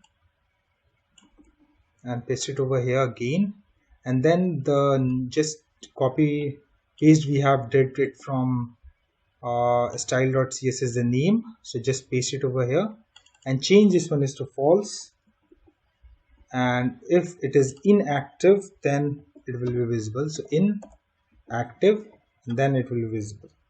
Okay, and after ng on this container we need to again, I'm going to copy paste this one, and after ng on ng container, sorry, I'm going to paste it again over here, and this time it will be for so this column's name as we have declared over here. So as per this column's names we need to create a container for showing all of them. So here we just need to write edit, and here I'm going to write action, Okay, and inside this one we just need to remove this part, and here we are going to write a class action dash link and press enter, break the line, and here we need to create button. So button and mat icon button we need here. So button, and it should be the color should be, and here we have to write theme services dot get theme, and after that mat tool tip, and it will show whenever cursor is hovered on this particular button, so it will show the message that edit. So for that purpose we are using this mat tooltip, and after that whenever it will clicked so it will call a method. So I'm going to show you which method I'm talking about. So it's going to be this method, handle edit action, this method. Okay, and just paste it over here, and inside this one at this place we have to just pass the element, and after that here mat icon, and it should be edit type, and after that the next button here which is we need here, so that will mat slider toggle button. Okay, so there's a different component has been provided by Angular material, we are using it over here. So if you want to explore, just go to the Angular material website and explore it. Okay, and here we are going to on change, and here we have to pass event dot checked, this one, and after that we have to pass the element dot id. After that here color theme services and dot get theme, and here mat tool tip and active or activate or deactivate a user, so this message will be visible. And after that here we need to write checked, and in the checked we have to just let me format this one so it will break the line, and here get back over here, and then here we have to write element dot status, so whatever the value we are going to just pass inside this one, and after that just close the bracket. Okay, and just save this. So after that ng outside of ng container we have to write tr mat header raw star mat header raw df, and here we have to write displayed column, and put semicolon, and sticky, so header should be sticky, so for that we have to write sticky dot true, close this tr, and after that here tr mat raw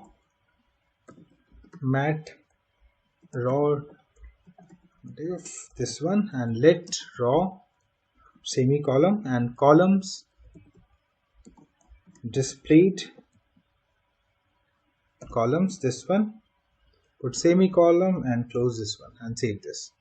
Now it should need to be removed the error, but it's showing some kind of error. Checked, let me check it out. Okay, so it's showing the error because we have right here mat slider, so it should be slide, so just delete that one r at the end of this too and save it.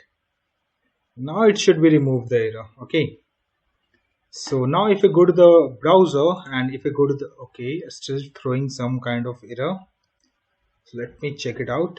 Okay, so we have made error, we have at all the ng container, so we just need to change the name little bit. So if you see here we have written mat headers df only, and we just need to change it. Mat header cell we have to write as cell. Okay, and just copy this one, and in the email we have to change status, we need to change, and at last we have actions, change it and save it. Now we are going to UI. Now you can see we are able to see all the data which we have. You can see the name, test name, email address, and the status. Let me try to change this one status. You can see user updated successfully, and both status has been changed to active. If I click on this one, user updated successfully, and it's changed. Now let's try to search something. So here I'm going to write a test 5, and you can see it has been removed. Test 1, every item has been removed. So test user @email.com, you can see one item has been removed, only one exists in this table. So it means that our filter is working as expected. Now we have to write the code for this add user and this button. Okay, and here you can see whenever we hover on these buttons, you can see a message is visible, edit and activate or deactivate. So this has been achieved by using mat tooltip. Okay, component.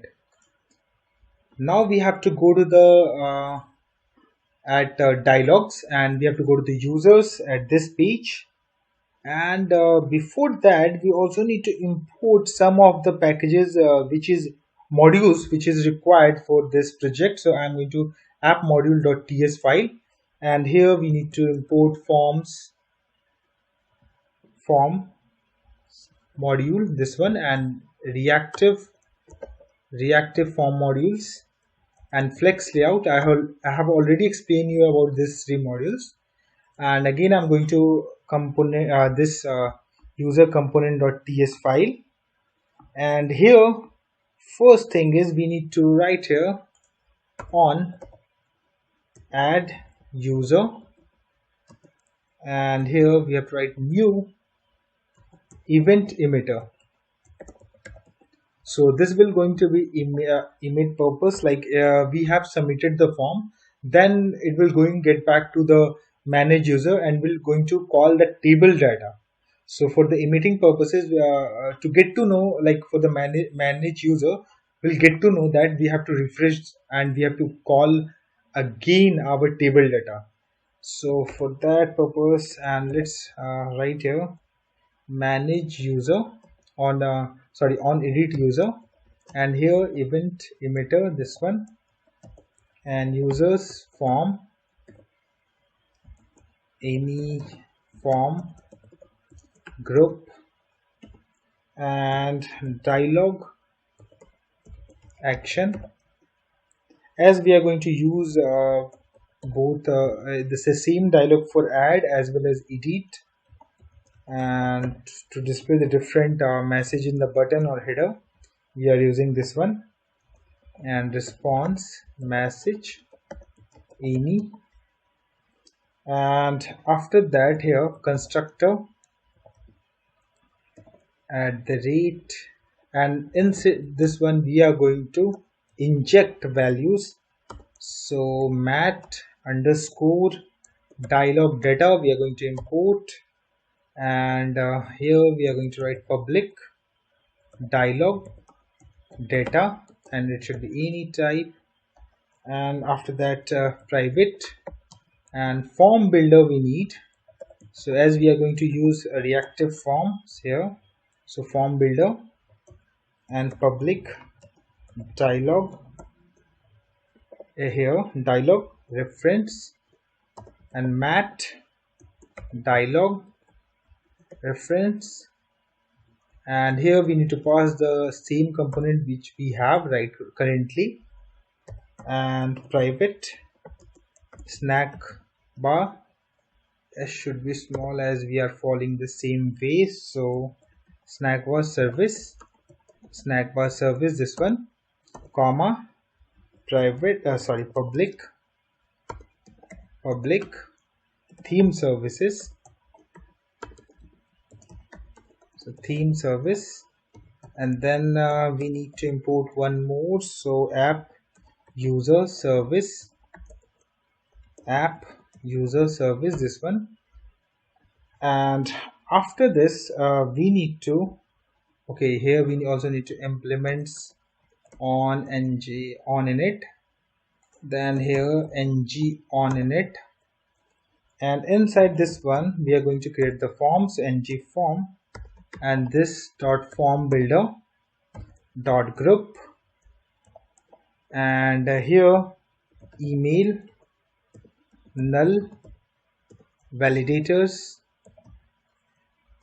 dot required and validators dot pattern, and we are going to get the email regex and we are going to use it for validation.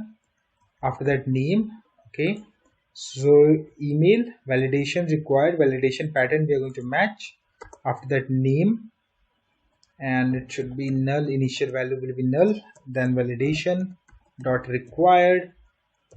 After that, email password, and here we are going to write null and validators dot required. Okay, and put semicolon at this place, and if condition, this dialog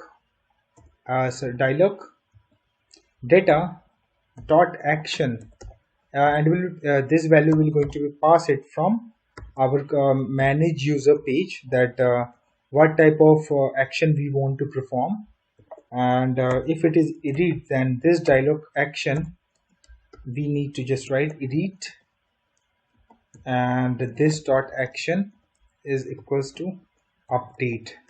So this will be going to visible at the top or in the mat toolbar, and this will be shown in the button. Okay, and this user form, and then we also need to patch the values. So patch value, it means that in the respective columns, whatever the value we need to populate. So for that purpose, this we have to write. So this dot dialog data which we are going to pass, and this we are going to contain all the fields informations. Okay, and after that, here like the password we does not want to update by the user again, so we need to, as this is a part of form and this is set as a required, so whenever edit is open, we are going to hide this field, and we just want to these two fields. So as validation will work as the same way, so for that purpose we does not make it as blank, right? So we are going to set some values here. So user.form.controls and inside this one, password dot set value, and we can write anything, but I'm just going to write here password. So whenever any edit form is open, so by default in the password we are going to set this value. So whenever the form validation happen for the all the fields having the value or not, in that case it will not include this one for validation because it holds some information, and this field we are going to hide in the UI. Okay, and after ng on it, handle, submit, and this one, if this dot dialog action is equals to edit, in that case this dot edit method we need to call. Okay, we did not created any method with name edit, so I'm going to add two method over here and edit this one, and here this dot edit method will going to be called, and in else condition this dot add method we need to call, and save this. After that, here we need to write the code to call the API. So first we need to get the data, so form data, this dot user form dot value, and var data, and email form data dot email, name form data dot name, and after that password form data dot password,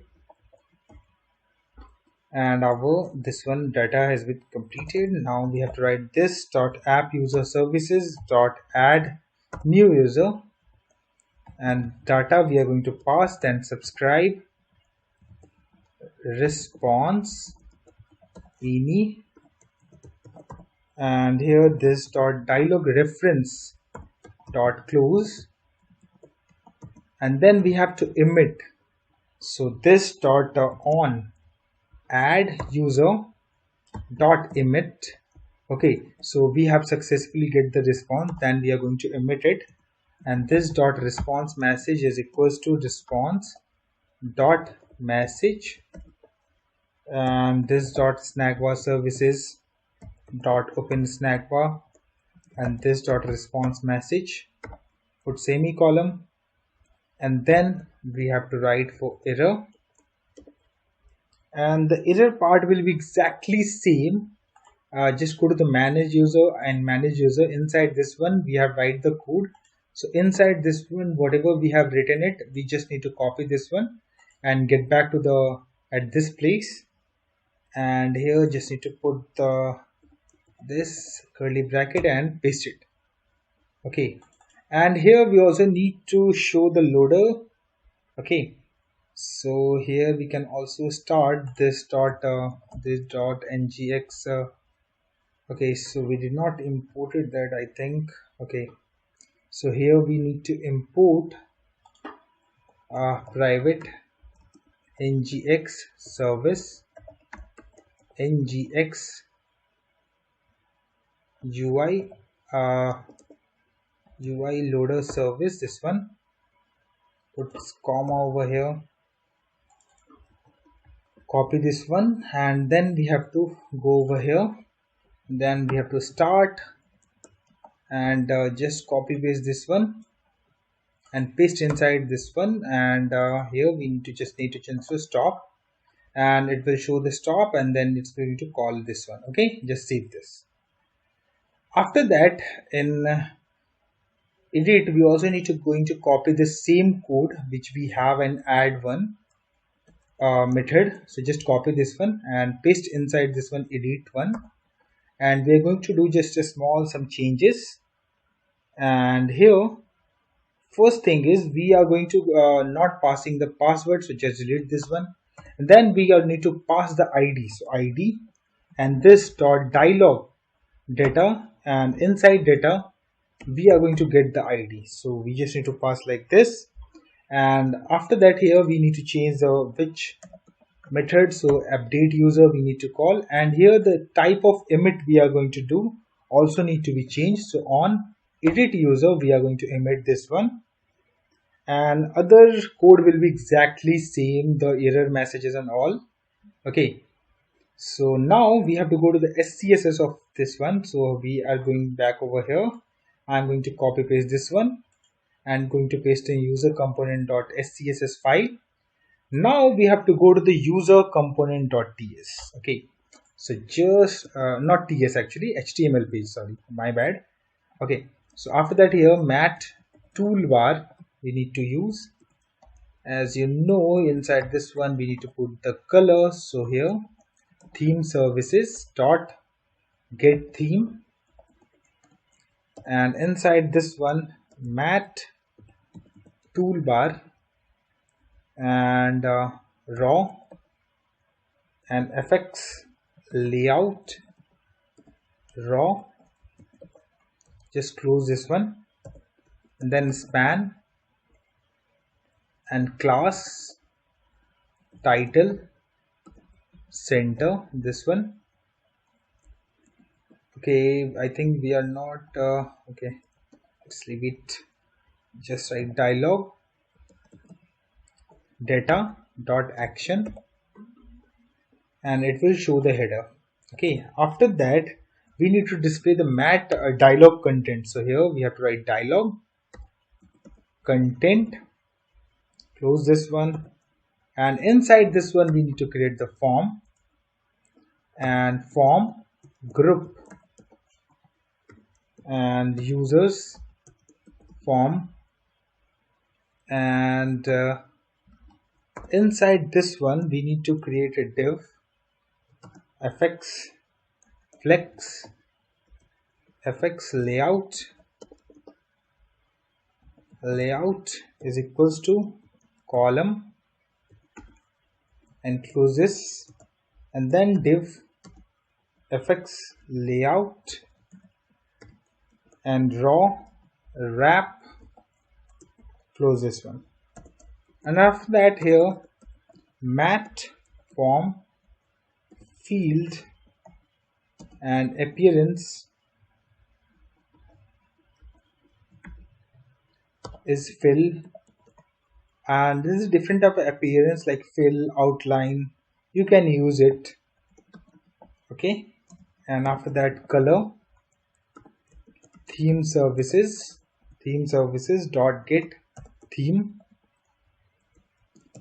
and here we have to write mat label, and inside we have to just write name, and here we have to write input mat input and form control name, and here we have to write name required, just close this one. And mat error, we also need to show the error, right? So mat error star ng if condition user form dot controls dot name dot touched, and here we have to write here we need to put and condition and user form dot controls dot name dot invalid, this one. And after that we have to show the respective error. Let's say if it is for required field, then we have to show the other error, and if it is related to pattern, then we have to show the other error. So controls dot name dot errors dot required, and here we have to write this field is required. Okay, save this. Let me decrease the size of this one. Let me copy paste this one and paste it over here, and here we have to write pattern, and here we just need to change the message to invalid and save this. Let me decrease the size of this one. Okay, and after that we have to just copy paste from this div part and paste it over here again. And another field which is going to be used for email, so just change this one for the email. Here copy this one, and here we need to change the email and email.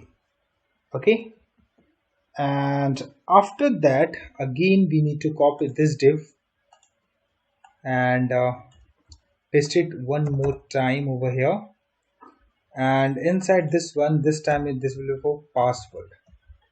So here I'm going to change password, and here password. Here we also need to change password and save this. And if it is a edit, like let's say the dialog is open as a edit, so we also need to hide this one, right? So here div star ng if is equals to dialog data dot action is equals to add, single quotes add. In that case we need to display, else we need to hide. So outside of this one div, we just need to paste this one and save this. Okay, after that our mat content part is completed, our form creation is completed. Now we have to write the code for buttons to like save or cancel buttons. So mat dialog actions align center, mat dialog actions, and inside this one we need to create the button, and button should be mat raised button, this one. And again we need to pass the color, so here I'm going to pass the color. So theme services dot get theme, and type of this button will be submit, and on click we need to call handle submit, this one, and this also need to be enabled or disabled. So disabled in some conditions, so we also need to use property binding over here to disable value to pass dynamically. So here user form dot valid and user form dot dirty, and inside this one we have to just write action, and after that here we need one more button, so button and mat raised button, and here we have to pass color theme services dot get theme, and here we have to write mat and dialog close, this one, and here we just need to pass the button whatever the text is visible. Okay, it's throwing some kind of error. Okay, so here div is not, it may be already closed. Okay, so one extra div is there, so just delete this one and let's save this, let's test it out. Okay, one extra div was there.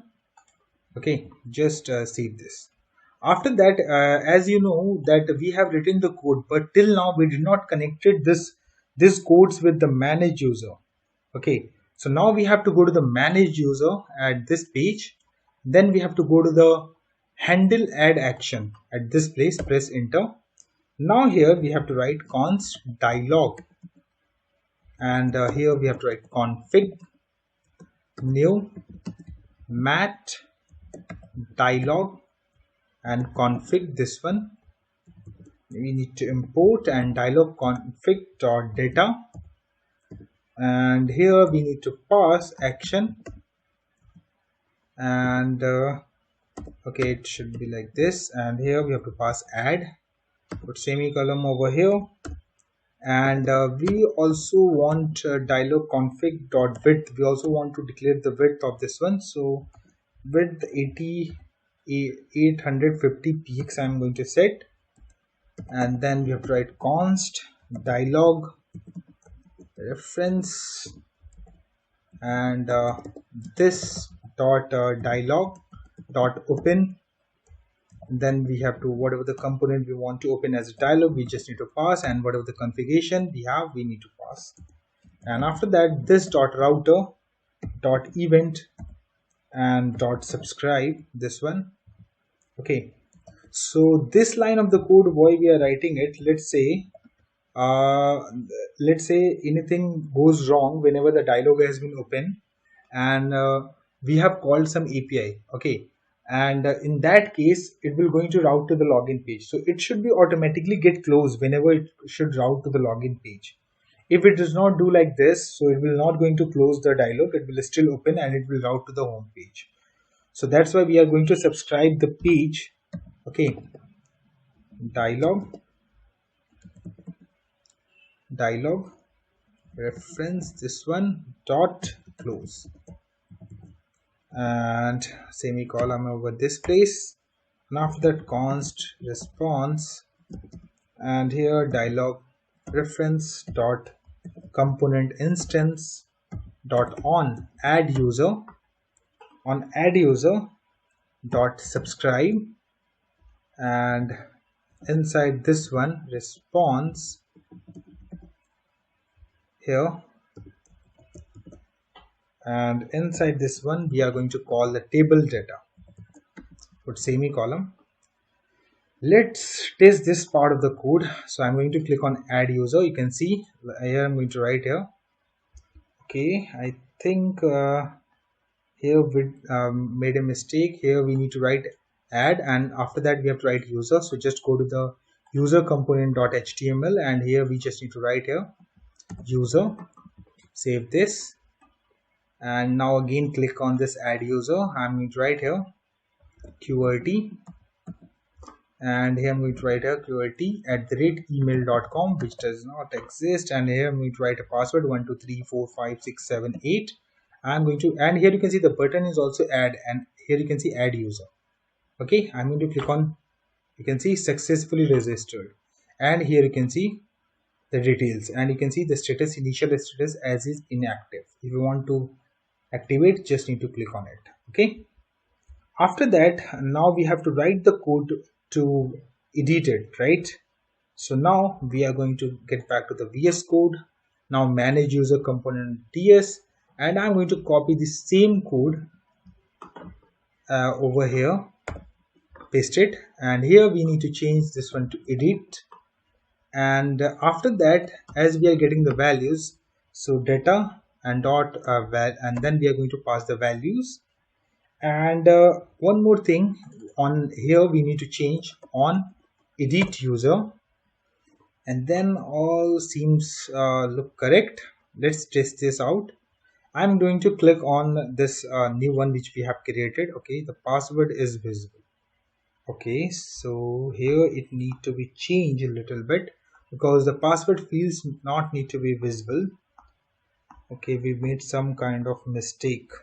So let's get back to the VS Code and go to the user component.html, and if you scroll at this place, you can see we just write the div. We did not close at the end of this part, and here we just need to paste this div and remove this div from here and save this and format this one again.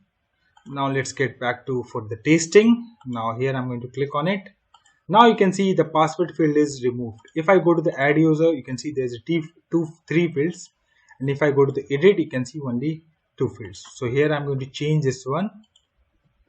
I'm going to now trying to update it. You can see user updated successfully, and you can see the changed value. So user part is, you can see it also completed as shown in the video. So I hope you guys like this video. So please hit like and subscribe my channel. Thank you. Hello everyone, welcome to my YouTube channel. In the previous video, we have completed user part of Article Hub project. If you have not seen that video, just go to the description and check out the link. In this video, we are going to work on category part. So let us start with that.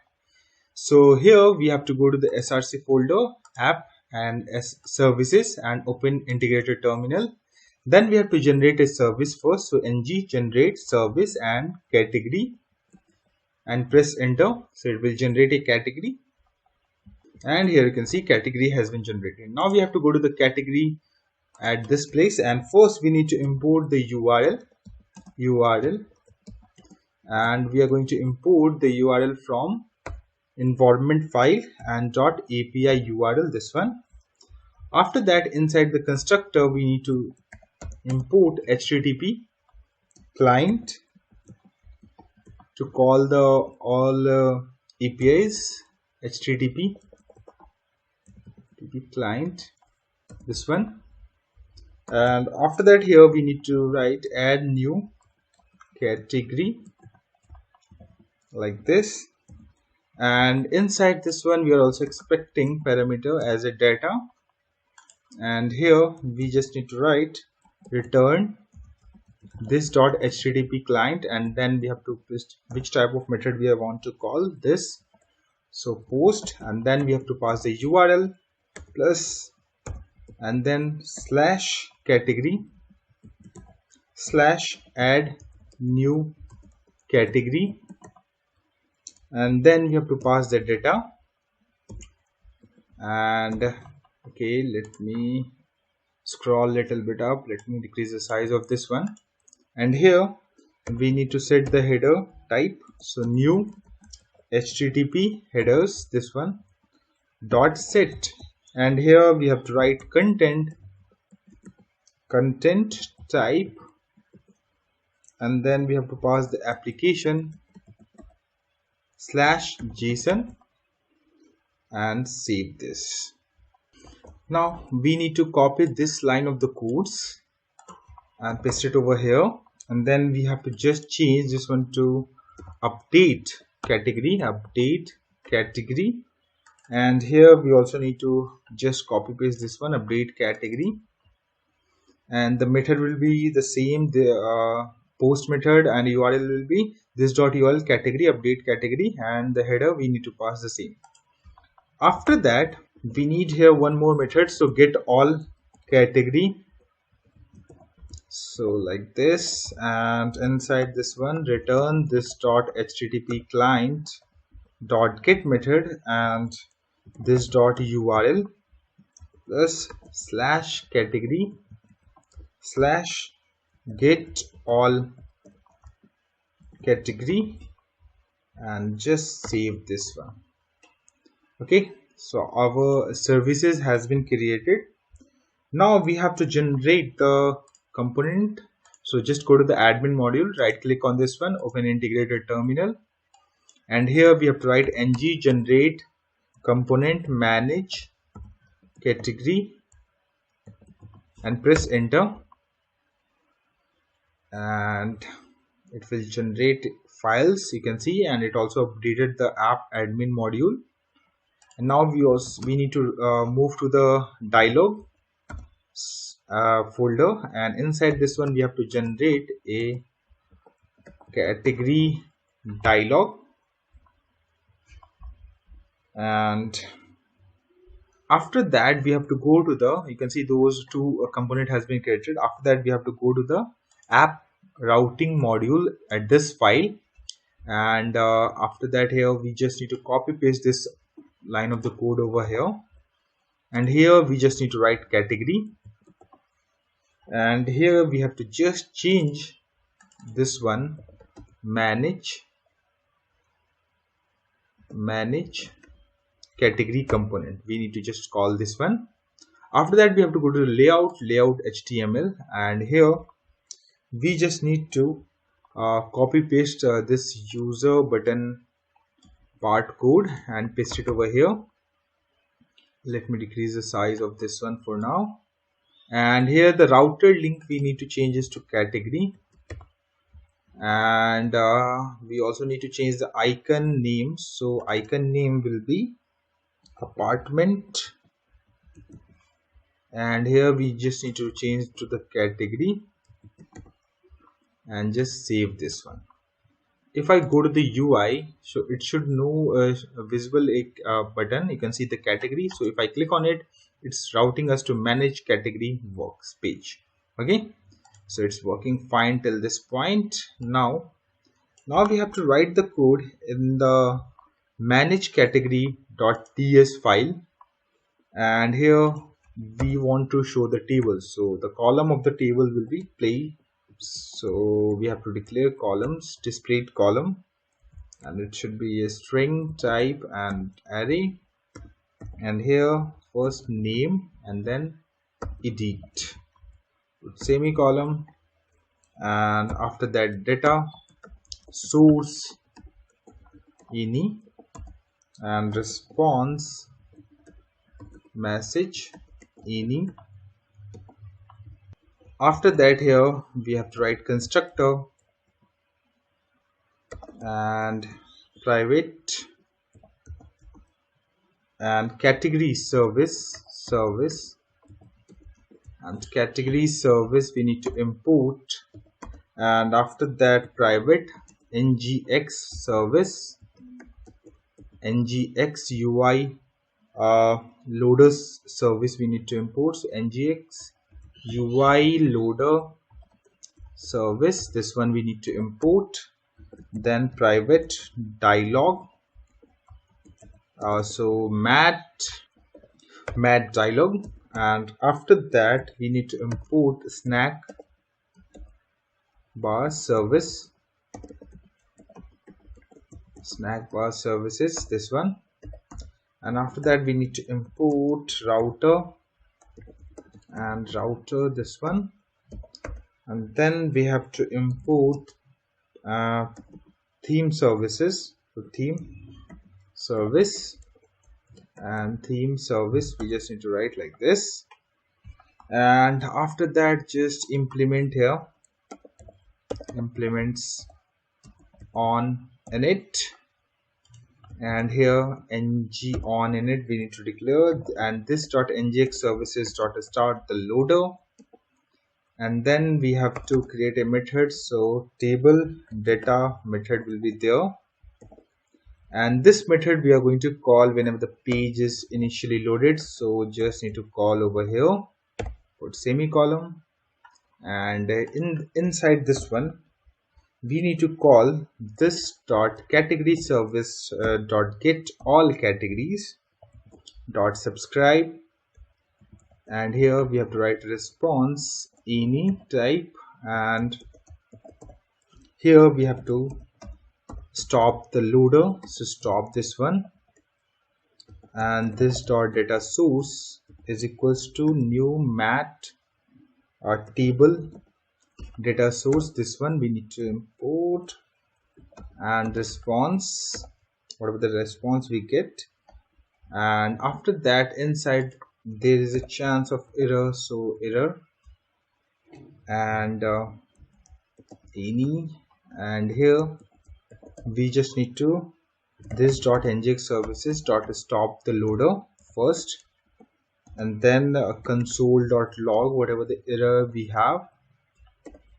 Okay, so error, and after that if error dot error question mark dot message, if this exists, then this dot response message, this dot response message is equals to, just copy paste this one, whatever the message we have, and else condition, this dot response message we have to just pass the global constant generic error and put semicolon, and outside of else condition we just need to call the snack bar services, and we just need to open the snack bar, and this dot response message whatever we have we just need to pass it. After this table get called, then we need to also there's options to filter, so apply filter method we need to create, and event, then here we just need to write event, not need to import anything for this event. Okay, and inside this one const filter value is equals to, and here we have to write event dot target as HTML input element, and after that dot value, and this dot data source dot filter, and filter value dot trim, and we also need to convert to the lower case this one and save this. After that we are just going to create two more methods, so handle add action, and handle edit action values any, and we are going to write the code related to this method once we complete our dialog part. Okay, so now we have to put some CSS at manage category, so you have to just go to the manage user category CSS file, and then we have to paste in the category one, and it will be exactly same, and then we have to go to the HTML file of manage category and just delete this one, and now we have to write the code here, so mat card, and inside this one div, and here we have to write bold and span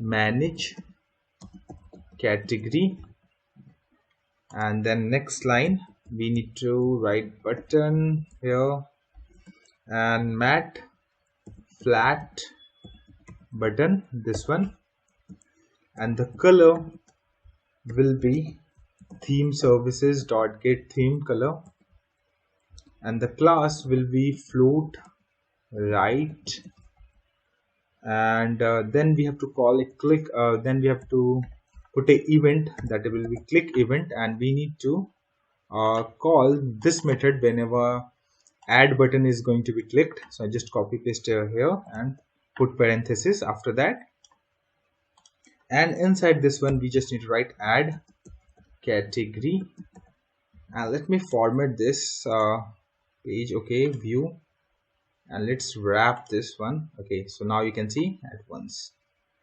So we have just created a button that will be matte flat button. We are passing the color and float right, and on click event we just need to call this method. Okay, and let's go outside of this matte card, put a HR here, and then we have to put a matte card, and here we have to put a matte form field. So matte form field, and appearance will be fill, and color will be theme services dot get theme, and inside this one matte label, and here we have to write filter, and then we have to create a input field, and it should be matte input, and then we have to write here key up and apply filter, and then we just need to pass the event, and then here we have to just write input, close this one, save this, and then here again outside of matte we have to write HR, and then let me scroll this one, and then we have to create the table and all. So here we have to first create the responsive underscore table. Let's close this, and inside this one we have to write table, and the table will be matte table, and data source is equals to data source, and the class matte version dash JWT, and here we have to create the containers, ng container, and here we have to write matte column df, and here we have to pass the first column name, so name here, and inside this one th matte header cell, and start matte header cell, and cell, then this one, and just close this, and here we have to just write name. After that here we have to write td and matte cell star matte cell df, and then we have to write let element, and just close this. Then we are going to use interpolation element dot name. Okay, so this part will going to show the name details. Then we have to just copy paste this one, and here we just need to change this one to edit, and here we just need to write action, and inside this one we just need to delete this part and put enter, and here the class we need to write action link, and at this place here we have to create a button, so I'm going to write a button, and matte icon button, and the color will be theme services dot get theme, and then matte tool tip, we just need to show the message whenever it's hover on that particular button. So after that we need to click event, we need to call. So in this case we are going to call this method, so whenever anyone clicking on this button, and in this one we need to pass the element value, so just write here element, and inside this button we just need to pass matte icon, and here we just need to write edit. Okay, and this container part is also completed. Now after this we have to write tr matte header raw, and then matte header raw nation, this one, and after that we have to display it columns, and it should be sticky and it should be true, and just close this one. After that we have to write a tr mat raw and star mat raw df and lit raw, and after that columns and displayed column we need to pass, put semicolon, just close this one and save this. Let's see if we have any error or not. So it's compiled successfully. Let me go to the view, and here you can see in the category I'm able to see the name. Here you can see the two different types of category exist in our database. If I try to search with something does not exist, it will throw error. You can see not throw error, actually it will not visible. Okay, so it means that it's working fine. If I click on this two buttons, it will not going to do anything. So let's just get back to over here. Now we have to move to the dialog folder. Inside dialog folder we have a category which we have generated earlier. So now we have to move to the category component, and here we have to first implements and on init, and here we have to just write ng on it, this one, and then we are going to create some of the variables or emitters. So here on add category and new event emitter, this one, and on edit category new event emitter, this one, and category form we need to create, and here form group, this one, and dialog action is equals to, dialog action, and should be of any type, and add action any, and it should be add, put semicolon, and response message any, put semicolon.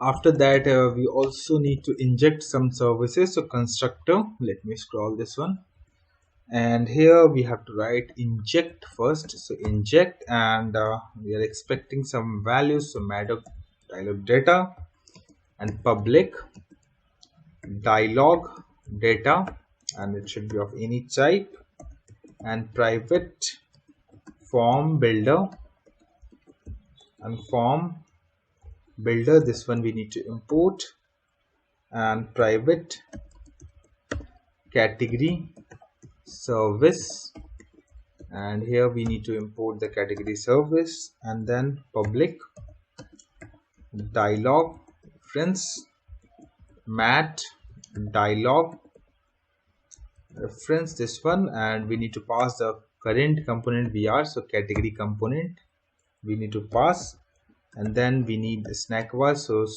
display the message, so snack bar service, and here we have to pass this one, the snack bar services, and then we have to write public theme service, and here we need to import theme services. Okay, after that here we need to create the form. So inside this one ng on it, so this dot category form, and is equals to this dot form builder, and after that group parenthesis and curly bracket, and inside this one name, and then we have to write null, and after that validators dot required, we just need to pass like this, put semicolon at this place, and after that in if condition, this dot dialog data dot action is edit, as we are using for both edit and add same dialogs. So if it is edit, this dialog dot action is equals to edit, and this dot action is equals to update, put semicolon, and this dot category form dot patch value and here this dot dialog dialog data we are going to patch the value of our form.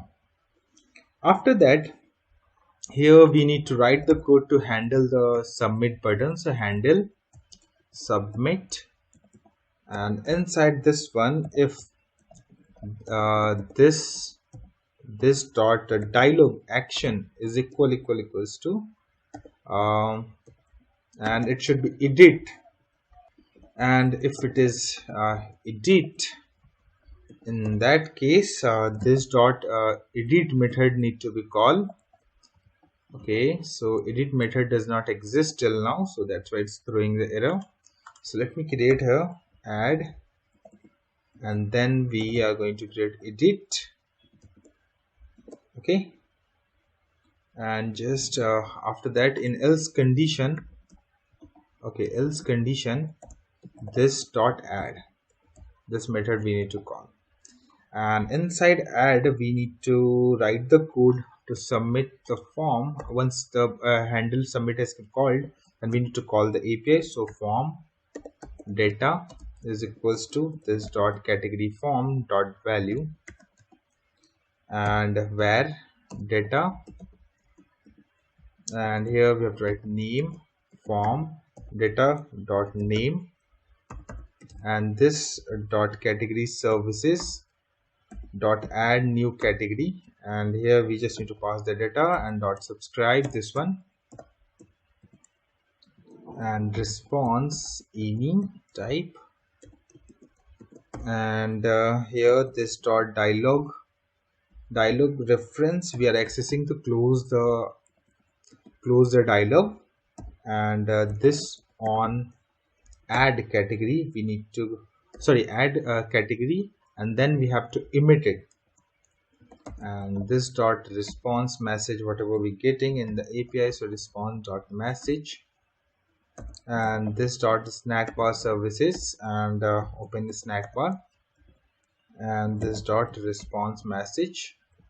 And one more thing here we missed, I think, so we also need to import here as loader, so private ngx service ngx ui loader service, this one, and this one we need to go to this place, and this dot ngx ui services dot start, and this is going to be stop once this dot ngx services dot stop at this place, and after that comma, if an error we get any type, and here, and at this place also, this place we also need to stop the ngx services, so stop here if any error occur, and after that console.log whatever the error we get, so error, and if condition, if error dot error question mark dot message, and here this dot response message is equals to whatever the message exists at this place, we just need to pass this one, and in else condition, this dot response message is equals to global constant dot generic error, and outside of else condition we just need to write this dot snack bar services dot open snack bar, and this dot response message, and put semicolon. Okay, after that we just need to copy this all the line of the code and paste into edit, inside edit method, and we are going to do some changes. So the first change will be we need to pass the ID here, so that we are going to getting it from dialog data, and inside we have data, and inside we have ID. Okay, and after that here we need to call update category, and then we also need to change on edit category, and other thing will be same. Okay, and just save this. Now we have to go to SCSS file, as this one is blank, so I'm going to user and I'm going to paste this CSS at this place and save this. Now we go to the HTML part of category, and here we need to write the code for the form and all. So mat first toolbar, and here we just need to write color and theme services dot get theme, and inside this one mat toolbar raw fx layout, and here we just need to write raw, and span class title center, and then we have to write dialog data, and inside this one we have action, and here we have to write category. Okay, so now outside of this mat toolbar, here we need to write mat dialog content, close this one, and the class mat, and here typography, and inside this one we need to create the form, and the form group name we need to pass inside this place, and the category form, and here div fx flex layout, and here we have to write column, and after that div fx layout, and raw wrap, just close this one. After that we have to create mat form field, close this one, and appearance is fill, and fx flex, and then we also need to pass the color, so color theme services dot get theme, and inside this one mat label, and here we just need to write name, and here input mat input, and form control name is equals to name, and it should be required field, and then we also need to show mat error, and star ng if condition, and category form dot controls dot name dot touched, and after that and category form here the dot controls dot name dot invalid, and inside this one here we just need to write span and star ng if, and category forms dot controls dot name dot errors dot required, and here this field is required, this message is visible. Save this, and here outside of this one mat dialog content we have to write mat dialog actions align here center, just close this one, and here we need to write the code for two buttons, and first button here mat raised button, and the color we need to pass, so theme services dot get theme, and type submit, and on click event, so it should be in parenthesis, and click event handle, we have created a method here, right? So that this method we need to be called whenever you have clicked on this button, and just copy paste over here, put parenthesis, and we also need to enable and disable this button, so disabled in some condition. Let me format this one. Okay, let me wrap this one, Okay, and inside this one we need to, and here we have to write category form dot valid. If it is not valid or dirty, in that case we need to disable the button. Okay, and outside of this one we just need to put the action as button value. So after that we have to write button, one more button we have to create, raised button, and here the color we need to pass, so theme services dot get theme, and it should be matte dialog close button, and here we have to just write close and save this. Now our HTML part of category is also completed, and till now we did not connected this category with manage category. So just go to the manage category, and here whenever add is on clicked, this method is going to be called. So then we have to call that component as a dialog. So here we have to write dialog const dialog config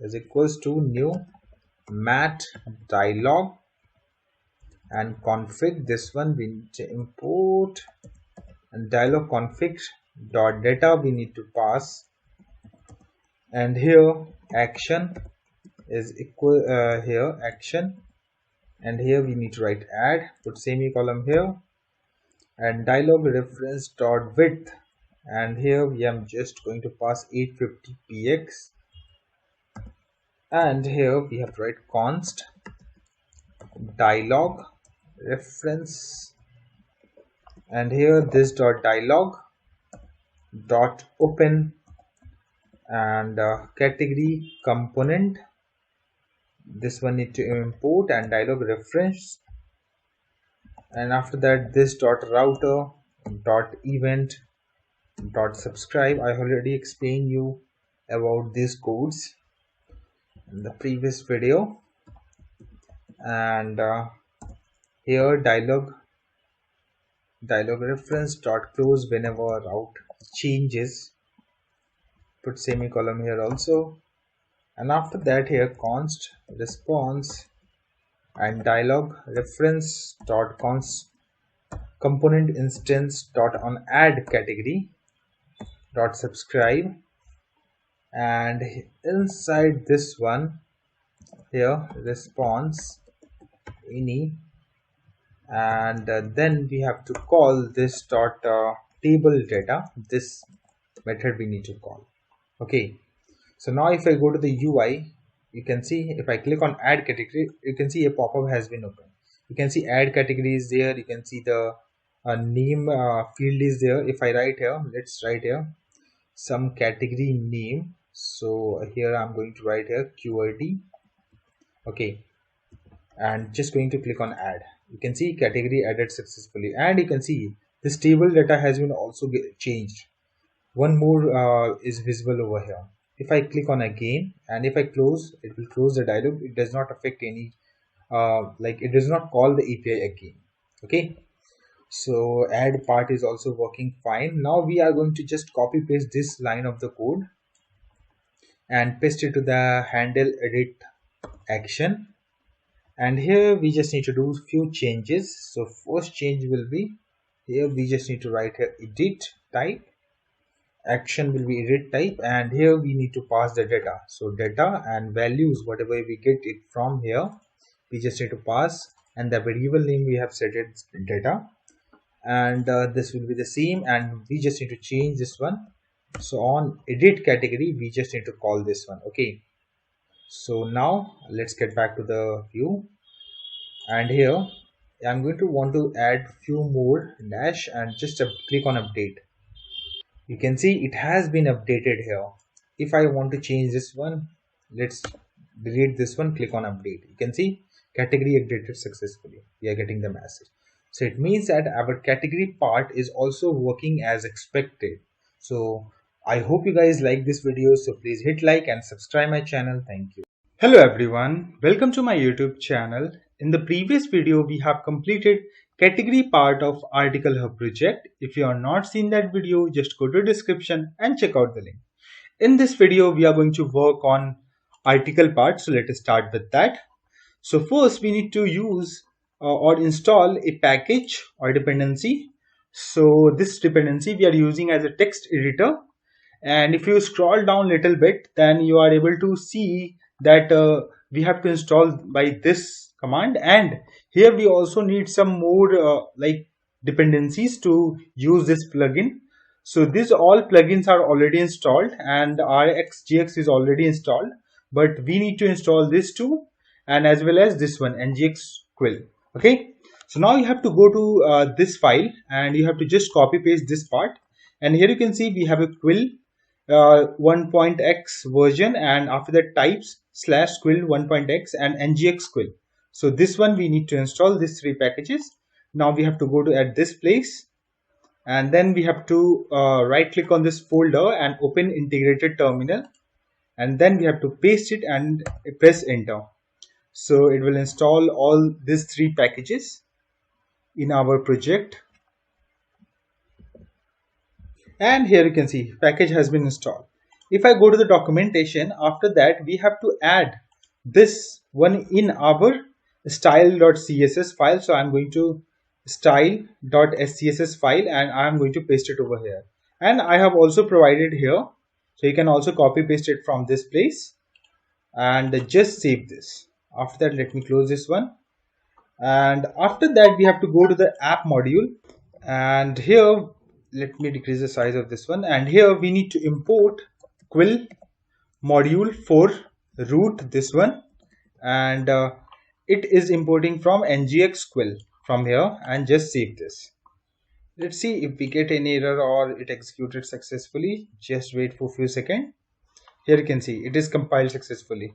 Okay, after that here we need to create a pipe basically. So here just create inside app folder, create a new folder and rename it as pipe, press enter, right click on this one, open integrated terminal, and here we have to write ng generate pipe sanitize html and then -- flat. So flat will not going to create any folder inside this one, it will likely going to create this files. Then press enter, and here you can see files has been created. And basically this sanitize HTML is used as we cannot use HTML, external HTML directly in our project, so we need to bypass or we need to make those HTML is considered as a trusted. For that purpose we need to use. So here first we need to constructor here, and here inside private, and here DOM sanitizer, and then DOM sanitizer. This one we need to import, and we are going to import it from this place, and at the Angular platform browser. After that we just need to remove this one, and here just remove this part, and here we just need to write string, and here we have to write safe HTML, this one, and this dot DOM sanitizer dot bypass security trusted, this one, not this one, bypass security trusted HTML, security trusted trust HTML, sorry, trust HTML, this one, and inside this one we need to pass the value, and it currently has been declared in app module as we have created, you can see. But as we have to use this module in this pipe in the multiple modules, and we cannot declare the same pipe into multiple modules, so we need to create a shared services shared module. So just open integrated terminal, shared folder, and then we have to generate a module. So generate a module and shared folder, and then we are going to just generate the file. So flat, it will not going to generate a folder inside those files, so just it will going to create a new file. Here you can see shared modules is there. So inside this one we are going to do the declaration, and here we have to write sanitize HTML pipe, and then we also want to export this one, so export and export sanitize HTML and just save this. After that we can go to the app module and we can import that here. So shared module, we can declare it over here, module, and you can see it has been imported from here. And we can also remove this pipe one because we are not using in this one. And after that we have to go to the app module, so sorry, admin module.ts, and here we are also going to import quill modules for root. And after that here shared module, we need to import shared module. And now we are going to service folder, and in this we need to again generate a new file. So ng generate component article service, sorry, not component, it should be service, s we need to write, and press enter. And let me delete this PowerShell script. These are open, just close this one, and file has been generated.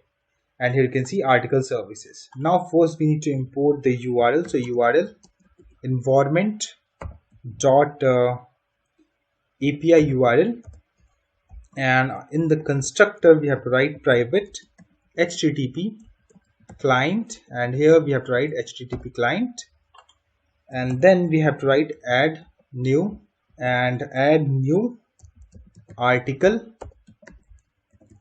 and this return, sorry, this dot HTTP client dot post method, and this dot URL plus and article slash add new article, and here we need to pass the body or data, and then we have to pass headers and new HTTP headers and dot set and content type and double quotes application slash JSON. And okay, so it also need expecting some kind of value, so in the parameter, and after that just save this and just copy paste this one. Okay, and here we need to paste it, and this will be for update article, and it should be also post method, and we just need to change here update, save this. And after that the next method, so get all article and return this dot HTTP client, and it should be get method, and this dot URL plus slash article slash get all article, and put semicolon at the end. Now we have to copy paste this line of the code over here 1 and 2 times, and here we just need to change the values. So here it should be get published article,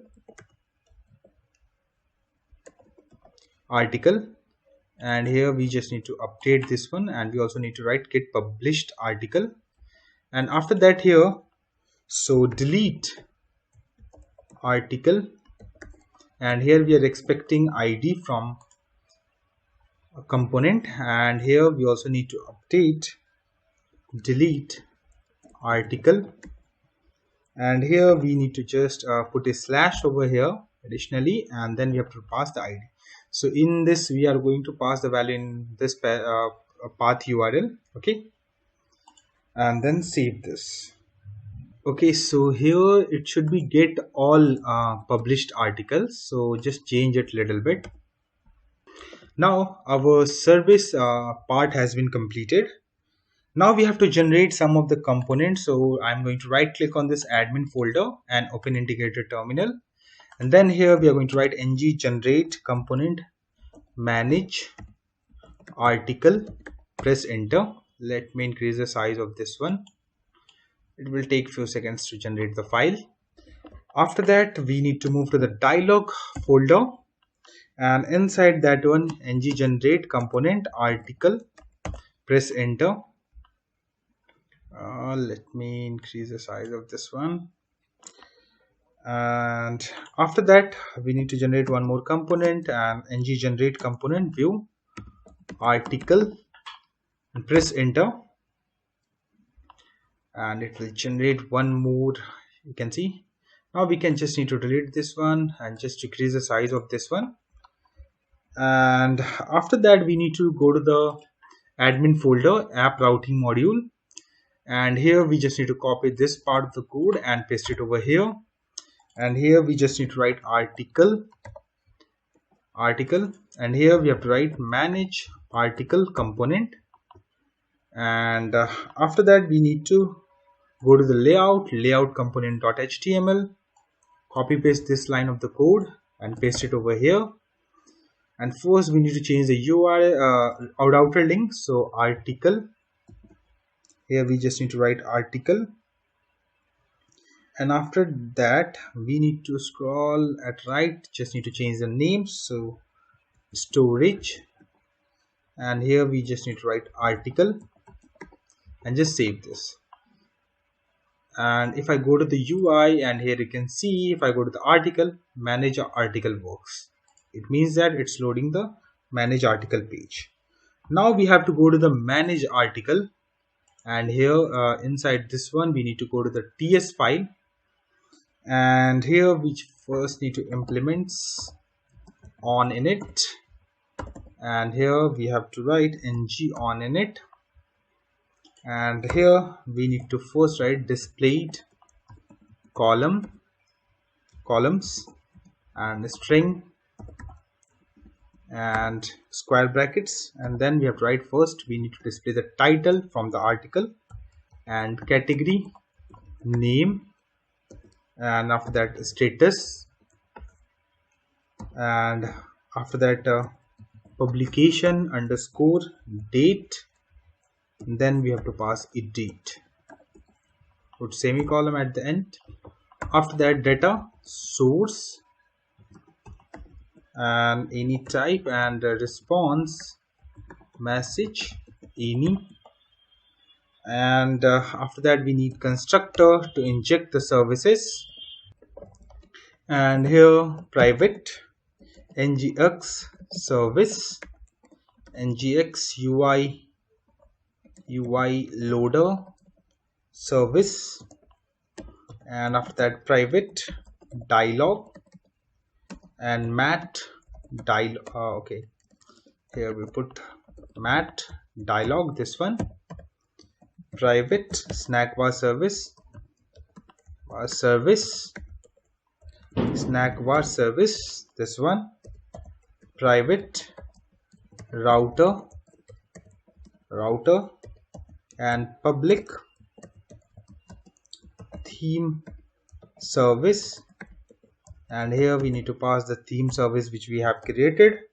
After that, private article service which we have created, article service we need to import, and then scroll a little bit down, and then we have to start the loader whenever this page going to be start, and then we have to call it tables. So here first we need to create the table data method, and here we just need to write this dot table data, and in this we have to write this dot article hub services we need to use, and in this we are going to call get all articles, and then we have to subscribe, and here response any type, and here this dot ngx services dot stop, and then here we need to write this dot data source is equals to new mat table data source, this one, and in this one we need to pass whatever the response we get, and if error occur, so for that, okay, error and it should be of any type. And here we just need to pass this. After that we need to stop the loader, so just to stop it. And after that console.log, whatever the error is there, just need to print in the console. And if error question mark dot message, then this dot response message is equals to error question mark dot message. And in else condition, this dot response message is equals to global constant we have to put, and then generic error. Scroll a little bit down, and here we just need to write this dot snackbar services dot open snackbar, and this dot response message, and put semicolon. Let me format this one. Okay, let me put in this next line again, format this one. Okay, save this. And after that apply filter we need, so apply filter and event and const filter value, and here event dot target as HTML input element, and dot value, put semicolon, and this dot data source dot filter value dot trim, and then dot to lowercase, and put semicolon. Save this. After that, here we need to create few methods that will be blank for now. So handle add action and handle view action,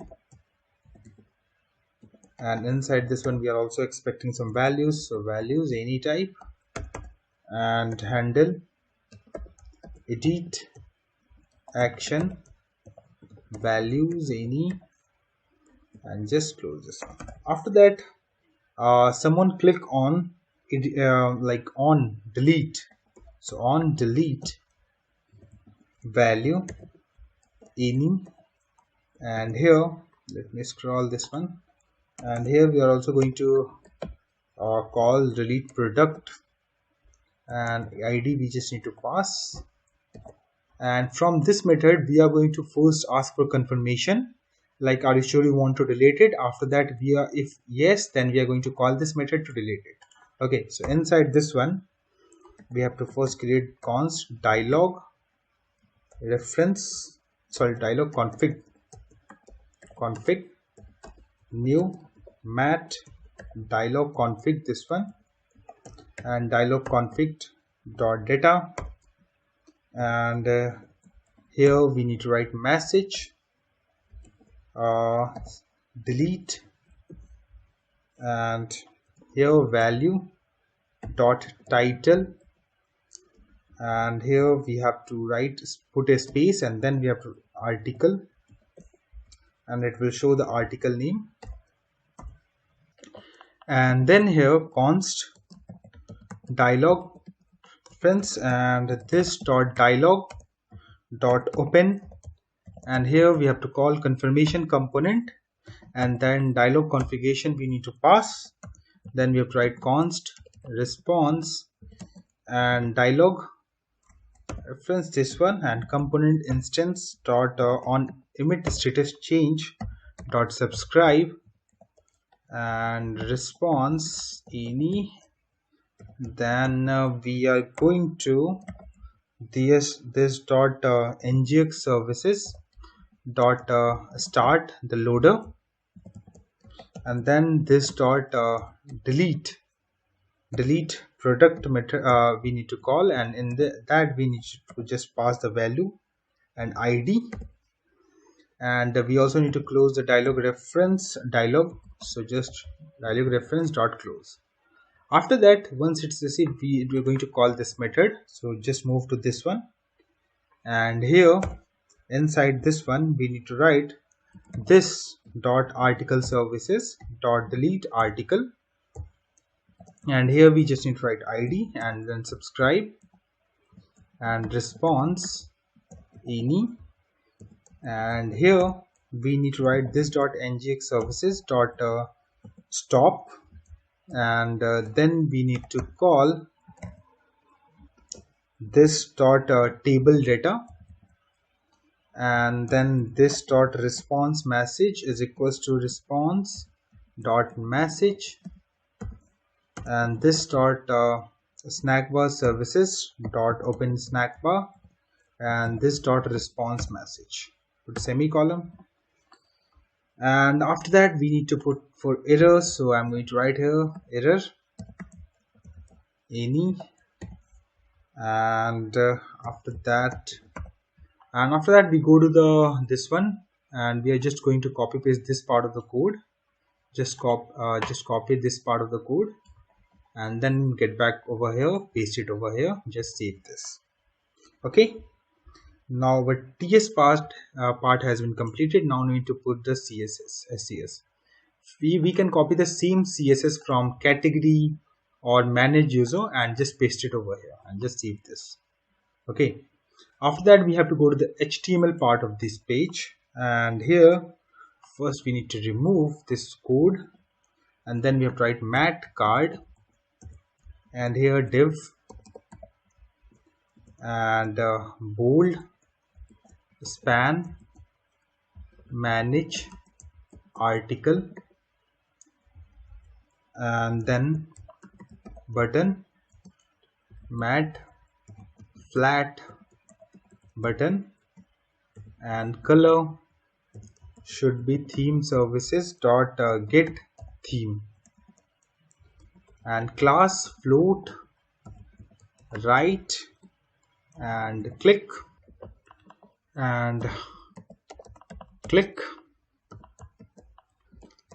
handle add action, and here add article, and put save it, and then here put HR and mat card, and here mat form field, and appearance will be fill, and the color will be theme services dot get theme, and inside this one mat label and filter, and input mat input, and then we have to call by key up event apply filter,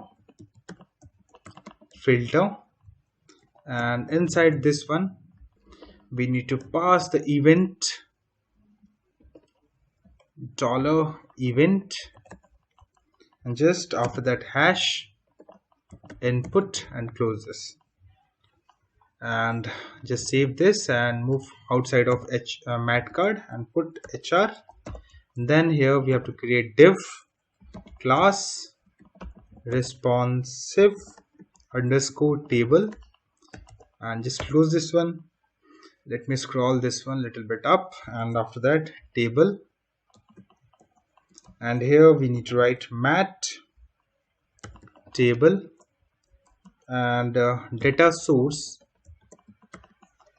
will be data source, and class mat elevation dash JWT, and inside this one we have to create the container and mat column definition, this one, and then we have to write title, close this one, then we have to write th mat header cell, and star mat header cell definition, this one, and just write name or title you can write, but I'm just going to write name and TD, and after that mat cell and star mat cell this one, and let element close element dot title, and just save this. After that, just copy paste this line of the code and paste it over here, and this will be for category names. So category name, here we are also going to just delete this one, and here just need to pass right category, and here just need to change to category name. And after that, just need to paste this line of the code and paste it over here again, and this time it will for status. So I'm going to change here status, and here we just need to write status, and we just need to delete this part of the code and paste it, press enter. After that, here we have to write mat chip list box, and inside this one mat chip option, and the class we need to pass it from style.scss. so I'm going to copy this one, the green one first, and it should okay. First we need to pass this one, okay, disable one, and star ng if and element dot status is not equal to single quotes and draft. Then we need to display this option. Let me decrease the size of this one, or we can wrap it this one, so just wrap it, okay. And after that, disabled is equals to true, and here we just need to write published. And after that, we just need to copy this to line of the code and paste it over here, and here we just need to change first this one is as a false, add it here false, and if it is equal, then we need to if it is equal to draft, in that case we need to show the draft, okay, and then save this. After that, again we need to create one container, so I'm going to copy this container, and outside of this container, ng container, we just need to paste it over here.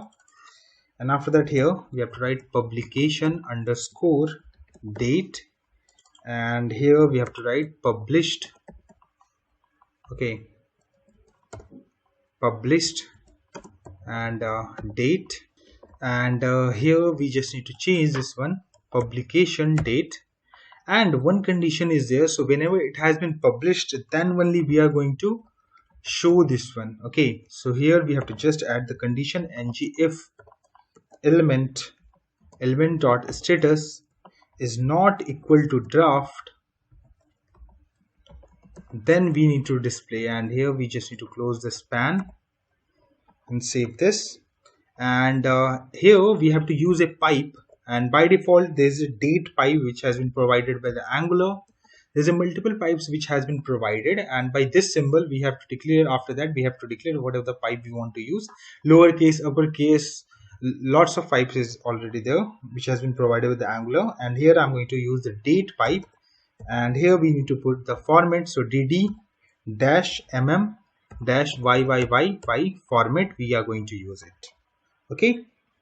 And after that, again we are going to copy this container and paste it over here, and this container is will for edit here, and the action name will be here, we just need to write action, and from inside this one, this part we need to remove and press enter. And here we need to put the buttons, so button mat icon button, and color theme services dot get theme. And after that, here we need to put a mat tool and then tip, and the first button is for the view. After that we need to call a click, we need to call click event, and the click event for we need to call for the handle view action, this one, and paste the name of that one method, and inside this one we are just going to pass the element, and then we have to close, and here we need to show icon, so mat icon, and here we have to write visibility icon, we need visibility, and save this. After that we just need to copy this part of the code 2 times, as we need to put 2 more buttons here. So here the mat icon will be same, here we just need to change to edit, and we need to call this one manage edit action, this one, so I'm going to manage edit action, and we just need to pass the element, and then we have to call delete, so delete this one, and on delete method we need to call, so here just change to on delete and save this.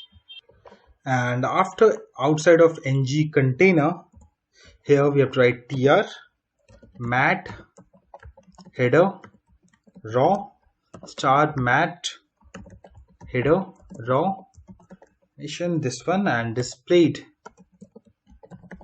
8 column and sticky true, and close this one. And after that here we have to write tr mat raw star mat raw nation, this one, and let raw semicolon,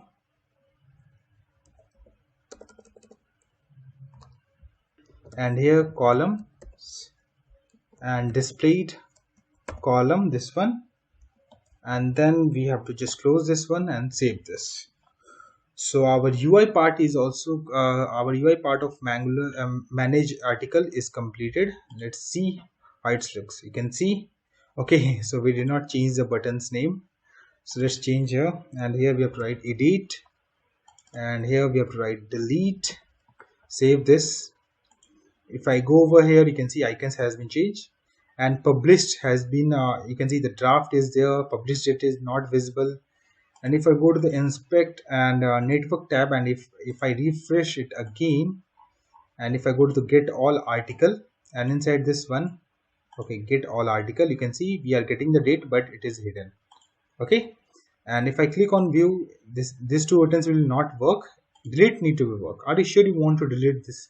Delete test article, and here I think we need to put a little bit of space so let's go to the manage article, and here just put a space, okay, not at this place, after delete here, save this. Now get back over here, let's click on delete. Now it's looking correct. If I click on yes, it will delete our this articles. Let's try it. You can see article deleted successfully. It means that delete part is working fine. And now we are going to work on add part of article. So now we have to move to the dialog folder. Inside we have an article. Go to the ts file, and here on add article, and new event emitter, this one, and on edit article, new event emitter article form, and any type, and form group, this one, dialog action, and it should be any type, and add, and action any, and it should be add, and category grease, and any, and then we have to write response message any, just format this one, And then here we need constructor, so constructor to inject the services. So here I'm going to write @input inject actually, so @inject and mat dialog data public dialog log data and of any type, and then private form builder this one, and private category service and category service this one, and public dialog reference this one, and mat dialog and here reference this one, and here we just need to pass the article component which we are currently, so article component, and then we have to write private snack bar service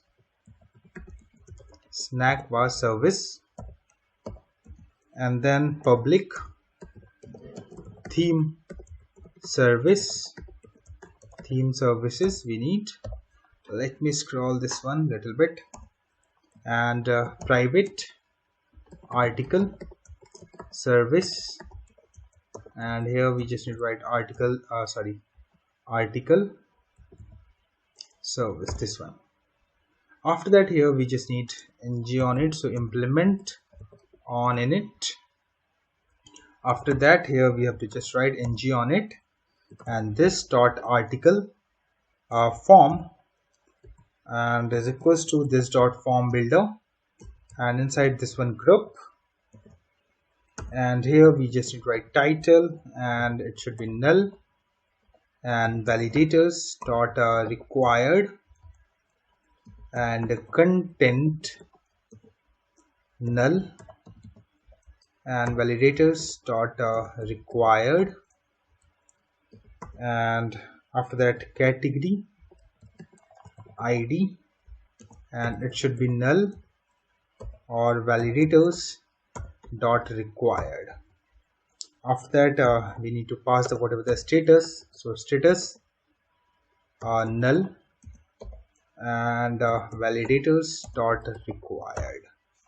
Let me scroll this one, put semicolon over here. After that, if this dialog data dot action is equals to edit, in that case this dot dialog action is equals to edit, and this dot action is equals to update, and this dot article form dot patch value, and this dot dialog data we just need to pass.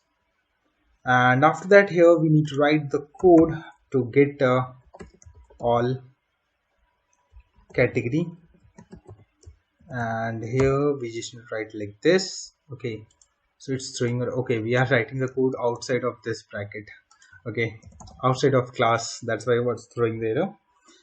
And this need to be called inside this one, so get this dot get all categories, and here we are also going to call the loader, so this dot here we just need to, we can also write the loader here, so this dot ngx, okay, we did not imported the ngx services I think, so here we just need to write private ngx service ngx ui loader service this one, and then we have to just write here ngx ui services dot start, save this, and after that inside get all categories, this dot category services dot get all categories we need to call this one, and then we have to subscribe response any, and here this dot categories which we have created and response, and this dot ngx services dot stop. And after that there is a maybe chance error occur, so just write like this and this. Okay, so this dot ngx services dot stop and console.log whatever the error we get.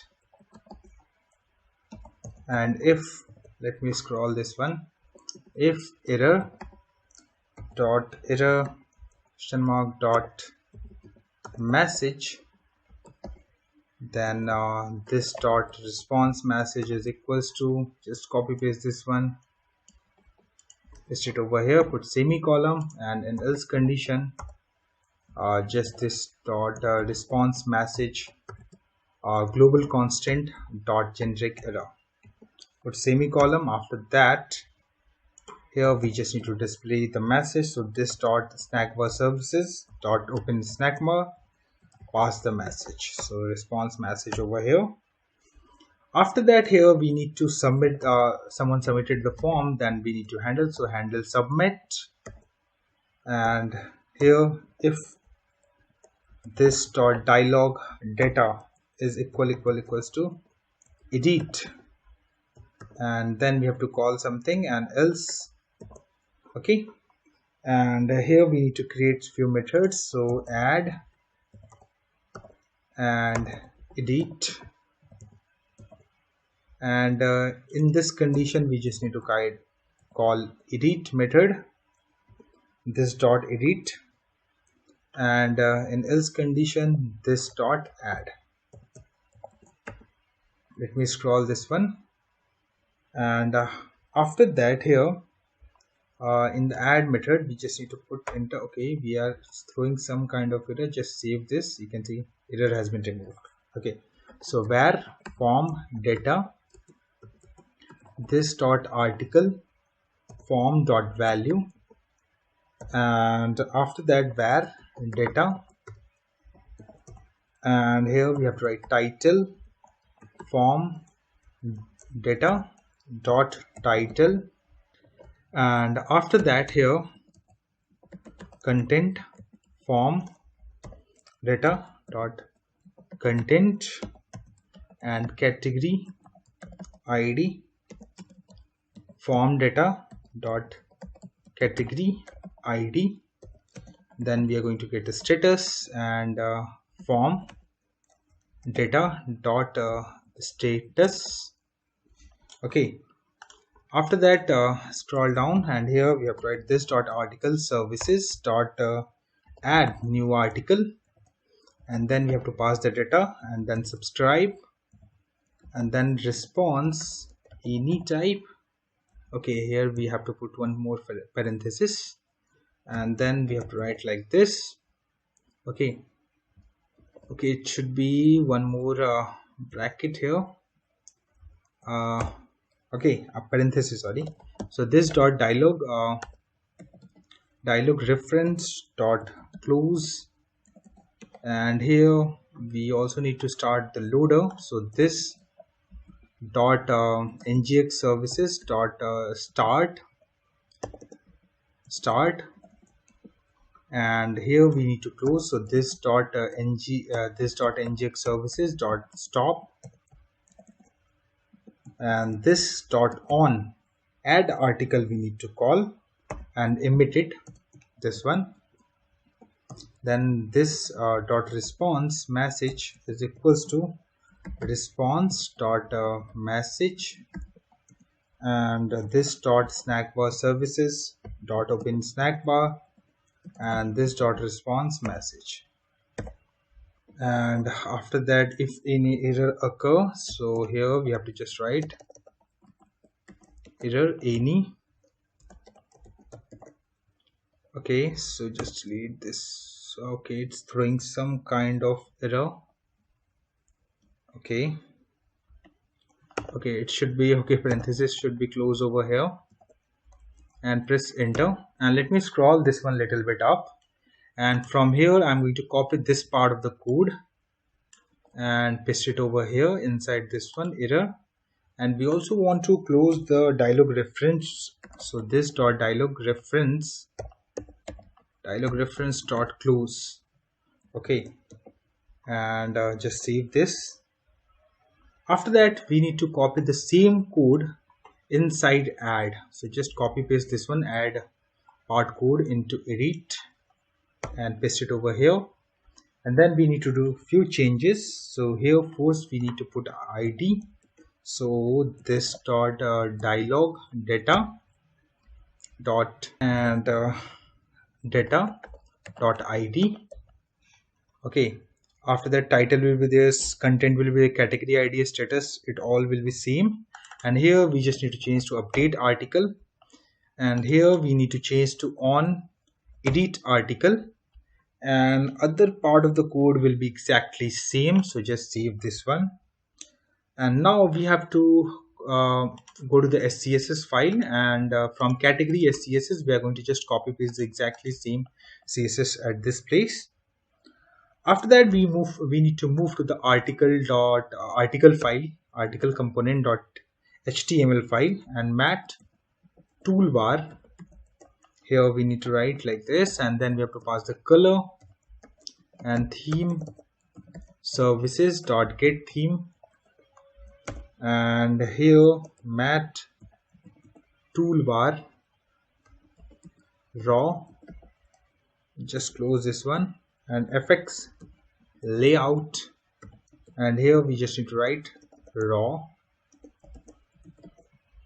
and inside this one span. Okay, and class title center, and here dialog data dot action, and then we have to write article and save this. Then we have to write the code for the mat dialog content, and here we have to write class mat typo Rafi, and here we need to create the form, and inside this one form group article form we need to pass, and inside div fx flex fx layout, and here we have to just pass the column, and div fx layout and raw wrap, just close this one, and then we have to create mat form field, close this one, and appearance, and it will be fill, and fx flex, and the color will be theme services dot get theme, and mat label and name, and input mat input form control name is equals to title and required, and inside this one mat error and star ng if article form. Then we are going to access the controls dot title dot touched and article form dot controls dot title. Let me wrap this one, so view raw wrap this one, title dot invalid, and inside this one we need to write span, and here star ng if article form dot controls dot title dot errors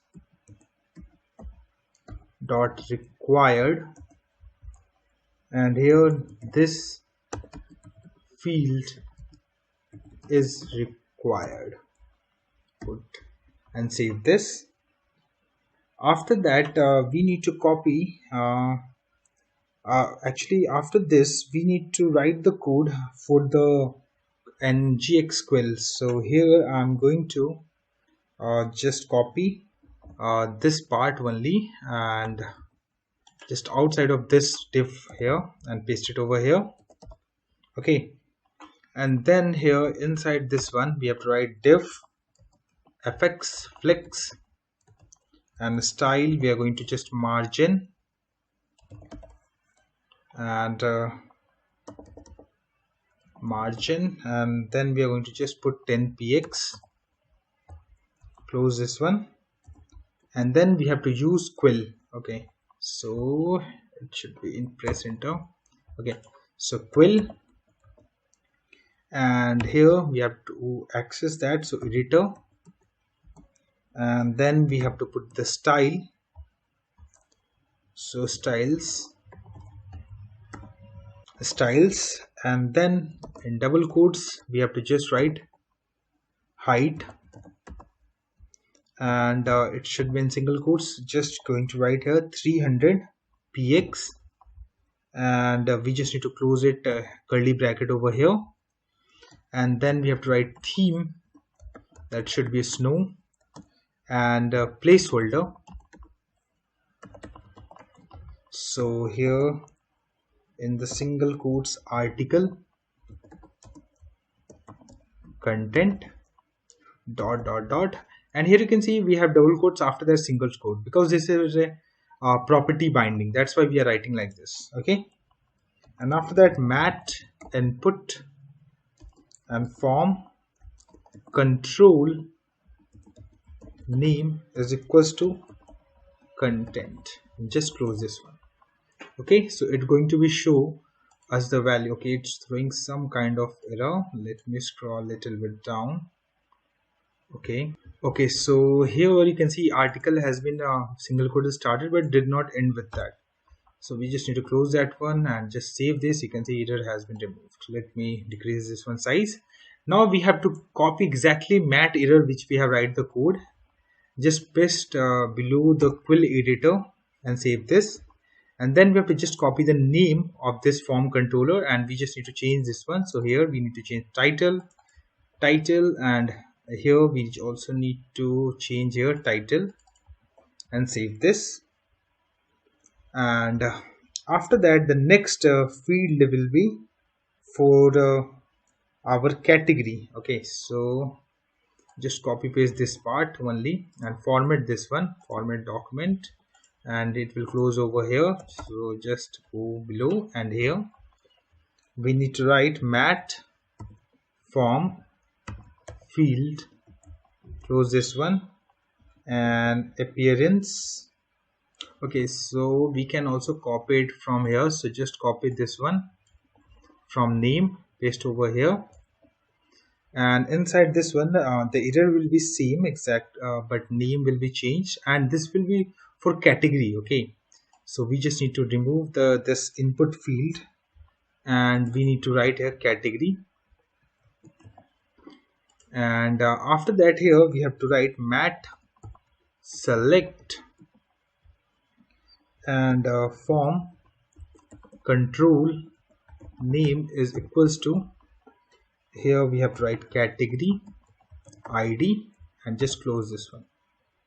Okay, and inside this one let me scroll this one, and inside mat select we have to put the option, so mat dash option and star ng4 and let category degree of categories this one, and the value will be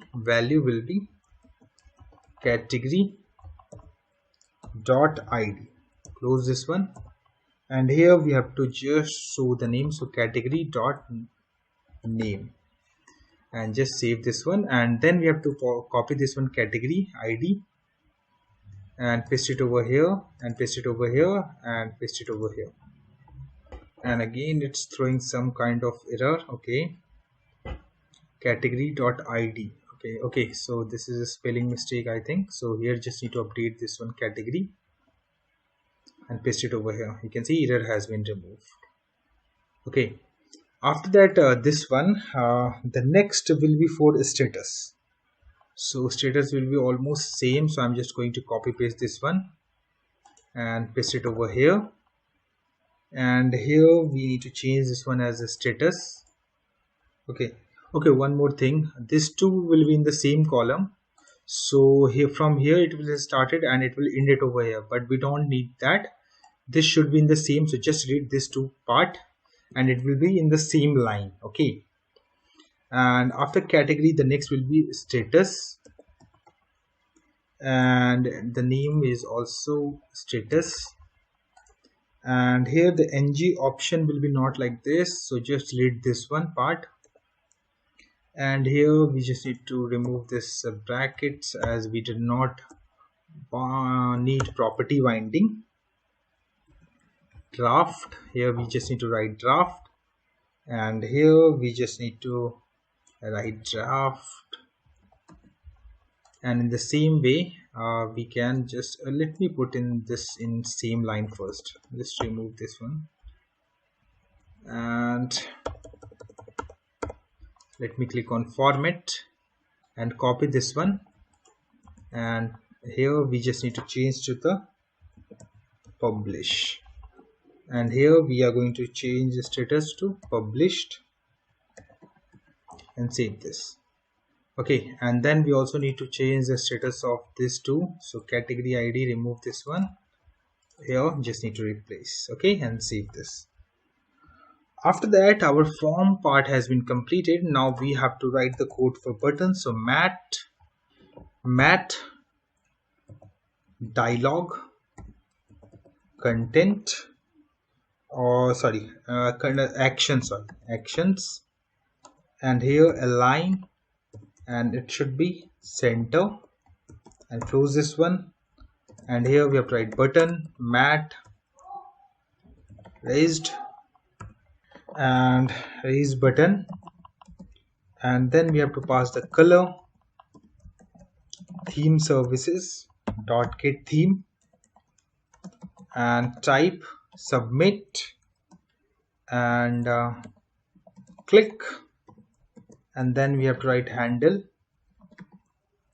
submit method, and then just need to close this one. And okay, here we also need to write the code to disable. So here disabled, and if not equal, and article form dot valid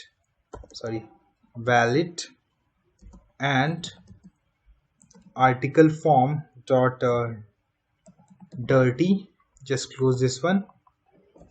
And then here we just need to write action, save this, format this one. Okay, and after that here one more button to close the form, so button, and here mat button, and the color theme services dot get theme, and here we just need to write here mat dialog close button, and here I'm going to write here close and save this. Okay, so now we need to connect this article with the manage article. So just go to the manage article, and here we just need to write the code for add and edit. So here I'm going to write here const dialog config and new mat dialog config, then dialog config dot data, and action add dialog config with width 850 px, and const dialog friends, and this this dot response, this dot dialog dot open, we need to open article component, and dialog reference we need to pass, and then we have to subscribe our route, this dot router, then events dot subscribe, and here dialog reference, this one dot close, and then put semicolon and next line, and then const response, this one, and dialog reference dot component instance dot on add article dot subscribe, and response any, and here like this, and this dot table data we need to call. Save this, and then we have to just copy paste this line of the code in edit one, and here just need to paste it over here, and we just need to do the few changes. So here we have to write edit, and after that here data and values, okay, and then the article component will be same, and here on edit article we need to call. Just save this.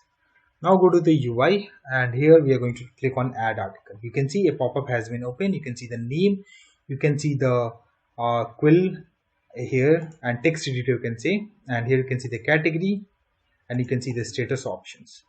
Okay, let's try it out. So here I'm going to write here test, and here I'm going to write here some text. Okay, so I'm going to write here just HTML, some just random stuff, and I'm going to change it. If this one I make it as bold, I'm going to change the color. You can see color has been changed. I'm going to make it as italic, and I'm going to change this one as a underline, and this things I'm doing currently, I'm going to change this one as a bold color, this one you can see. Now I'm going to down, and here I'm going to, let's say, select this one, and I'm going to select as published and clicking on add. You can see article added successfully. You can see the published date, and you can see there's an option of edit, and you can see the all is data is visible here. And now if I want to edit, I just need to click on edit, and data is not visible. So let's get back to the code and let's test it out why this data is not visible. So we just need to go to the article page, and if I scroll a little bit up, so inside ng on it, so here we have write the wrong word, so patch. So patch value need to be written at article component.ts 44 number line. You can see this code. Okay, and get back over here. Let me click on edit again. You can see the values. You can see the test name is there. You can see those values, and if I scroll down, you can see the category, and you can see the published. If I want to change to update, and if I want to change to this one, let's also change this one and click on update. You can see it updated successfully. Test keyword T, you can see pub. Okay, it does not change to, I think, okay, it should be changed to update to draft. Okay, so let's go to the inspect network tab. Let's check which value is getting okay, let's change to the draft. Click on update, add article. If I see the payload, it is going draft. Okay, here it's calling the add new article, so just need to test something. Let's try again. You can see add new article is getting called, so there's some mistake. Let's test it out. So I think I got the mistake. So if I go to the article, inside of dialog we have article, and here in the handle submit we are passing matching with the dialog data, so we need to match with dialog action, and that's why it's going to the else condition. It was not going to add condition, edit condition. Okay, calling the method. So let me close this one. Now let's try again. Okay, it's showing multiple okay, so I have tried the API multiple times, that's why it's showing the multiple values. Okay, so let me delete others one by one. Okay, so add was called, so it was containing the values. and let me try to edit this one again. And here I'm going to write 1. I'm going to change this one to some different color, so I'm going to write yellow, and I'm going to change this one for this one, and I'm going to change to draft and click on update. You can see it has been updated.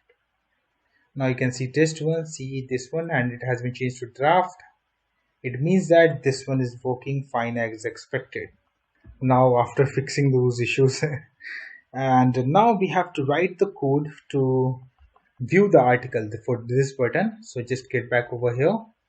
Now we have to go to the view article, and in this we have to go to the component.ts, and then we have to implement and on init, then ng on init, and here article, we are expecting any one article. That data we are going to get it over here, and then we need constructor, and here we need to write @inject, and here mat underscore dialog data, public dialog data any type, and then public theme service and theme services, and then this dot article is equals to this dot dialog data dot data. Okay, and just save this one, and then we have to go to the okay, so we also need to put some CSS. So just copy it from user SCSS from here and just paste it over here, and after that here go to the HTML page, just remove this one, and here we have to write mat tool bar, and the color we need to pass, so color, and theme services dot get theme, and here mat toolbar raw fx layout, and here we just need to write raw. Just close this one and span, and here we have to write view article, and just put a class title center and mat toolbar, and here after that here we have to write the code for my mat dialog content. Close this one and class mat typography, and inside this one, and here we just need to write div view style we need to put, so black color, and here we have to write title,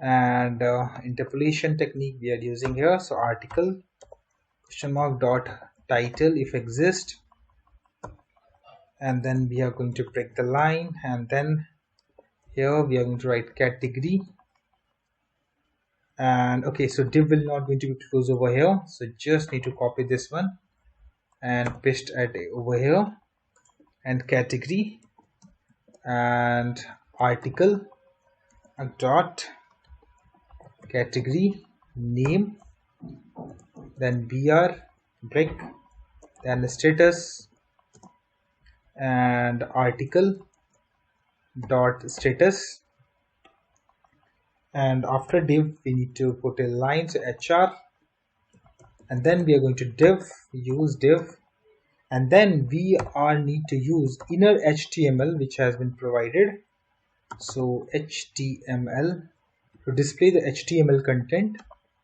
and in this we just need to pass the article dot content, and here we need to use sanitization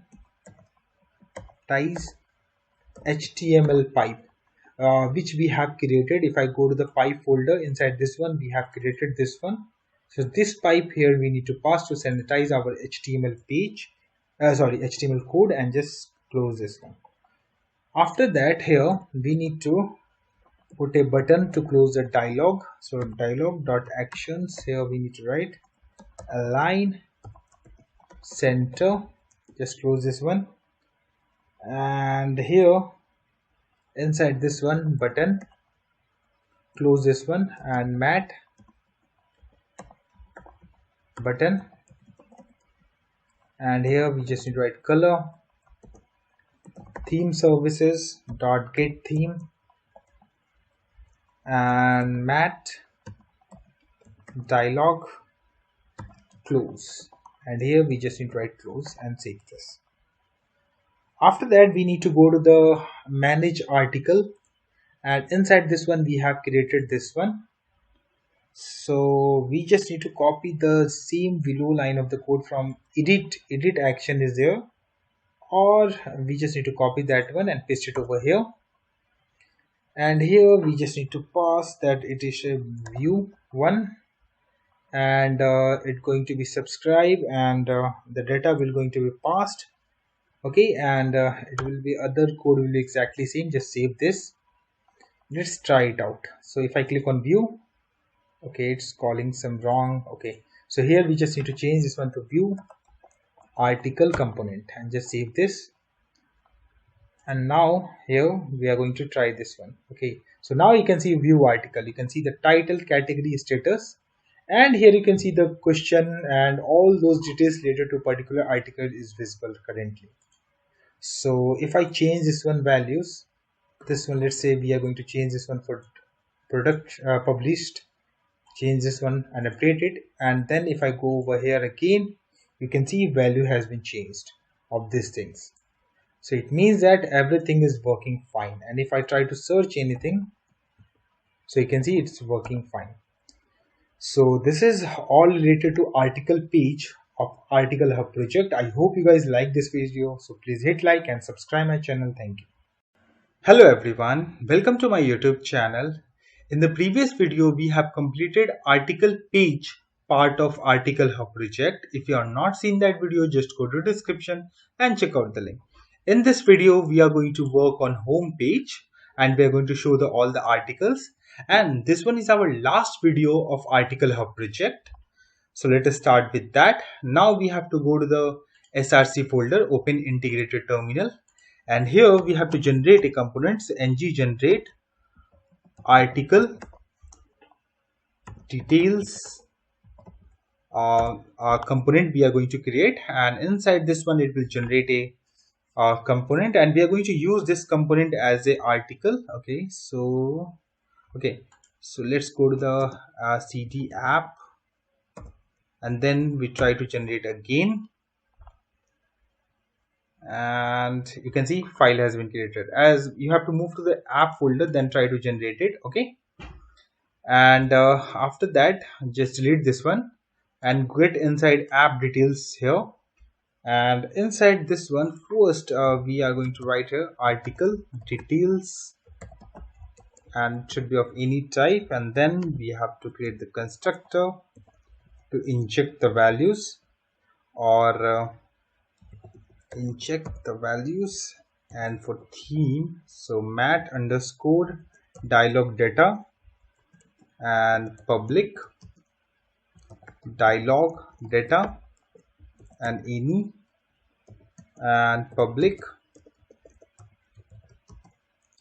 theme service this one, and inside this one this dot article details is equals to this this dot dialog data dot data, this one. And after that we have to go to the SCSS file, and here we just need to write spacer and flex 1 and auto, this one, and put semicolon, and then go to the article details, and inside this one we have to write mat toolbar, and then we have to also pass the color. So color theme service dot get theme Okay, okay, we have imported the correct one. Okay, so just try to copy here, get theme. Okay, we are not getting suggestions. Okay, no problem. We're going to write here get theme, and inside this one press enter. Mat toolbar raw effects layout, and here we have to write raw and span, and here we are going to write view article, and after that here we need to put a space, so and NBSP semicolon, it will put a one space between this one and published. Okay, after that here we have to write published on, and then we have to use interpolation and we have to show the values. So article details dot publication underscore date, and then we are going to use pipe to format the date, so dd y.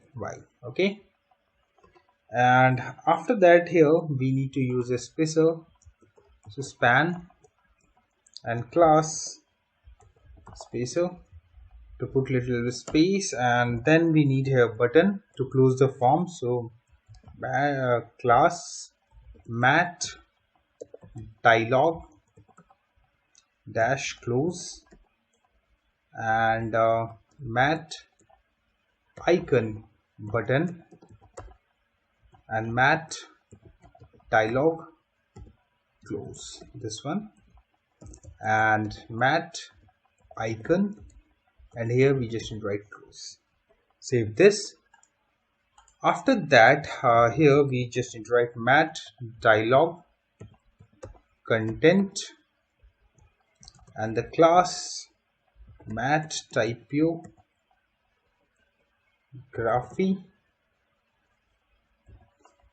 and here we need to display the title first. So here I'm going to write article details dot title, then we need to put a line, so HR and div and inner HTML, and then we need to write article details dot content, and then sanitize HTML we need to call, and close this one and save this. Okay, now we need to move to the home component.ts file over here, and then here we need to declare some variables, so message anytype articles, and inside this one we need to use some of the services, so article service, and article service we need to import private snack bar service, so snack bar service, and private dialog mat dialog, and then private router, and router we need to import, and private ngx service and ngx UI loader service. Okay, and inside this one we need to start the loader, so this dot ngx service dot start, and after that we need to call the table data, so table data, and here we need to call, so this dot table data we need to call whenever this one page load, and inside this one here this dot this dot article services dot get all published article here we need to call, and dot subscribe and response any, and here this dot articles, and here response, and this dot ngx services dot stop, and there's a chance that there could be some error, so here error any type, and this dot ngx services dot stop the loader, remove the loader, and after that console dot log whatever the error we have, so error, and if error dot error and then message, then this dot response message is equals to, we are going to get the value and pass it over here, and in else condition this dot this dot response message is equals to global constant dot generic error with semicolon, and at last we need to display the whatever the error message, so open a snack bar services dot open snack bar and this dot response message. And here one more variable we forget to create, so here search text, and it should be of a string type, and here single quotes, and this variable as we also need to filter, but in this filter we just want to search by category as well as by category and the title. We just want to search by these two fields. Okay, so here we have tried filtered items, and here filter items, and it should be of any type. And one more thing here we need to do is we have to go to the tsconfig.json file, and here we are going to remove a stick to false. We are going to set this one, and then we are going to restart our server to see the changes. Okay, and ng serve, we does not want to strictly follow it, and just close this one, and then inside this one here we have to return this dot articles dot filter, and here item, and item dot title dot to lower case dot includes, we need to include we need to find in the that one by using include, and search text dot to lower case,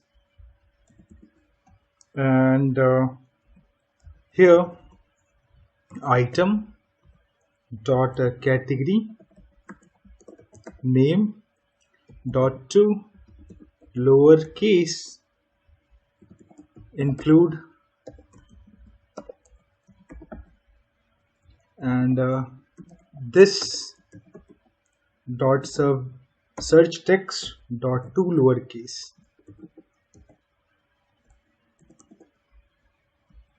and after that put semicolon.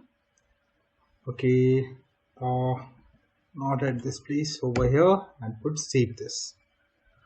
After that here we need to write the code to handle the views. So here I'm going to write a handle view action as we want to see the article content. So just need to write like this, so values any, and here we have to write const dialog config and new mat dialog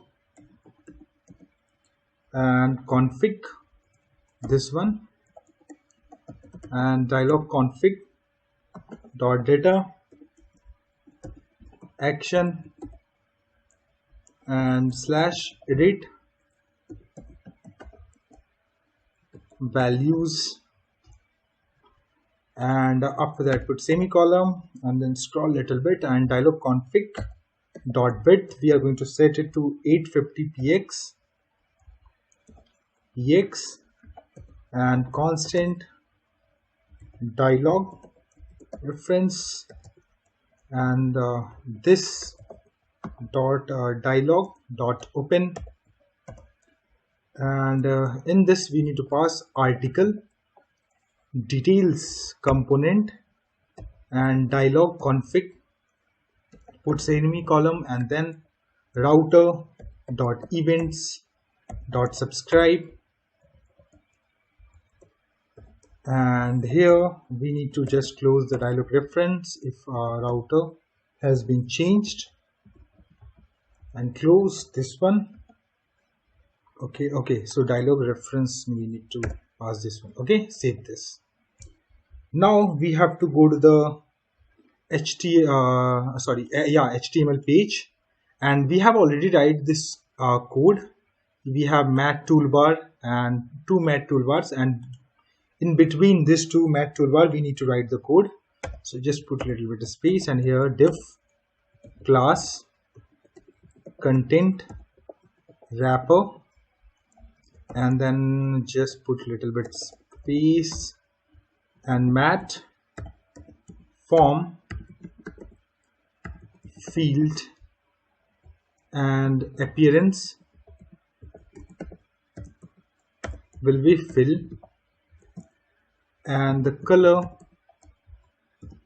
will be theme services dot get theme, and inside this one mat label, and here we have to just write filter,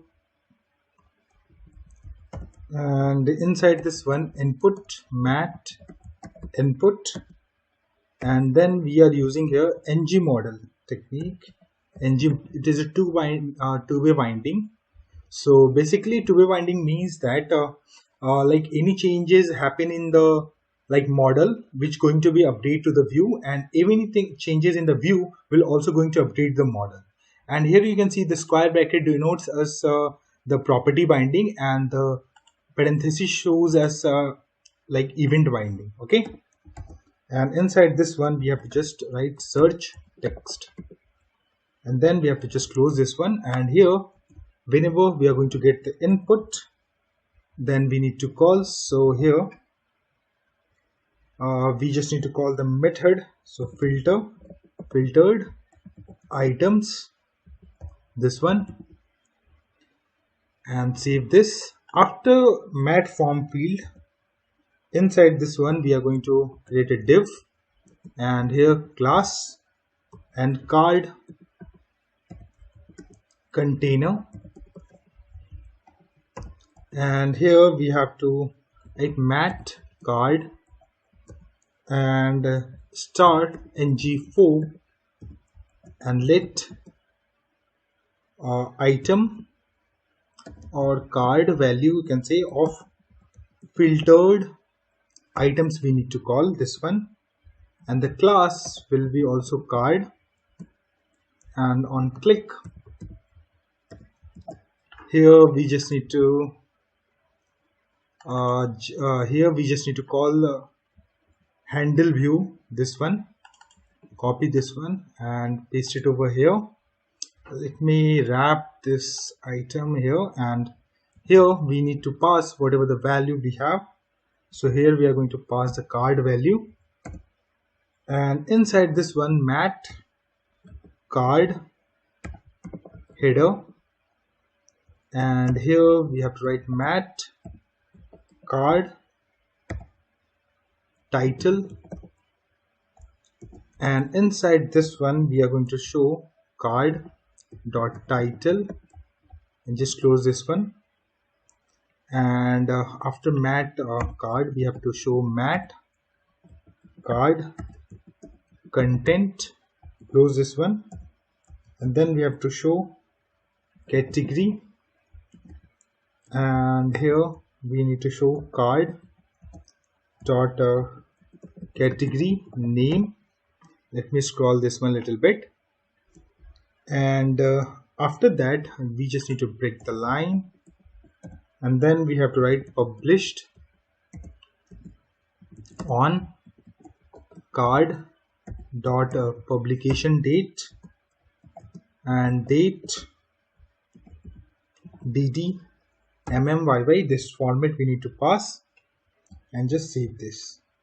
Okay, and after that this div, outside of this container, we are going to write h1 and this and then here we have to just write nothing to show, and it will be only visible when we don't have anything to show. So here we have to just write ng if filtered items we need to check, and comma dot length is equals to 0, then this message will be visible. Let's save this and let's test this out. And here we are. So we can see we have a filter. I'm going to search by category. So I'm going to search by category. You can see when we write y and then nothing to show, it's visible. If I remove this one, it's visible. So if I click on it, you can see the article details. If I close and let me log in and let me change in the form. So here email.com admin, I'm going to click on it. Going to articles, I'm going to just enable this one. Okay, so I'm going to just update the status to published, updated. Here I'm going to create few more. So one test category, let's say Java, published, add. Let me add one more, and two test, and here I'm going to go with Java, published, add. I'm going to log out, and if I see, you can see there's a 4 article is visible right now. If I click on any article, you can see the view article details, published date. You can see the category. If I click on this one, it will close, and if I click on any like card, you can see those details, right? If I click on it, you can see every details. Let me try to search with the Java. You can see only 2 card is visible. It's searching by category. If I change this one for 1, you can see only 1 visible because it's searching by name currently. It means that the article home page is working as expected. So our all part of Frontend is also completed. So our project has been completed. I hope you like this project. So please hit like and subscribe our channel. Thank you.